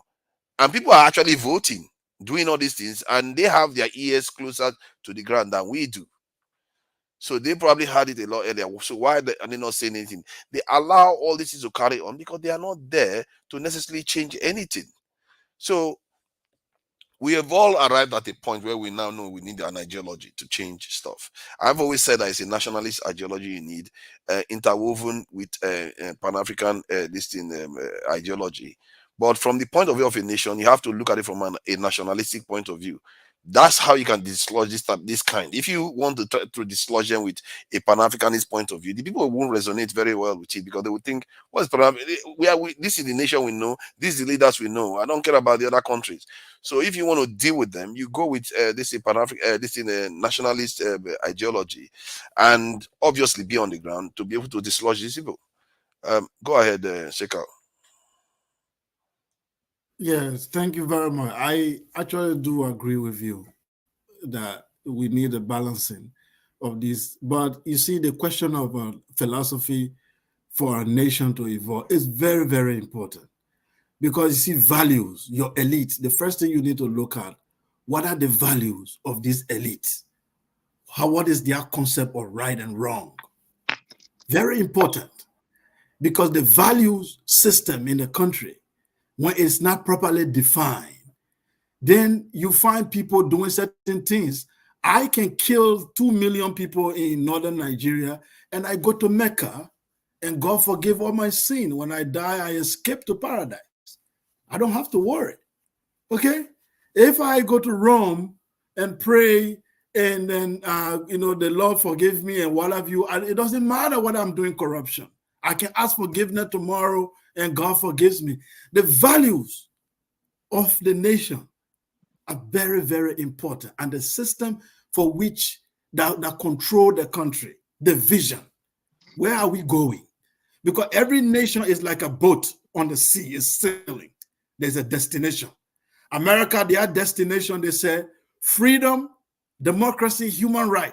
We are custodians of these values from ancient Roman Greeks, and we want to protect this for humanity. The Western world, that's the same thing they stand for. What do African nations stand for? They call it development. What is development, please? If I ask any African politician, what is development? What is the measurement of this development? Development in relative to who? Because it's like for them, development is for us to imitate, to be like Paris. We want to imitate. If there's a road in London, a bridge in London, then we try to replicate that bridge in Lagos. That's development. That is it. But in reality, everything God creates on this planet develops naturally. The plants, animals, it's only the environment and other things in play that can prevent that thing from developing.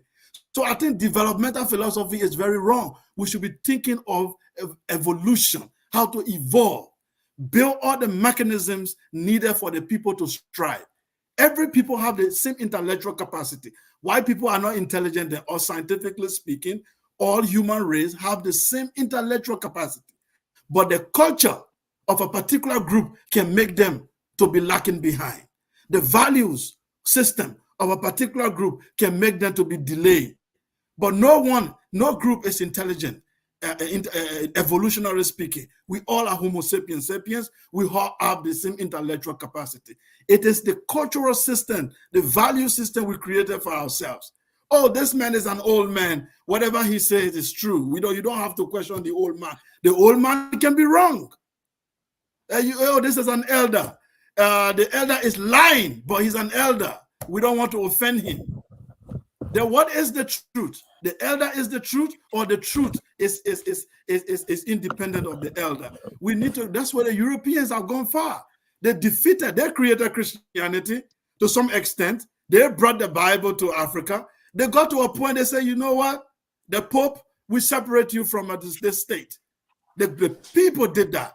Then they got to a point, they say, you know what? The kings, we don't want no king. We want a democracy. We, the people in Africa, what do we want? What are we asking these people to do? That's where the question lies. That's why the idea of a philosophy needs to come up for us to develop a national philosophy and say, this is our destination. For me, over the year, the philosophy that I have followed is African Renaissance that was created by Sheikh Anta Diop of Senegal. I don't know if most of you know him. He said the African Renaissance is the rediscovery and expression of African creativity and genius. We need to believe in our own creativity. We need to imagine the future that we want. God does not live in Rome and God does not live in Mecca. We can imagine God and create our own understanding of spirituality. Democracy is not the way the European define. We can define all of these concepts to suit the reality that we want. We don't have to copy and paste like the assembly just did. They just copy and paste a national anthem. Where is the creativity? Where is the creativity of the Nigerian people? This is what we want to talk about. That's why when you talk of economics, we don't have to copy and paste. If you want to talk about national development, you have so many tribes. How do we dialogue to put all of these tribes to have the same vision?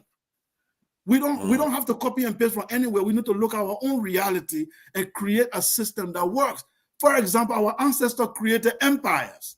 In West Africa, we had the Ghana Empire, Wagadu Empire. There were so many tribes there, but there was no tribal war. Why? They created a system where everybody had a voice in the king palace. But today, we practice a democracy of minority and versus majority. So the minority is trampled upon. And Ishakirima cannot be president of Nigeria. A Benin man cannot imagine to be president of Nigeria because he's not from the major tribe. Unless he do a coup d'etat, unless by mistake like Goodluck Jonathan. They cannot aspire. That's not the vision. We need to redefine this so that people are choosing based on competence, based on character, based on what they are able to deliver, and not based on their religious affiliation. We need to tell the people, a Muslim, a righteous man is not defined by his religion. A religion does not make you a better human being. Otherwise, religious countries will be running there for asylum. If religion makes people better, I think all of us will go and look for refugee paper to live in Mecca or live in some Rome. But people run to secular countries. That's where everybody run to. Why? Because everybody got a voice. Why? Because I can criticize the Prime Minister of Canada today and nobody will come get me. But if I criticize the King Salman of Saudi Arabia and I live in Mecca, I will be gone tomorrow morning. So we have to look at that religion does not make people better. We have to look for excellence. We have to strive for a vision that we want for our people, that all men are equal before the law and everyone should be judged based on the competence and their character. Not just a slogan, but the system should be able to do that. The system should be able to put that check in place. So I'm saying we the people of Africa, we are the one. The ball is in our court. It's not these leaders. This leader will never fix it. And the concept of Messiah, I would like to say this before I end, the concept of one man will come and save us. It's not African. There is no Messiah spirituality in African culture. That one man will come and save us one day. No, it is we the people that will rise up and decide what will be good for. Obi will not save Nigeria. I'm obedient in my mind, and I'm also Showore camp. But Showore cannot save Nigeria. Obi cannot save Nigeria. It is a philosophy that will go to the mind of Nigerian people, and they will say, this is the way we want to be governed. If anybody gets there, irrespective of his tribe or religion, if he doesn't comply with that philosophy, we'll get him out. That's what Africa needs. My own country, from 1847, we've been having people who get to power by using Christianity. They just lie that the law, I have a vision. The law said I will change this country. Then they elect him. He does nothing. The law told him nothing. We forgot that we were supposed to check his character. We were supposed to check his record. But because he said the Lord sent him. In fact, we had a president who was a pastor in the 1980s. He was a reverend. He did nothing. So I am saying we need to move. African people need to understand there is no divine intervention to fix a country. Otherwise, Israel will not be using Iron Dome to protect itself. There is no divine intervention. It is we, the people, that will decide to create a secular philosophy where every man or woman will be equal. And we will assess our intelligence and strive to create a better life for our children. Other than that, we will be going in circle. We will just be going in circle and there will be no salvation.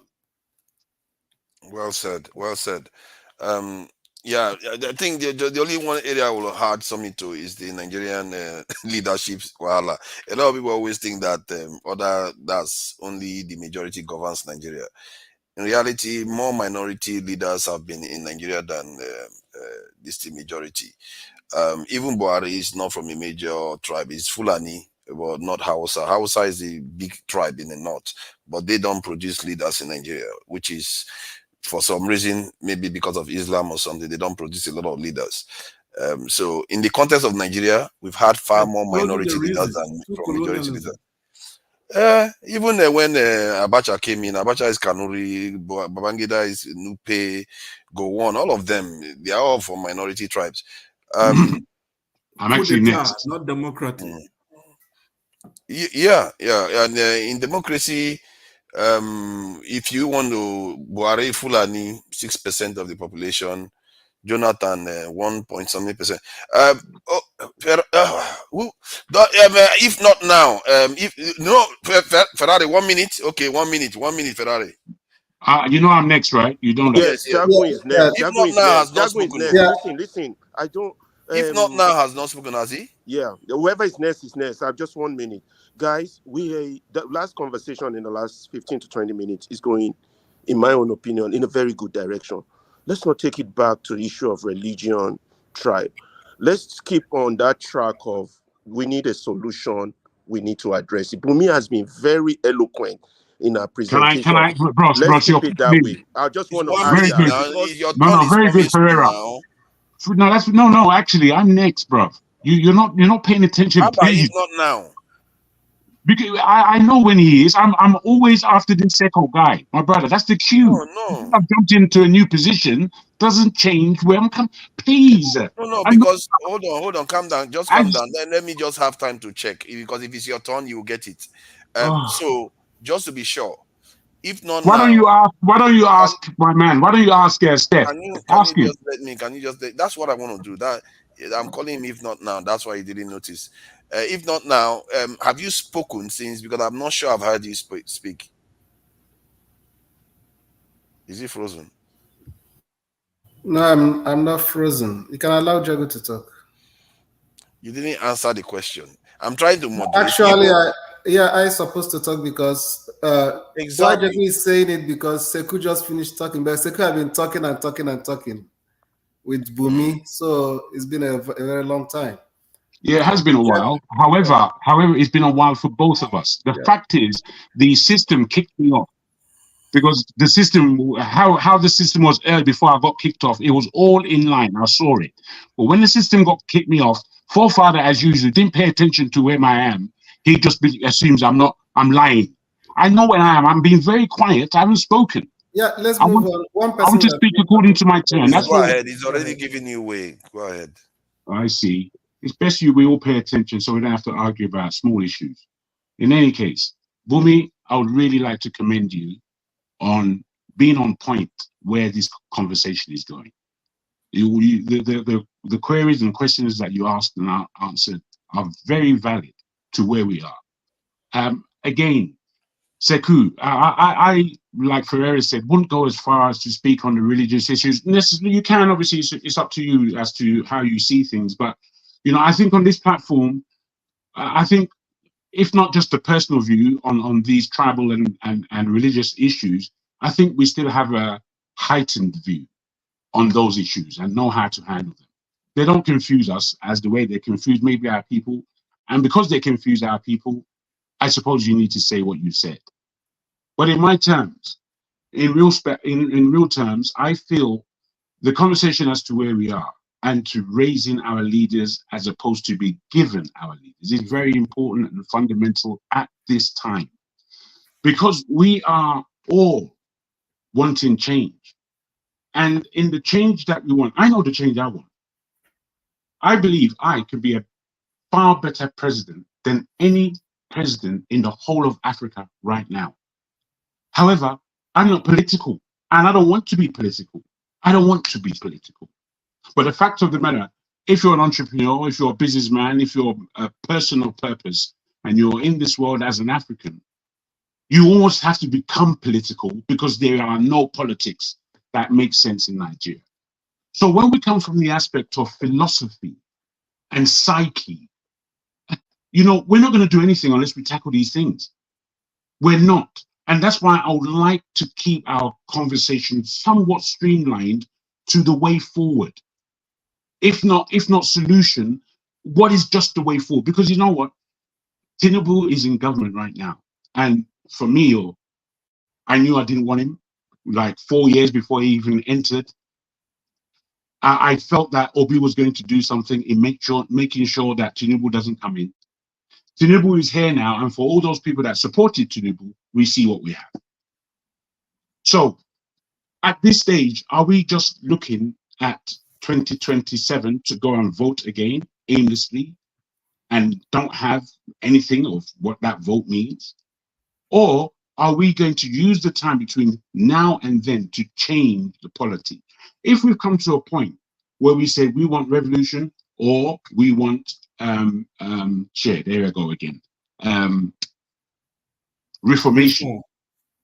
If that is the aspect, then I say that this is enough to build a philosophy upon, a philosophy of politics, and a philosophy of politics that comes from the people.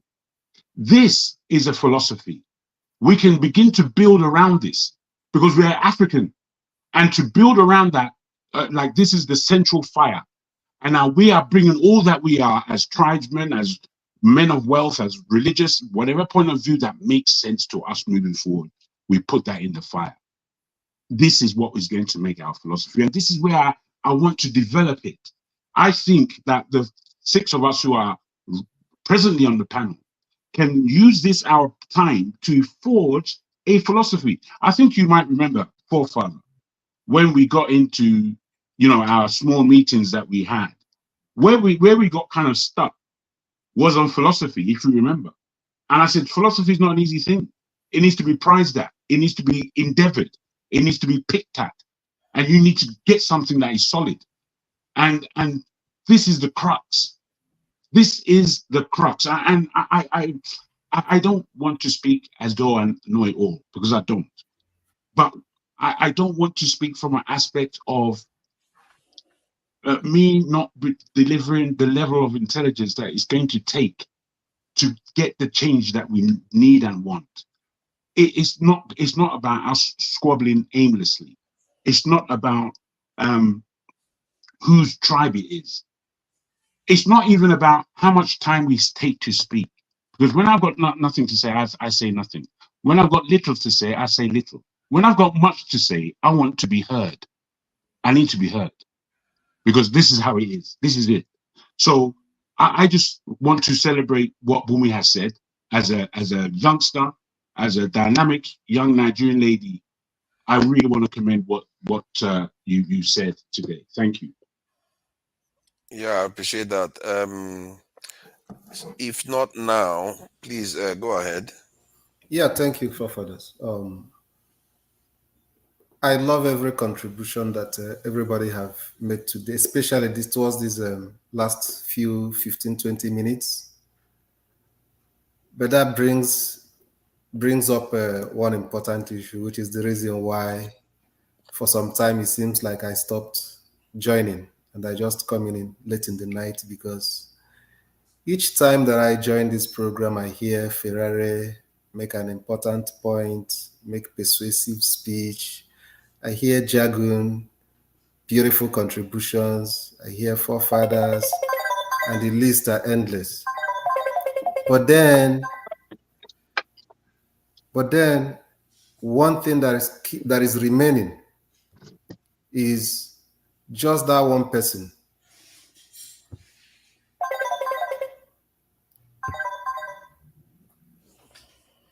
Can you hear me? Yeah, we can hear you loud and clear. Just that one person that will take it on, just like, because it's confusing when Sekau said he's talking about us and said no person. So they cannot do this. Peter B cannot do this. It's us. Even among us, we need a Peter B. We need a Showore. There's no way a mob, a group of people can do so. We need leadership at every level. And that's the reason why our gathering here have not really, it has a great potential, but it have not metamorphosed into something great for how many, it's doing something great. Well, don't get me wrong. It have not really utilized its, lived up to its full potential. Why? Because there is still one thing lacking. Who is that one person who can galvanize us outside this public domain we are here now? Because we can't really achieve, we are already achieving the much we can achieve by talking together here. But there is greater potential that we can, achieve, which is far more than what we are doing today, which can only happen outside of what we are, outside how everybody is seeing everybody now. That is what can bring out 10 times whatever impact having our say is doing right now. It's just that same leadership. Who is that one person? You understand? Yeah. Ferrari's contribution resonates. Forefathers' contribution resonates. Jagu's contributions resonates among all of us. But who is that person that will say, okay, you know what? Let me take it upon myself to try it out outside of this forum. That is what is lacking. Action. Yeah. Action. Yeah. Okay. On the word action, guys, I've started speaking. I need you to be quiet, guys. On the word Ferrari, hold on for a second. For a second. You see what the point, if not now made, is a very pertinent one, because when it came down to it, what it came down to was resources. And as a matter of fact, I remember we had that conversation one evening too, where we were saying you need the resources, because in the end, you can have all the ideas, you can have the people, but the resources is what they need to be able to lead what they are doing and come and focus on this stuff. And every movement in history has always had that resources, and at the core of it is what is missing right now. But I'll leave it at that. Okay. I want to pick it up from where he stopped, where he keyed on the keyword action. Remember, what's her name? Aisha Yusuf said that we have. Can you hear me? Or you can hear me? Loud and clear. Okay, good. So Aisha Yusuf said that we don't need activists. We need citizens who can act. That's the exact stuff that we need. We need citizens who can act. So where are we?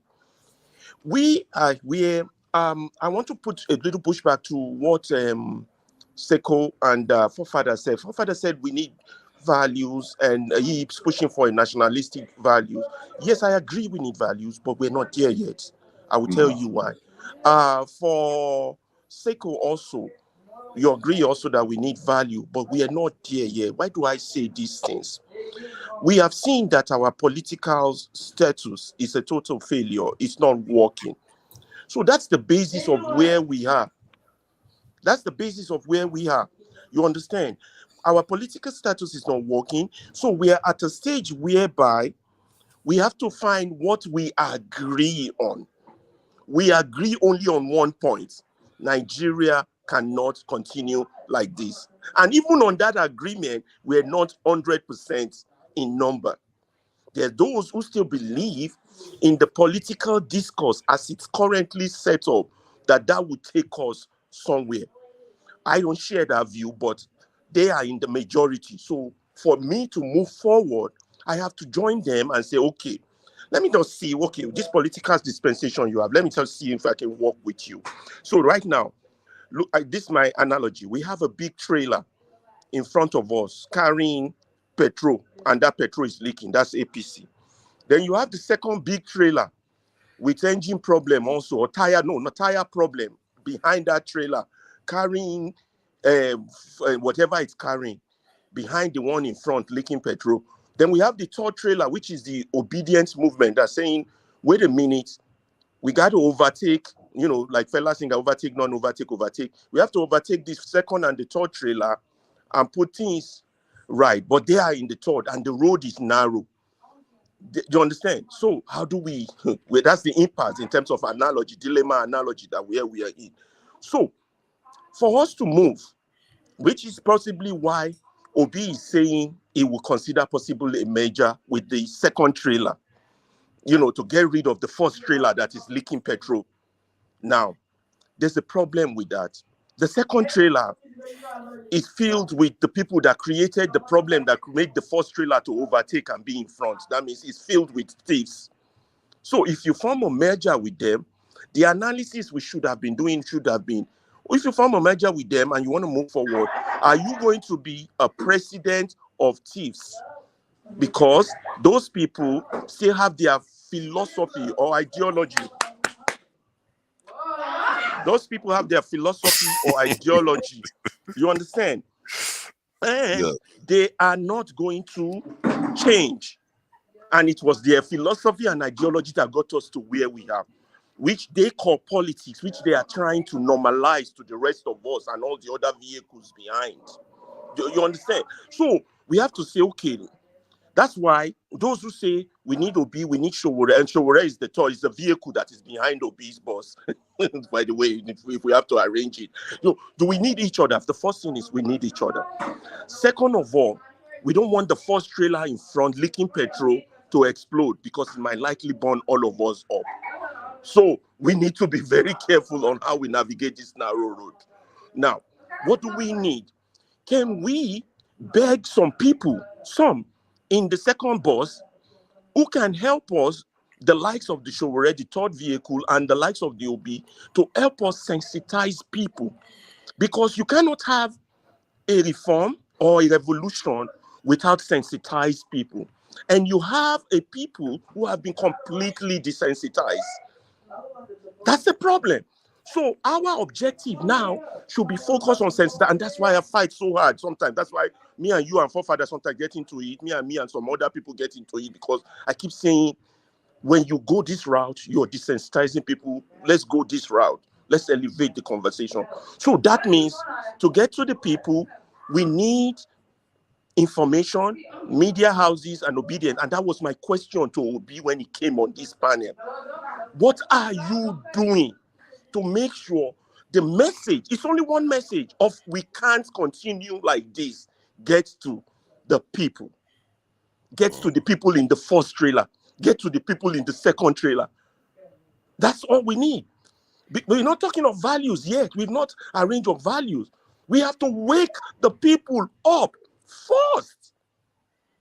Once they are awake, then we can now debate values and the way forward. That is the analogy I see. And so, what do we need to do? So, that's why I said we need active citizens. Even though we don't have citizenship rights, we need people. We don't need activists. We don't need a Wole Soyinka. We need people who get the message to come together. And in the like of my mind, I still can't understand why the likes of Mayegun, the likes of Obi, the likes of Kano, the likes of Dele Farontiwi, and the like of Rudolph Okonkwo and those of us who are their minions are not on a round table talking. I still can't get that. That's what we need to be doing right now. The likes of that's the question, Ferrari. Are you not in the position to start bringing these people together? That's why I come to this show. Behind closed doors. I argue. That's why I'm trying to push these things, because a lot of people don't know this. That's why I'm here. That's why my wife is mad with me, that I'm giving her my relationship to you guys instead of being with her. I spent 6 hours with you guys on Saturday. She's freaking mad. Don't blame me. That I'm going to suggest. Don't blame me for your upcoming divorce. I know. I hope this don't lead to my divorce. But I'm begging her that, okay, I'm going to negotiate. How many hours can you even give me on Saturday? Or 2 hours? She said 3 on Saturday. She said 2. So if Rudolph can have me for 6 hours on Saturday to negotiate, so that I can fight forefather to say, forefather, that question would desensitize. Let's shift to this question. Let's sensitize. So when me and forefather are on the same page, when me and electricity are on the same page, then we can carry everybody on the panel along. And then our message can go along. And maybe one day it will touch the likes of Obi, not just the likes of Obi that we need. We need everybody, like all the artists. Just imagine one day. What's the name? Can I make a suggestion, forefather? Do you want to hear this now, Ferrari? Yeah, what did you say? Do you want to hear this now? Let me hear it. If you want to be on the same page with electricity, I don't, but I wait, change no, it. let him say first. You're too sharp, you want to have an opportunity to have a common ground with electricity. But I could change him. Wait, no, Bros, let him come to the point.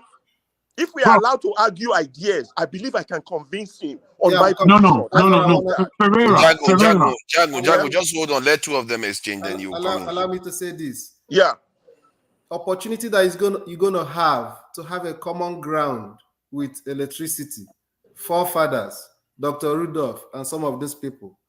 It's not going to be on a public debate like this, because Rudolph is already on my page. It has to be. It's It because has of to human be. ego, you're not gonna get it Because right. they have their own If crowd. you really, And I'm if I can coming. If win you really them, want I to, win Guys, them we have to back. listen to each other. Yeah, don't worry. if You you see, we really have to want to listen help us, so that the viewers can understand. if you really Let's want to listen to each help other. us, if you really want to help us, you can use another intermediary. You need to be together with these people in a place where every other person that is not part of it will not hear what's going on. It will be easy for you to make concession, have understanding, you understanding the reason why he has a particular viewpoint locked in. That's how you build that common ground, and all of us can move forward. We just need people that can bring out something better Yeah, out I of would what try we're doing that here right again, now. but we've tried that before. We had so much problem. People don't want to give their real name. People don't want to do this. People, Exactly. You see that we've now? had That's too much a problem. problem. Hold So on. Bruh, let them do it in Hold private. on. bruh, Let's you do it see in me, oh, public. I'm Go here ahead, Jago. gagging myself. Yeah. Jago, please go ahead. Thank you very much. Ferreira, my brother, please listen to me. You see, in this thing that we are doing, none of us is perfect. Underline that in gold. None of That's us. Given this, I put to you that just like me, I'm a man, I'm impatient. Every morning, my only prayer is for patience. Because with the fact that I know I've got no patience, I'm going to run into trouble. So I put it to you, my brother, have patience. You have so much in you, you want to kick it out at every time, and I understand it. The more patience you have, the more you can consider, and you have to have patience anew at every time. Me in this thing, I'm learning this thing called patience. I hate being gagged. I hate the mic being taken away. I hate being interrupted unnecessarily. I hate all these things. Hate, with a deep sense of the word, hate. But it happens, an outburst happens from myself that are rather unfortunate, not very good looking. So when I look at you, knowing that you've got things to contribute, I saw the exchange between you and electricity today. And for me, electricity was 100% wrong. However, where you can, put the brakes on, brother. That's my only advice.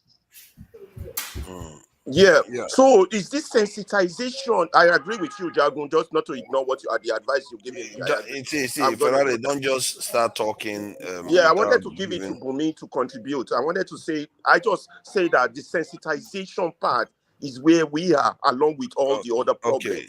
problems. Let me add to this. I think one of the things I notice is that you and somebody who have the same position on issues, and some of them, for other reasons, will forget about that one and those reasons are quite relatively downstream, lower level issues. They just make that a big issue.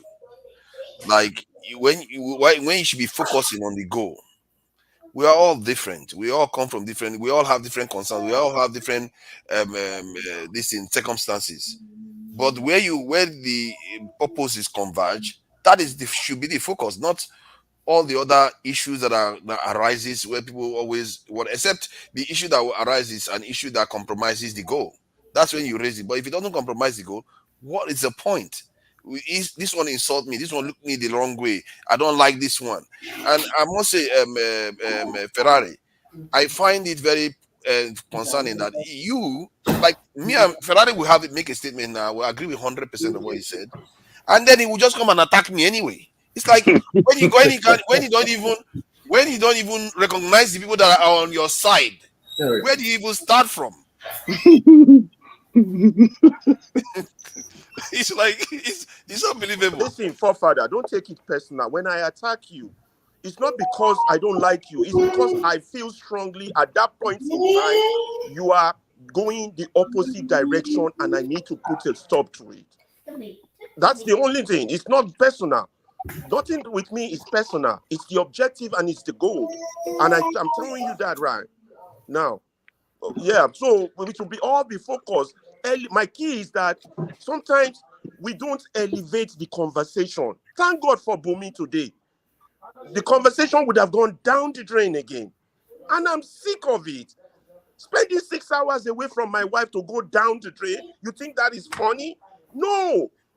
That's why I get vicious. Let Bumi talk. Okay, so yeah, after she speaks, I wanted to share something about philosophy. It's very interesting. You guys were talking about philosophy, and something came out today that I think I should share. Please go ahead, Ebumi. Yeah, thank you everyone. I would just say some things about when it comes to like the solution part. I think I was talking to Ovir and he made me realize something that I feel like majority of us we want solutions now. And it makes sense. I want Nigeria to be better right now. I want almost every African country to be better right now, but we also need to understand that this has been going on for years and you cannot just change something just like that, especially something that is not just it's not just bad government. It has come to the way we behave, the way we react. And you need to know habits cannot just change overnight. It takes time for people to realize things. It actually takes, like, sometimes it even takes experience for people to realize things. So to the point Mr. Jago made in terms of patient, we do need patience. That's one. And I do think that a lot of Nigerian ones they want change. I think the only problem is how to effect that change, that organized change. And Ove always talked about it. We are not organized because I can tell we're six here. I can tell six of us here probably want to do something when it comes to Nigeria, but it's like I think one person has a YouTube channel. I think two people have YouTube channels here, and you're talking about it, which is change. The actions that people keep on hammering. Oh, you're not doing anything. It is a form of a solution because you need to inform people. People need to be educated. But I think to create solution, you need to first of all identify the problem. You can't solve something when you don't know what you're solving. And so first thing first, we all need to ask ourselves, or you need to ask yourself, what do you think the Nigerian problem is? And then you need to find ways on how to solve that. For me, I'm going to speak from my perspective of things. I think Nigerians' problem stems from the way we view things, who we are as people, the way we have been, the way we have been trained, the society we grew up in. The way I will provide change is by, first of all, going to the younger ones. I'm going to go to people my age. I'm going to talk about things. When it comes to the history, the foundation of Nigeria, majority of us don't know like the history of Nigeria. And you need to know how Nigeria was formed for you to understand why we keep on having, let's say, these tribal problems for no reason. Why do you hate that person so much? You need to know why you hate them so you could know, okay, is this hate even valid or not? So that history of like what Nigeria is needs to be there. And you can build that by telling stories.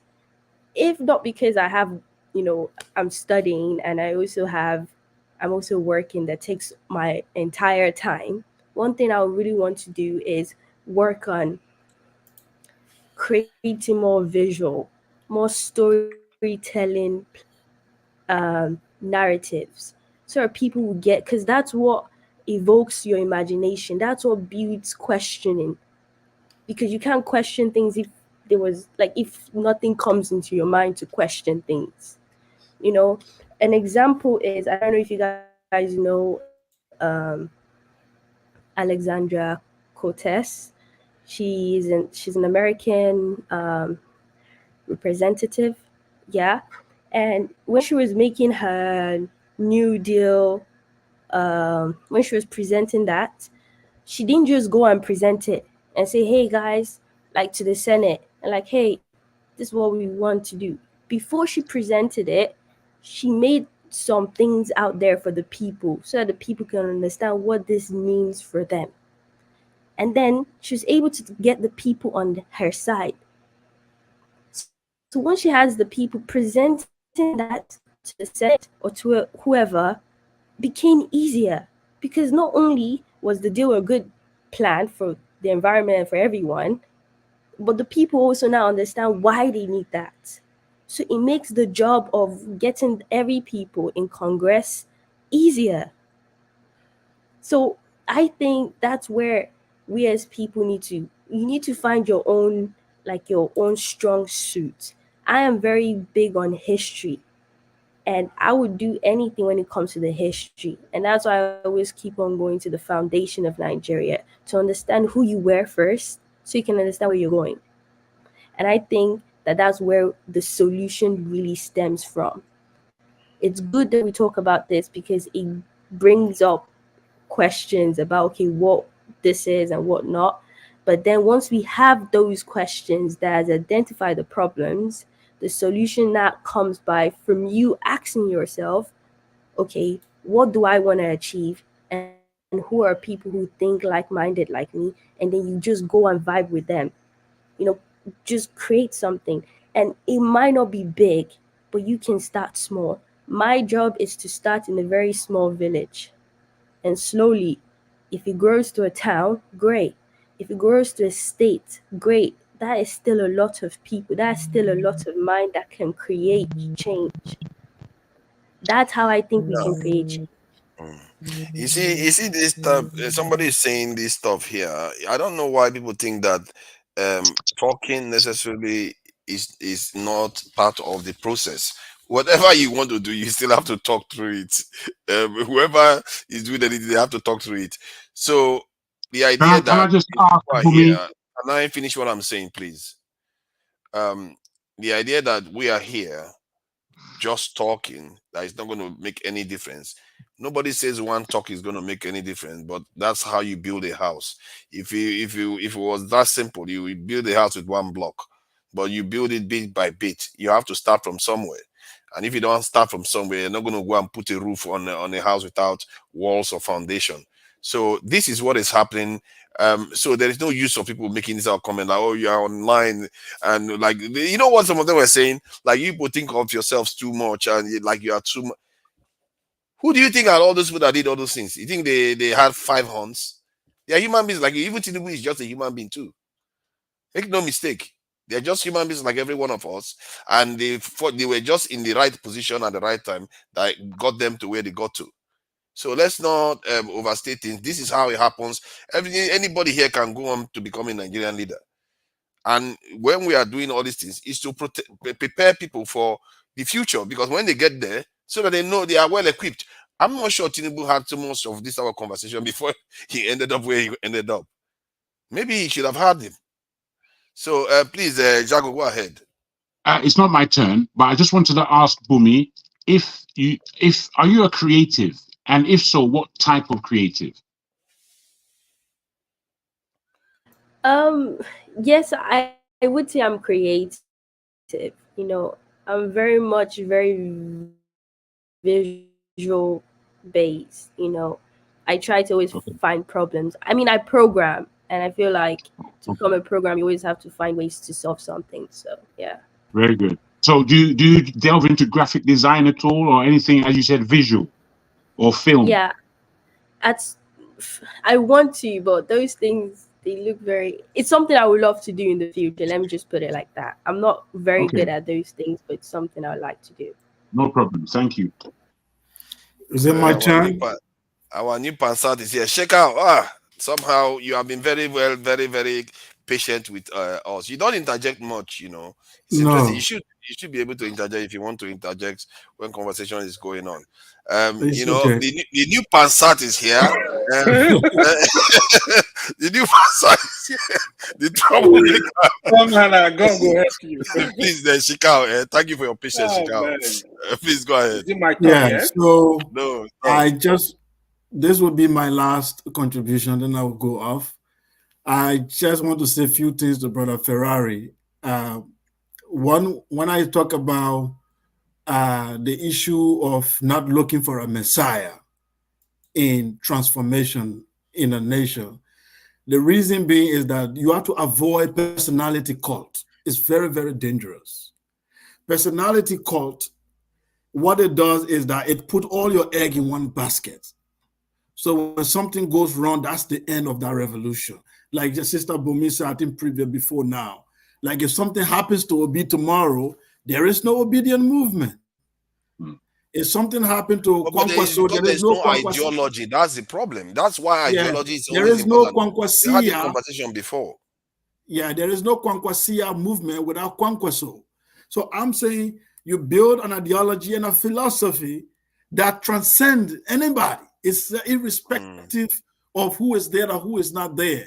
It just there when you meet the criteria, you become the leader, and then you are pushed to be able to accomplish that mission. And you are weighed, you are valued. I mean, you are kind of evaluated based on the values of that philosophy. The French in the middle of 1800, they had a philosophy called La Lumière, the philosophy of light, which was a cultural philosophy in France where they criticized superstition. They need excellence in government. Everything have to be clear. That's why they use the word light, the philosophy of enlightenment. They want everything to be very clear. If you are in leadership, leadership should be transparent. We should be able to know when you took over yesterday, how were things and how are things today? No sentiment. No, he's from my village. No, we have to look at the figure and the fact and judge you. So they made the French people to be able to see leadership that way over a century. Now in France, they don't judge you whether you are from Lyon or Marseille. They judge you, what did you do? What have you done? Even people from your village can protest more than other people. So I think that's the point we need to get to. Let's look at the Western world. Their philosophy divide their political group into left and right.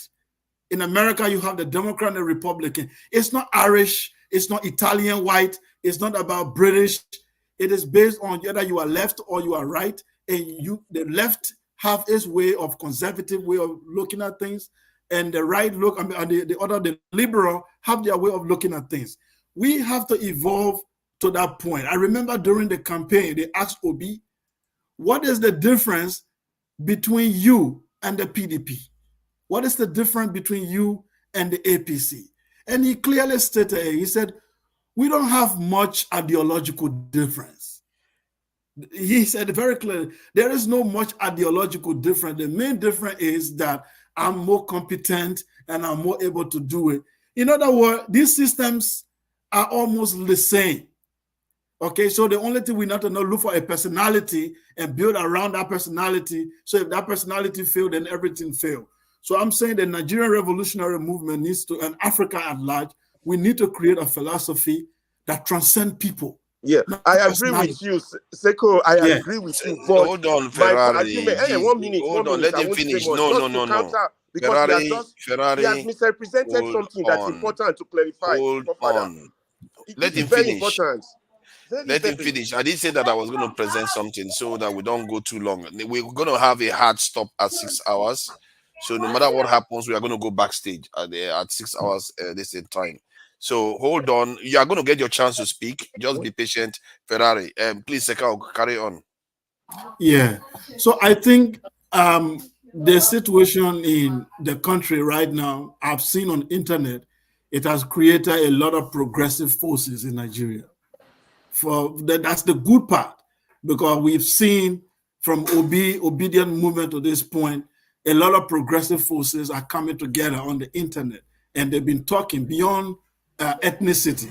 So it's Nigerian, some of you who are progressive, it is time to capitalize on this, capture this moment, begin to bring Obi and Ashore together. Now, we don't want you, we are not saying you should share love flowers, but we just feel like you have certain ideas similar, and we want to call a conference, whether it be in the diaspora or in Nigeria. You have a dialogue, you have a conference between these progressive forces, bring them together and say, what is the way forward? How do we overcome these pillars that are holding us back? And you begin to build on it and stuff. Every election, you find people among the progressive forces to push them forward. Because if you don't, if Obi goes away, the obedient movement is gone. And that's not the way for you to change a nation. The idea needs to be separate from the person, and you got every generation begin to build on that. I think that's the only way. What has happened over many African countries, including mine, we've been worshiping personalities. And when those personalities go, we go back to zero. And it has never helped. That's the point I was trying to make. Thank you. Thank you. I think it's a fair point to make. Let me just share this before we carry on, because it's funny we are talking about this, and this video was just put out today. And one of the things, Shikao, you are welcome to come in on Saturdays and Sundays when we are on. We do discuss philosophy and trying to get our own, get our own philosophy going. And I think that conversation is already being had. Okay, now let me just play this quickly. Most people groups believe their intellectual systems are the best. It's human nature. However, when we start to use these models to judge and question other civilizations, you quickly run into issues. For example, Western thought leaders are not going to find baby Europe in Africa, and looking for one robs you of experiencing authentic African civilization. Today, I'll explain why.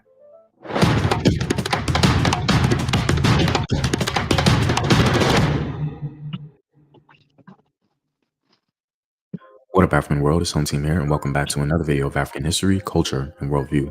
By supporting this channel on Patreon, Let me just do my due diligence here. We are reacting to this video, fair use policy. Thank you to the brother for sharing the video. you're helping in the creation of these videos and contributing to this content. The link to Patreon is in the description box below. To begin, it's critical to understand that this video does not apply to the entire continent of Africa.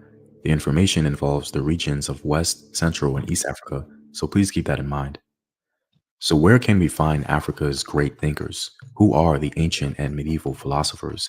Well, before we can tackle that, we have to face the question of African philosophy itself. There is considerable dialogue within the scholarly world that debates the very existence of African philosophy. I won't go into all of it here, but one example is the question of what's known as ethno-philosophy. Most of the popular material we have on African philosophical thinking is really ethno-philosophy, meaning the general collection of African worldview derived from culture, myth, folklore, folk wisdom, so on and so forth. According to several African scholars, this isn't truly African philosophy for multiple reasons.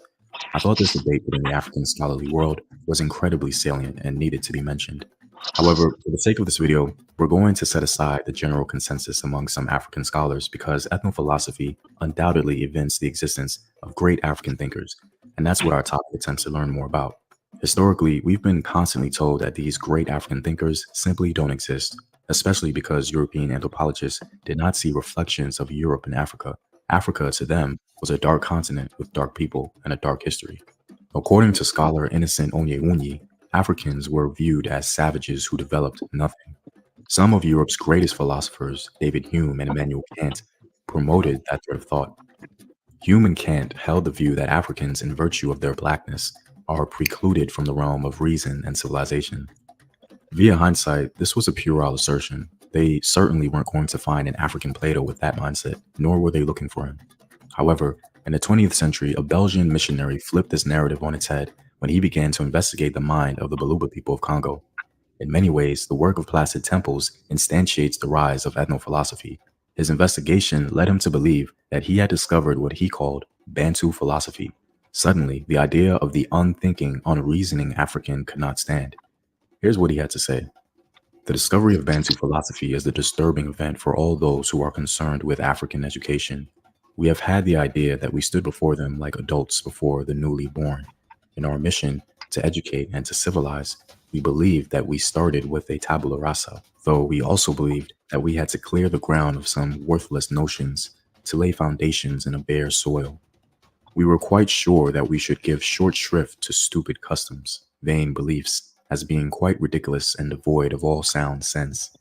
We thought that we had children, great children, to educate, and that seemed easy enough. Then all at once, we discovered that we were concerned with a sample of humanity, adult, aware of its own brand of wisdom and molded by its own philosophy of life. That is why we feel the soil slipping under our feet, that we are losing track of things, and why we are asking ourselves, what to do now to lead our colored people?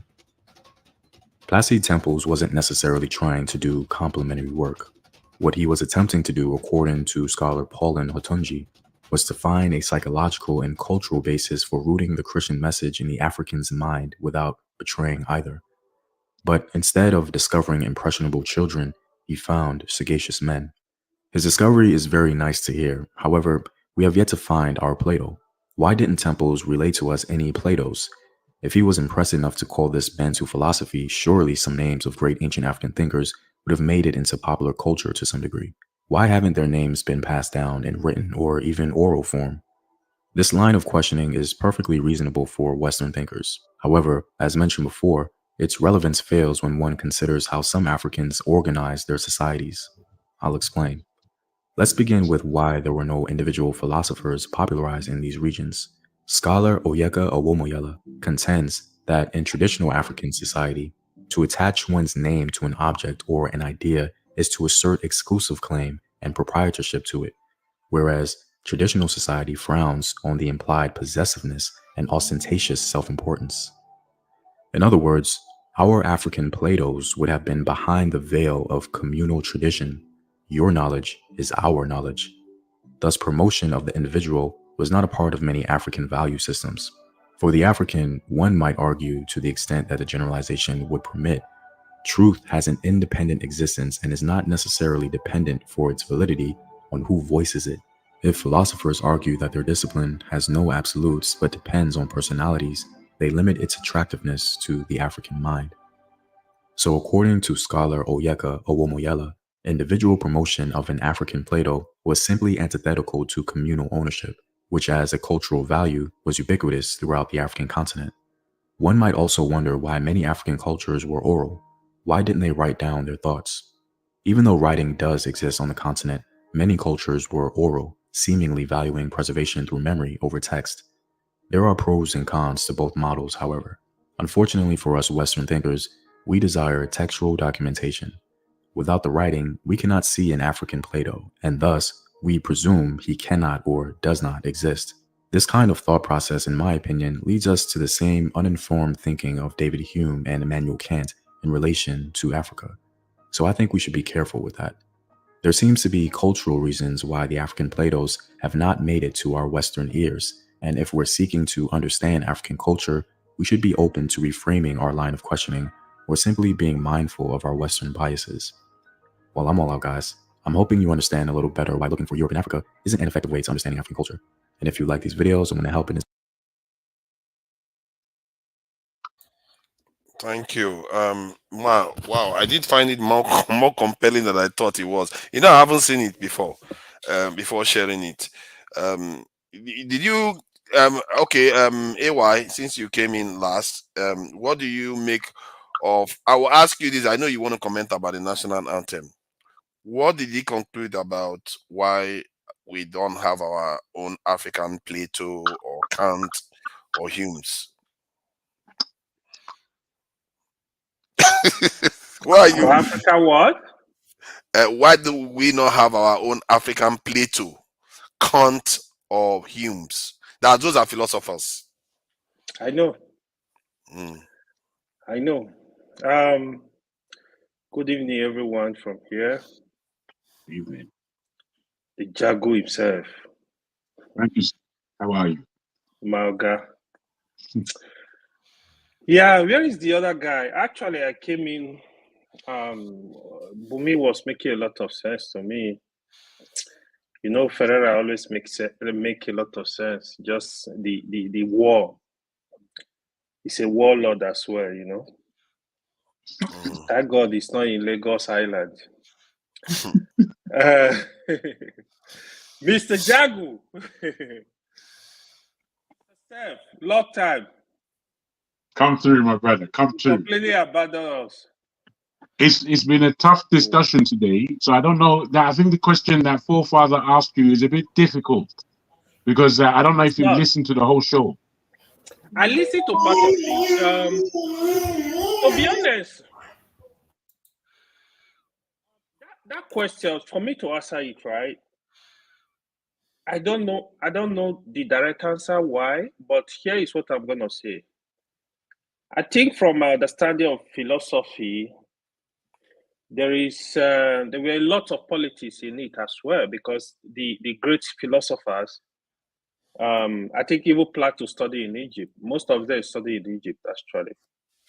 I remember, if I can recall correctly, I think Aristotle was Plato student. So the basically what I'm trying to say, the origin, valid origin of philosophy is from Africa, is from Egypt. Yeah. But here we have people came, collected the knowledge and left, make it bigger. But we that give out the knowledge, we don't have people to represent us. That is actually a very big question that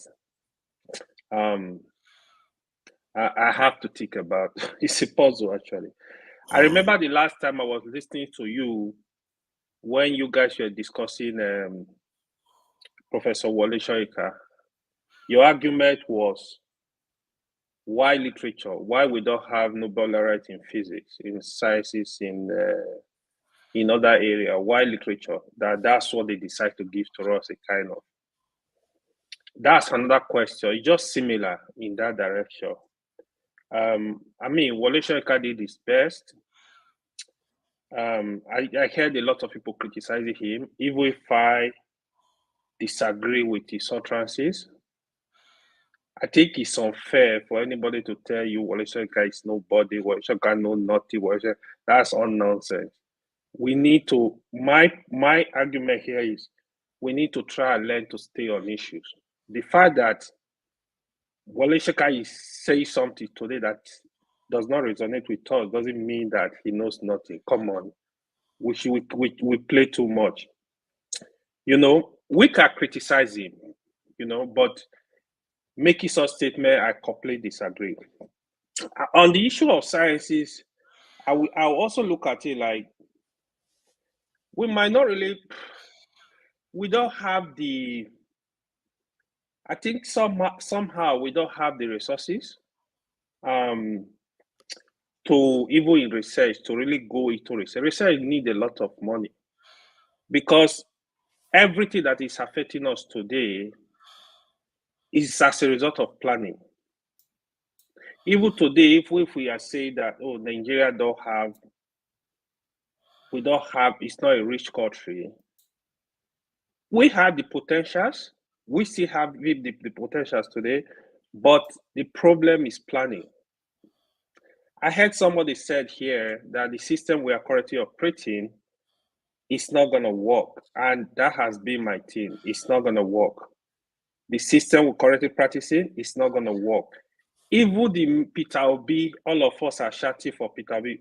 The only reason I gave my support for Peter Obi, I felt Peter Obi was a better candidate than Atiku and Tinubu.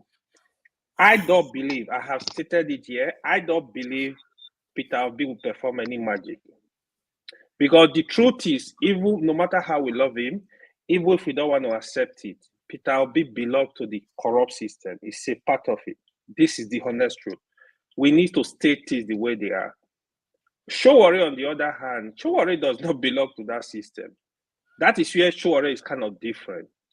Because if we actually need a complete change, everything has to be holistic. Like, we need to shift away. We need to shift. We don't need people that will go and be kneeling down to Obasanjo and IBB in their criminal hideout. We don't need such people. They've done their best. That is what I think they can offer, but they need to exit. They need to leave the system.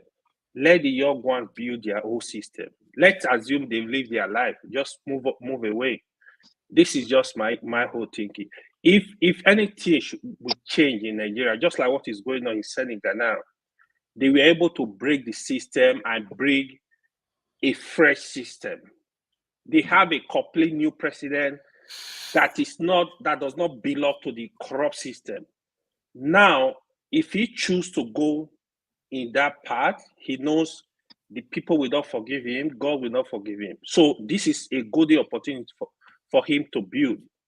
I know in Burkina Faso, whatever, they also have a younger military leader. I never believe in military leader because they don't change. They are the same. Right now, he's fighting for extra 5 years. After extra 5 years, is going to be contested for the another election. This is the reason why I don't believe in those people. They are the same. They will start good, the end they get greedy. That means they don't have the people at heart.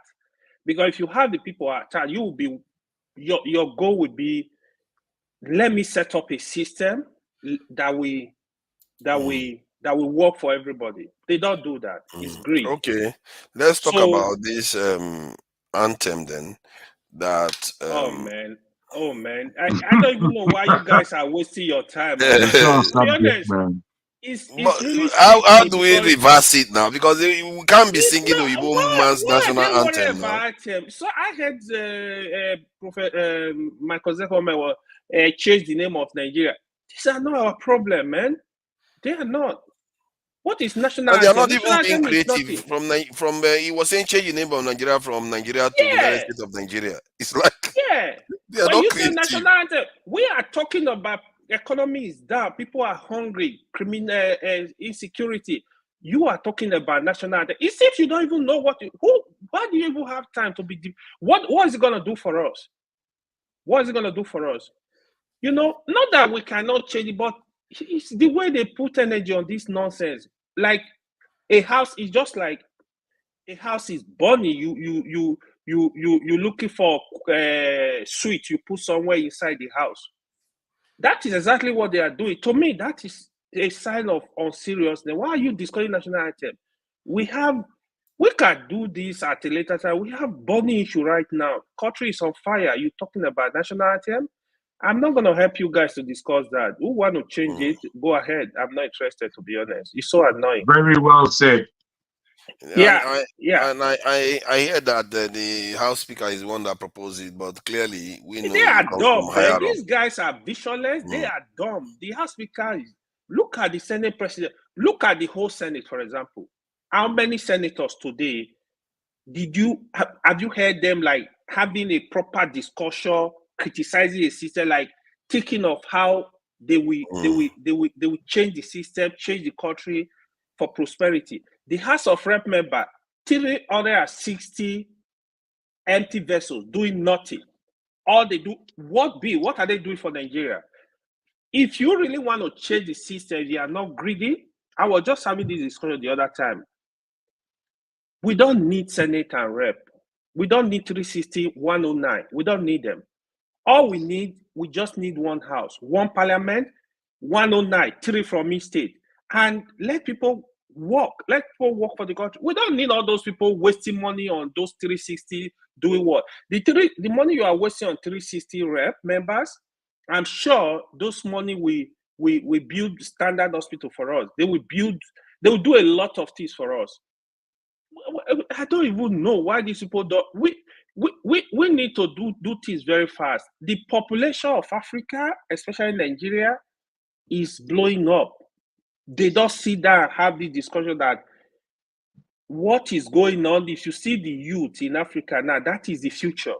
This youth, you need to invest in them. You need to do something. They don't think of the future of the country. That is just my problem. If Tinubu was going in a direction that will even encourage me to say, okay, this man, since he has a plan, I'll be happy. To be honest, that is my biggest frustration. If you are a student of Nigeria, when you go back to 25 years, on my own, I kept asking myself, why are we not improving? Why is the country not improving? It's actually deteriorating. That is, we not even like gradual change, movement, we are not moving. We are not, if you go to hospital, they are worse than 20 years ago. If you go to Nigeria schools, they are worse than 20 years ago. If you just be naming there, is it the police? Is it the army? Is it, somebody was saying here today, Nigeria army single-handedly stopped the war in Liberia. Today, Nigeria army, they are struggling to start a riot. Unbelievable. So we need to, a system needs to be improving to give people hope. But we are not having that. So this is my whole personal pain about the whole situation. If we were improving, even if it's gradual, I would say, okay, We built refinery how many years ago? Today we don't have one. They are repairing the one we built how many years ago? You see, when was the last time they built the airport? We don't have airport. Our airport are in garbage. If you go to Lagos airport, sometimes you not see toilet to use. So it's sad. No, it's not joke. It's people will Seriously, send no toilet for toilet. you. Yeah, I thought they've had a new one now. These people are no. So this is my own frustration about the country, to be honest. Thank you. Yeah, I think Ferrari want to say something. Yeah, let Ferrari say something, then Jonah can add to it. Please, Ferrari, go ahead. 1 minute. Okay, Forefather, this is why me and you get into it. Why do you think you have to go back to the issue of national anthem after such a brilliant conversation we've had on the way forward? And then you went back, and then AY just said something about they don't have toilet, they don't have all the good points. AY, let me thank you very much. You made excellent. I mean, you killed it. I'm very, and you will always do. Why do you go back? Oh, they say they have. That's what I mean by, you see, the people need to be sensitized, but when you throw in those desensitizing statements, oh, but they say they have good toilet. I mean, the reason why is because you have to actually be honest and truthful, because you don't want. Hold on, let me finish what I'm saying. Because you don't want the other side. You don't want the other side to start poking holes in what you say.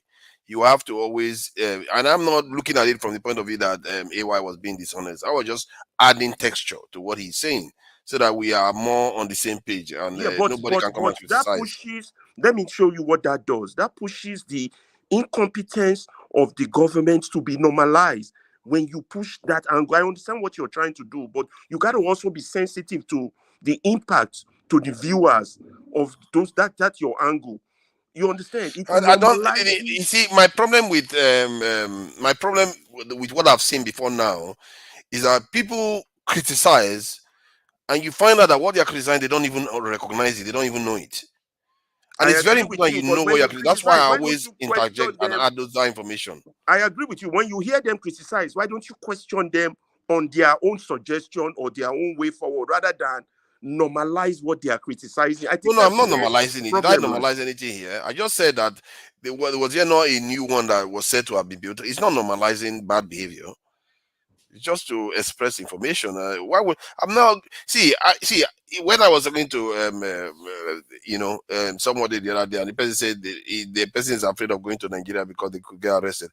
Now I'm beginning to think that maybe too I should be afraid, because some of things I've said here, I've said so many crazy things. And you are here saying I'm working for them. I've said some crazy things against our leader. I'm calling them traitors and all the rest. Can you imagine that? Yeah, on the other big point we were talking about, you let Seko leave, and I wanted to address, you know how he also went back. He also took it back to the issue of Obi and Showore and individualism and making a main character. I think that conversation has led us away from those people. We just wanted to use them, Obi and Showore, as an instrument to get to the sensitization of the people. To be fair, AY just came in. He hasn't made any comment about the anthem. So normally when people come in for the first time, it's not like he's been here and made a comment about the anthem. So I was giving him an opportunity to add his own, get his own opinion about this in the anthem. So that's why. And AY gave his opinion very well, and he's been very well behaved today. He didn't ask for anybody to be thrown out. Jonava, I'm sure you're going to do it over the weekend, AY. Jonava, welcome. Thank you for having me back again. I think I have some issues here. I'm struggling here, because we have to, moving forward, like I said here over and over. Yes, the airport have a new wing that is functioning. There's nothing wrong in measuring that. I was there 4-5 weeks ago. I went through it. It's a great improvement. It's a complete different wing in Lagos. If you come through Delta Airline, maybe if you come through any other airline that will take you through the other part, I don't know. The old terminal, I don't know. But this is a standard, is an improvement. We cannot just say, oh, we are giving the credit or we are trying to promote what these people, that is not how things work. Well, the adage in my place said that when you beat your child with left hand, you use the right arm to put the child close to you. It doesn't mean that we are not fighting in Nigeria against ourselves. What we are calling it out for our leader to be more responsible, to feel the pain of the citizens, to know that in 21st century, we have to do better and make ourselves competitive. Because when you are in the corridor of power, you are drunk. Sometimes that's why you have advisors around you to calm you down, to make you look at the important things. Power is very strong thing. And then you have to let the people surround the person. They say that the bird of the same feather flies together. That this thing that you are doing, I don't want to be part of it. Even when you are cutting out of such group, you make your case plain to the world that this is why I'm leaving this administration. This is what I call, or this is my suggestion, but they silent me. Don't we know the good and the bad one, the actors? And we can say, okay, the Nigerian belong to all of us, and we all have a stake here, and we all have a say here. But in the midst of that, it's okay. You are doing this. You can rate people. You can, if you like, give them 100 minus 100%. But you cannot take the reality away from it. And that is being disingenuous, and that is not going to help us in any way. Our anger is not towards anybody in particular. We are just trying to say that you that are in leadership, that the country trusts you with our resources, manage it well, put things in order. Let there be a better society that everybody, this is pitiful. Pitiful is understatement. People are dying for no reason for what they shouldn't die for. These are your citizens. This money you are looting and putting out there is not helping us anyway. It's not helping the citizens of the country. But we cannot just be disingenuous in our comment that what is there and say it's not there. Once you make that, then you are trying to, the people will say, okay, what will I do to make people happy anyway? See, you are giving you say that, okay, whatever I do, they're not going to show any sign anyway. So I want to join the wagon of those people who are not doing nothing. So even if the little one I do, they are not calling it out. The world is changing rapidly, and we have to change with the world and have a new mentality. How do we strategize things, and how we make our comment that at least people that are listening to us know that we are being genuine about our issue and not disingenuous or pick and choose selective fight. I don't think that will lead us anywhere. That is to regard. And if Ferrari want to say something before I say what I want to say, it's welcome. I don't in Yoruba proverb, I don't want us to start arguing. I don't want us to be arguing about toilet or no toilet. But I would ask you, John Abba, have you ever been to Turkey airport? Yes, sir. Do you see how their airport is? Compare it to your airport, and you're proud to say your boys are doing well. Keep it up. The word doing well is not what it is. That's there is not a what new he said. one. So I don't know what you're talking about. I'm not putting issue with you. If you go, it's your big brother there. You could have do better. So I'm not going to be dragging issue with you. My own is that there is a new wing of airport that is better than the old ones. I hope they keep it up and maintain it, because we don't have a problem with all of those things. You can see mansion in Nigeria, but lack maintenance. You can build something just like AY said. You can go back and all the hospital 20 years ago, instead of improving the quality and everything, has gone backward. So, but we cannot say that what we saw now does not exist. I think that is being disingenuous. And if you are comparing the standard, you compare to the environment, what we have now and what we don't even have at all. So not that you're going to say, okay, Turkey airport and all the other airport. Of course, I'm not comparing it. If you ask me point blank, can you compare it? And I'll say no. But then there's something better than the old ones.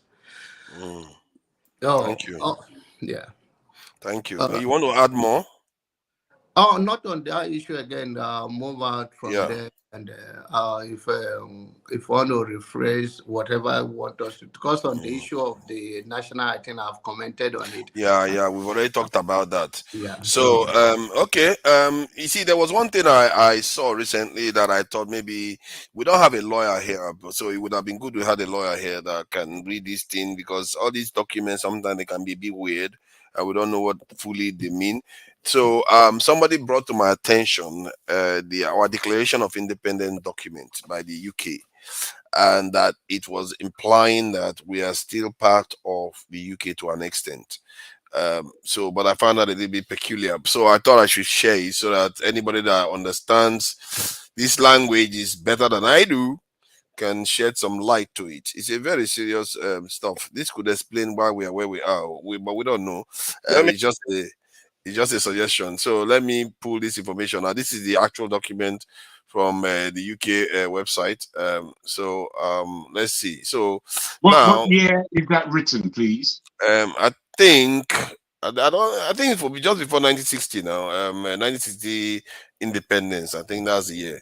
I think it says July 29th of July 1960. So look at the first section here. This is the area I found a little bit peculiar.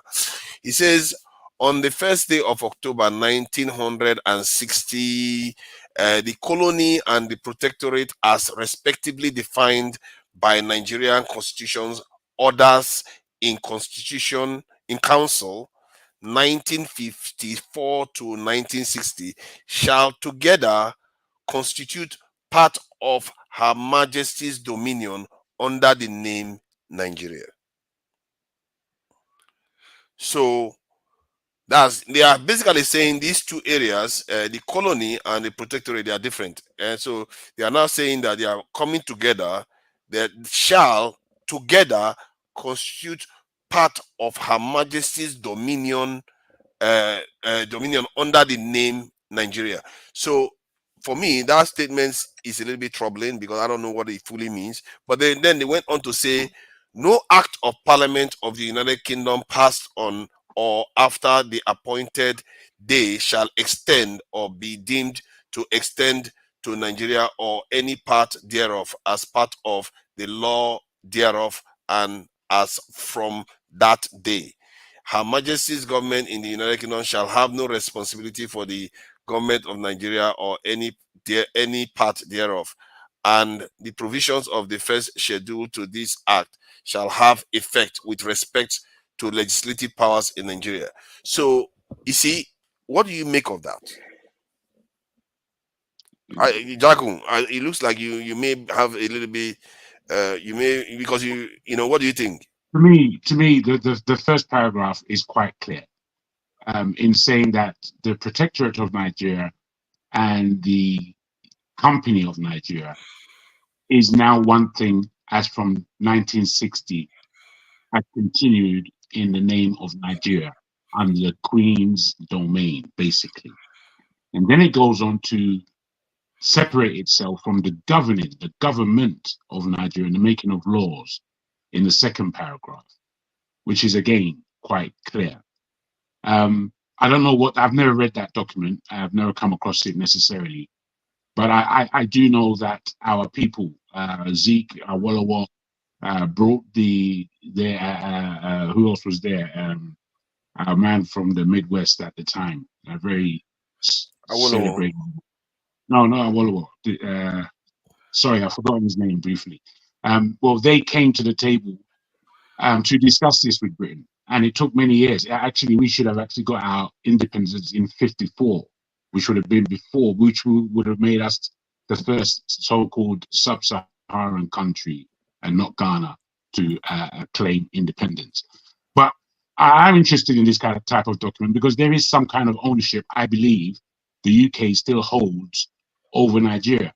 I think just like the northern parts of West Africa, the ECOWAS countries that have now left ECOWAS, they understood that they had a double indemnity of colonization, which was neo-colonization. I don't think Nigeria as a country really pays much attention to the fact that we are still somewhat, somehow, neo-colonized. Yeah, you see, the term dominion, this is what it means. I say the term dominion means that which is mastered or ruled. It was Yeah. used by the British to describe their colonies or territorial possessions. And this is such a brutal definition, actually. Such a brutal, I would have expected it to be a little bit nuanced. And yet, we find it in our document that our leaders signed on to, that shall together constitute part of Her Majesty's dominion under the name.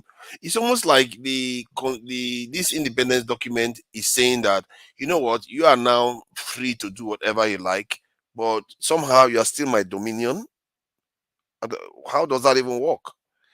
It just seems a weird arrangement. I wish somebody that is a lawyer that can dissect this stuff can actually make sense of it, because right now that gives me trust issues. But somebody said, I have to give Gazdemov the credit for this. Gazdemov was the one that highlighted this, flagged this up, and he said something about this in the 19. There was another republic stuff that happened in Nigeria. So it would be good to find somebody that knows about it, that can shed light. You know, Dr. Damage does have lawyers and constitutional people to come in here. When they come next time, these are the questions I would like to put to them. That is there any other law Nigeria has written that can counteract this one? Because they did say that there. If you look at what he said here, he said something about the provisions of the first schedule, which I think is referring to that first part. I don't know. Schedule to this act shall have effect with respect to legislative powers in Nigeria. So it says shall have effect with respect to legislative. Okay. So yeah. So still, I thought it says you can use the legislative powers of Nigeria can counteract it. You know, that gives me some serious trepidation there, because this cannot. It doesn't have to be in our constitution. It just have to be in the document that our leaders agreed to. It doesn't have to be in our constitution. So I just thought I should highlight that. It's about time I start rounding up, to be fair. And, you know, because I even checked the Ghanaian ones. The Ghanaian ones had that same language. And Gazdemov did highlight that the Kenya one doesn't have it, and which is true. The Kenya one doesn't have that dominion kind of language. This one is more straightforward. It looks more like a proper, you know, independent document, an act to make provision for and in connection with the attainment by Kenya of a fully responsible status within the Commonwealth. You see what I mean? So this one seems like he's clearly saying he wants to be a whole nation from the beginning. But the other one is saying, you know, you're going to be part of my dominion, and somehow, you know, I don't understand. Well, don't you think by the time they've used the term Commonwealth, it is that language thing again, whereby you are still owned or you are still colonized? Yes, that's true. And that Commonwealth, the reason why one can, in a way, leave Commonwealth can be a little bit benign, because it's like an organization you can pull out of it. But when somebody signs something to a document where somebody says this, you are part of their dominion, that worries me a bit. They basically say you are a contractor, you are a free-willing contractor, but you are still mine. You know, that kind of that's the kind of the stuff it gives me. And the way our leaders behave actually implies that look at, they just went back to an anthem that was written by somebody during that period. The way our leaders behave implies that they don't behave as if they are, you know, charting their own path into the future. It's really strange, and it's just weird that when. So to be sure, this thing that you were saying, sorry, this thing that you're showing us, is it present in today's constitution, or is it from the 1960s and it has no bearing on our present situation? I mean, how did the documents affect our constitution now? The constitution is the act. They call it the act. That's how you understand it. It's not for. I'm not sure it's directly for Nigeria necessarily. It's not our constitution. It's like a Nigerian Independent Act of. You see, the UK itself is the one that is passing the law. Not Nigeria. It's the UK itself that's passing the law from their point of view of trying to give us independence. You see what I mean? So they are passing the law, and this is the state of that law. This is how it looks. So it's not for Nigeria to have in their constitution. It's for them to use it as a way of bequeating control of Nigeria back to Nigerians. Can I come in there? So from my own understanding of that You should have let me language, finish what I was saying now. You just one so I'm statement, but sorry, go ahead. can I just so I'm sorry. So from my own understanding of that English language, that was supposed to connote a transitionary period between 1954 to 1960. If you look at it, it was very specific. You understand? Between 1954, I think there was a, they gathered in London to make the constitution. That's right. That transitionary period between 1954 and 1960, and upon the said date, 1st of October 1960, we become independent. It was that, I think that was it. We are not bound to any British. Hold on. But I this think was you're written. right, Olumide. Let me just add this. This was written in 1960, from what I can see here. It says on the first day of October. So they started with the Independence Declaration. Then it says the colony and the protectorate as respectively defined by the Nigerian Council, orders in Constitution, in Council, orders in Council, 19. So they are describing something that happened before then, 1956 to 1954 to 1960, shall together constitute part of Her Majesty's dominion. You see, now this is what I'm saying. The earlier part is referring to something that happened before that period of 1954 to 1953. Then it went on to use shall. Shall is something that is going to be happening now. You see what I mean? That is what I find peculiar. If Tabini says was or is even it makes more sense, because you're using it to refer to that time. But shall so what? Shall what? It says shall together constitute part of Her Majesty's dominion under the name Nigeria. But is it inclusive of that time period? 54 to 60. No, it's almost as if they are describing that period. Then they said, because of what you understand about that period now, it's going to now become part of Her Majesty's dominion, like as one entity called Nigeria. At least that's the way it seems to imply, because there's a comma here. They finish describing this part, what this represents, because I think this area, like Olumide stated, implies that these areas are together. They are one. There's a colony and there's a protectorate. Now he's saying that two of them shall come together to become part of Her Majesty's dominion with the name Nigeria. You would think this should have been done in the first time they created Nigeria, isn't it? So why is it still being stated here? Because during the creation of Nigeria, it involved these protectorates and the colonies, isn't it? So why was Nigeria not the name? I thought Nigeria was created in something like 1914 or so, during that period. So why are they using the name again now? It's a bit odd. Or maybe they needed the way to name the new nation. So, but they just decided to use the same name as the previous old name. After all, our leaders went back to the old anthem. So what is the difference now?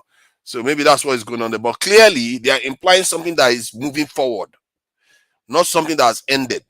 They are describing something that is currently going on. Because shall doesn't imply something that has happened before. Am I correct, Jagun? I think so. So I don't know, man. We need because all these other ones too, I can't even say I fully understand what this. So with the English, did I make myself clear, or you did? You made yourself clear in the way you explained it. It would have made sense if those language was not like that. The language didn't say shall. You know, it didn't go. If Tabini said these territories, these different territories are part of His Majesty's dominion. Then it's saying at that moment. But this one, he went on to say, shall together constitute part. It's like now, it's like saying now, okay, maybe I don't know, maybe these are just preambles of the actual decision, but this is the actual act.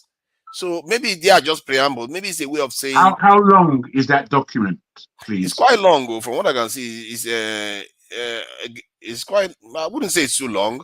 It's got a lot of references and all the rest, but based on this, one cannot say it's too long. Maybe it has more this thing there.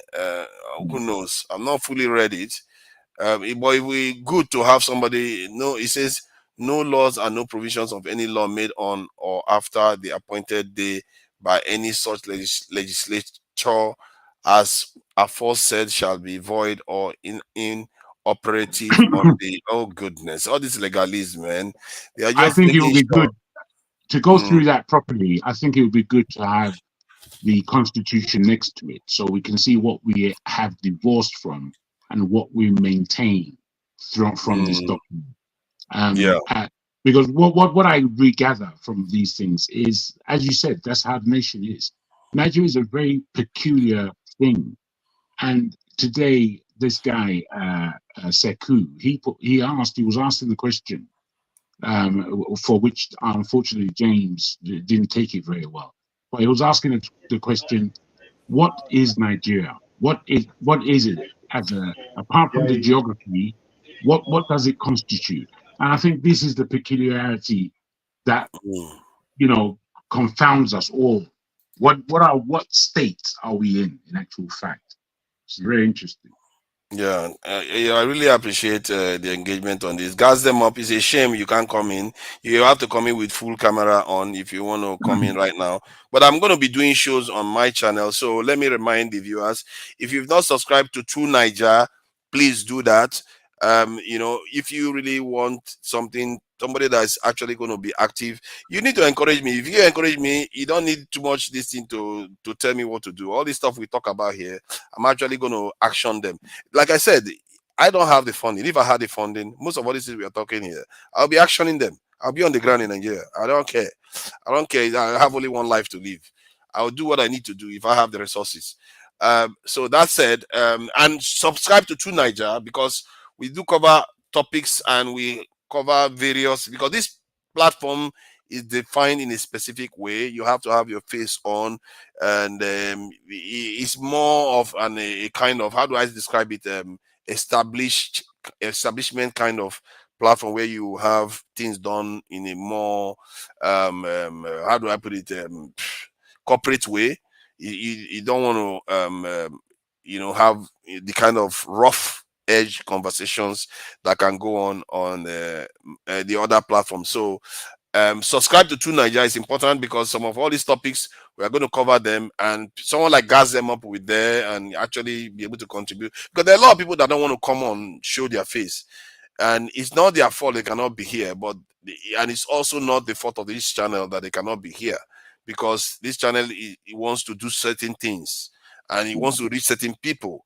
And it's important that, because like we are able to still air the views, but not, you can, like if Jagun comes to Nigeria and swears, that's free, no problem. You see, he's free to swear as much as he likes. But this platform is different, because younger people are listening to it, older people are listening to it, elderly people are listening. But on True Niger, it's quite intellectual and more brutal. We have to narrow down. That's where you beat down the ideas and question things more thoroughly. So if you've not subscribed, and the more you encourage that channel, the more your work is done. And if you've not subscribed to, by any accident you are here, you've not subscribed to Dr. Damages, do that now. Don't wait till later, just do it now. Every single one subscription matters. Like and share to other people. This channel is quite unique. Let's face it. Most channels out there, they cover their faces, they do other kinds of stuff. This one is unique. Everybody comes here, talk, show their face and have conversations. Because of that uniqueness, it's worthy of being promoted. Exactly. And let's do that, because it encourages our people to have some serious conversations and openly for people to actually show their face too. Augustine, you came when we are about to close. So whatever is going to happen backstage. We are going to go backstage, and by that time, Gas them up. You can join the conversation backstage. Everybody is free to have conversations at the backstage. So Gas them up. You don't have to leave. Augustine, thank you for joining us. Just to before we close out, what do you think about this? Nobody should contribute further because we want to close out. Nobody should contribute further. So, what do you think about this anthem change? Is it not a great change? You know, going back to Oyibo woman's national anthem. Oh, where do we start from? Forefather, the funny thing about the anthem is when I was listening to Arise News this morning, they were like, "Oh, Tinubu shouldn't sign it. Tinubu shouldn't sign it." I was like, "Oh, this is about 12 o'clock. Let me go and check." And I saw that he has already signed it. So you ask yourself, and I love what somebody said today. That should be, if not now. He said we have just one political party. It's not one political party. We just have one gang. I call it gang. It's not a political party. But if you use the word political party, there should be argument in political party. So that's to tell you that even the proposal came from Tinubu, that he wants to do something to distract us. And they've succeeded in, and somebody asked question, the oppositions, if you're an opposition, what will you do?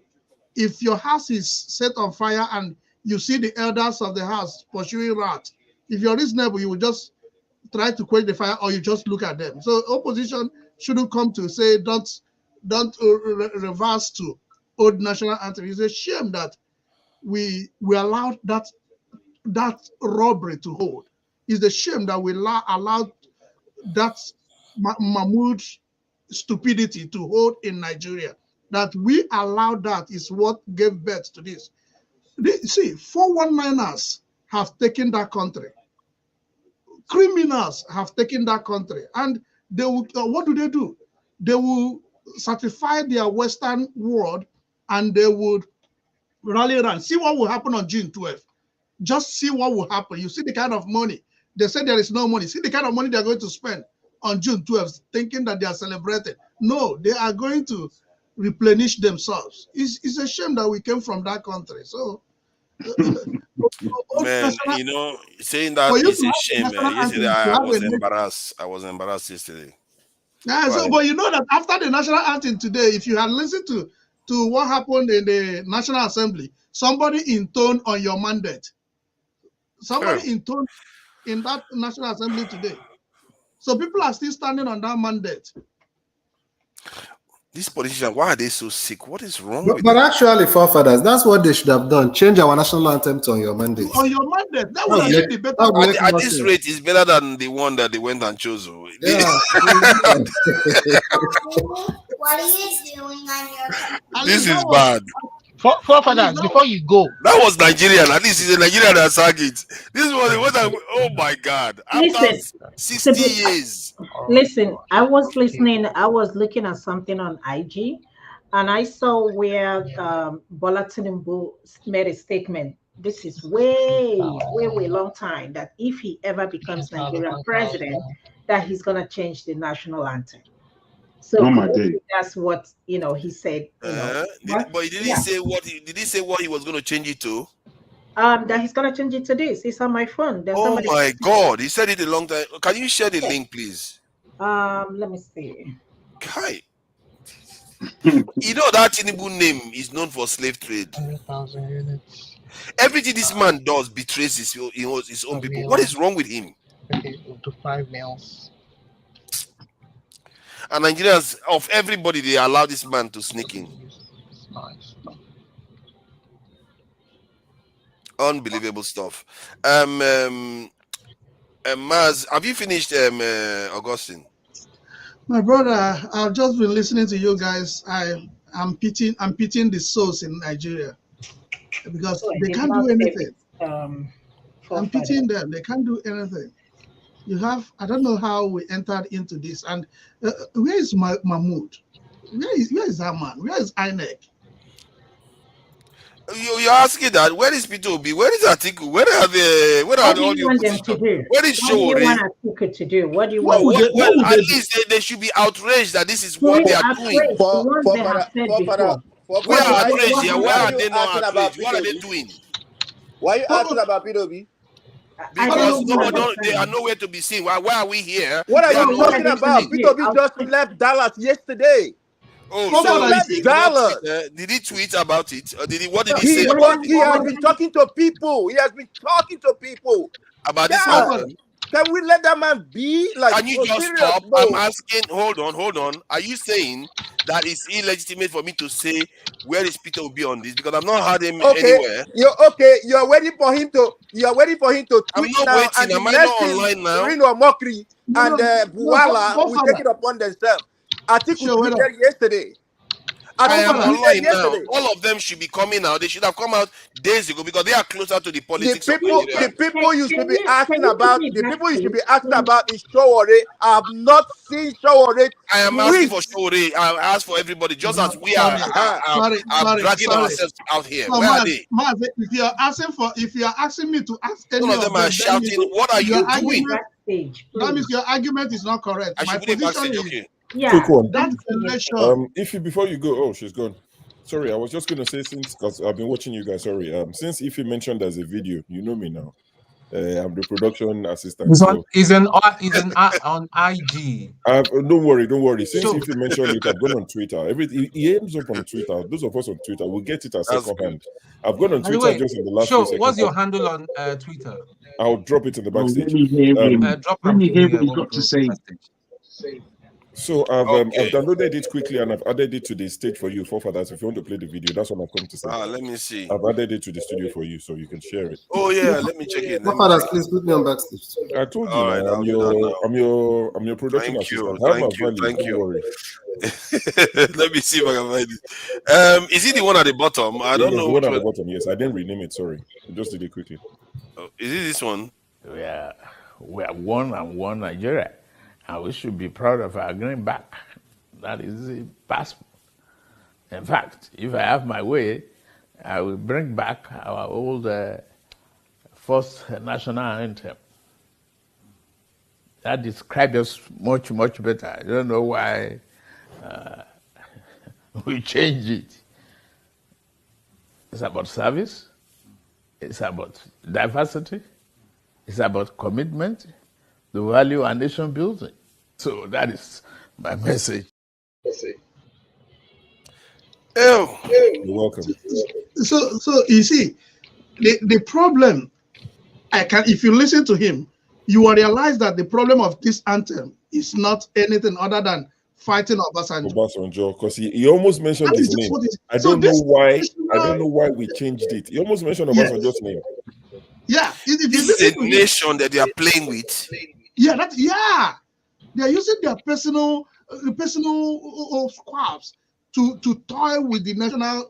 So there's no national cohesion in that country. That thing it shouldn't last more than this APC government. The moment the next government, they should remove it. You can't have an anthem written by foreigners. What kind of mad people are these? This goes to my point. In addition to what happened today, do you know that Akpabio opened his mouth and told him that they are waiting for the supplementary budget? So that means in few days, they'll be dealing with a supplementary budget. They've not even finished with the one that they just did the other time. What is wrong with these people? You can see that the way he was talking about it, it's almost like, I'm not sure he was even, from what I see, it felt like he was nostalgic. And I remember when I look at him, I said, this guy was a young man when we were still under British colony. He probably saw it like a great thing when we got independence and they were singing this anthem. When we got independence, he was in jail. He was in jail when we got independence, anyways. What do you mean he was in jail? You want me to 1960? Yeah, 1960. Go and look at it. He was in jail. From the record, the FBI record, he was in jail at that time. Is he that old at that time? Yes. Oh, you think he's 70 years old? 70, not only 70 years old. He's not only 70 years old. Okay, I think we are getting to let's go to the heartbreak now. Gentlemen, thank you all for coming in. Show, Jagun, Olumide, Tone, Mazi, Prince, Augustine, and thank you all for joining in. Fumi I saw you there. Easy D, Kenry Bar, Gas Them Up, Show, Viral Gaming Entertainment. I'm gonna hold you. Njenje I only have Media 6 emails TV. available. Lumide, calm down, Lumide.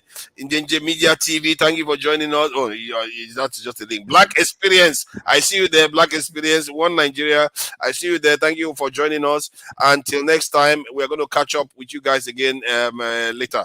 Let's see whether we can play Majefa Check out. See, this anthem needs to go. I will leave you guys with that. Thank you. And tonight, this gentleman will be making his network television debut. This is his most recent album right here. It's called Spirit of Love. We're very pleased to welcome Majek Feshek.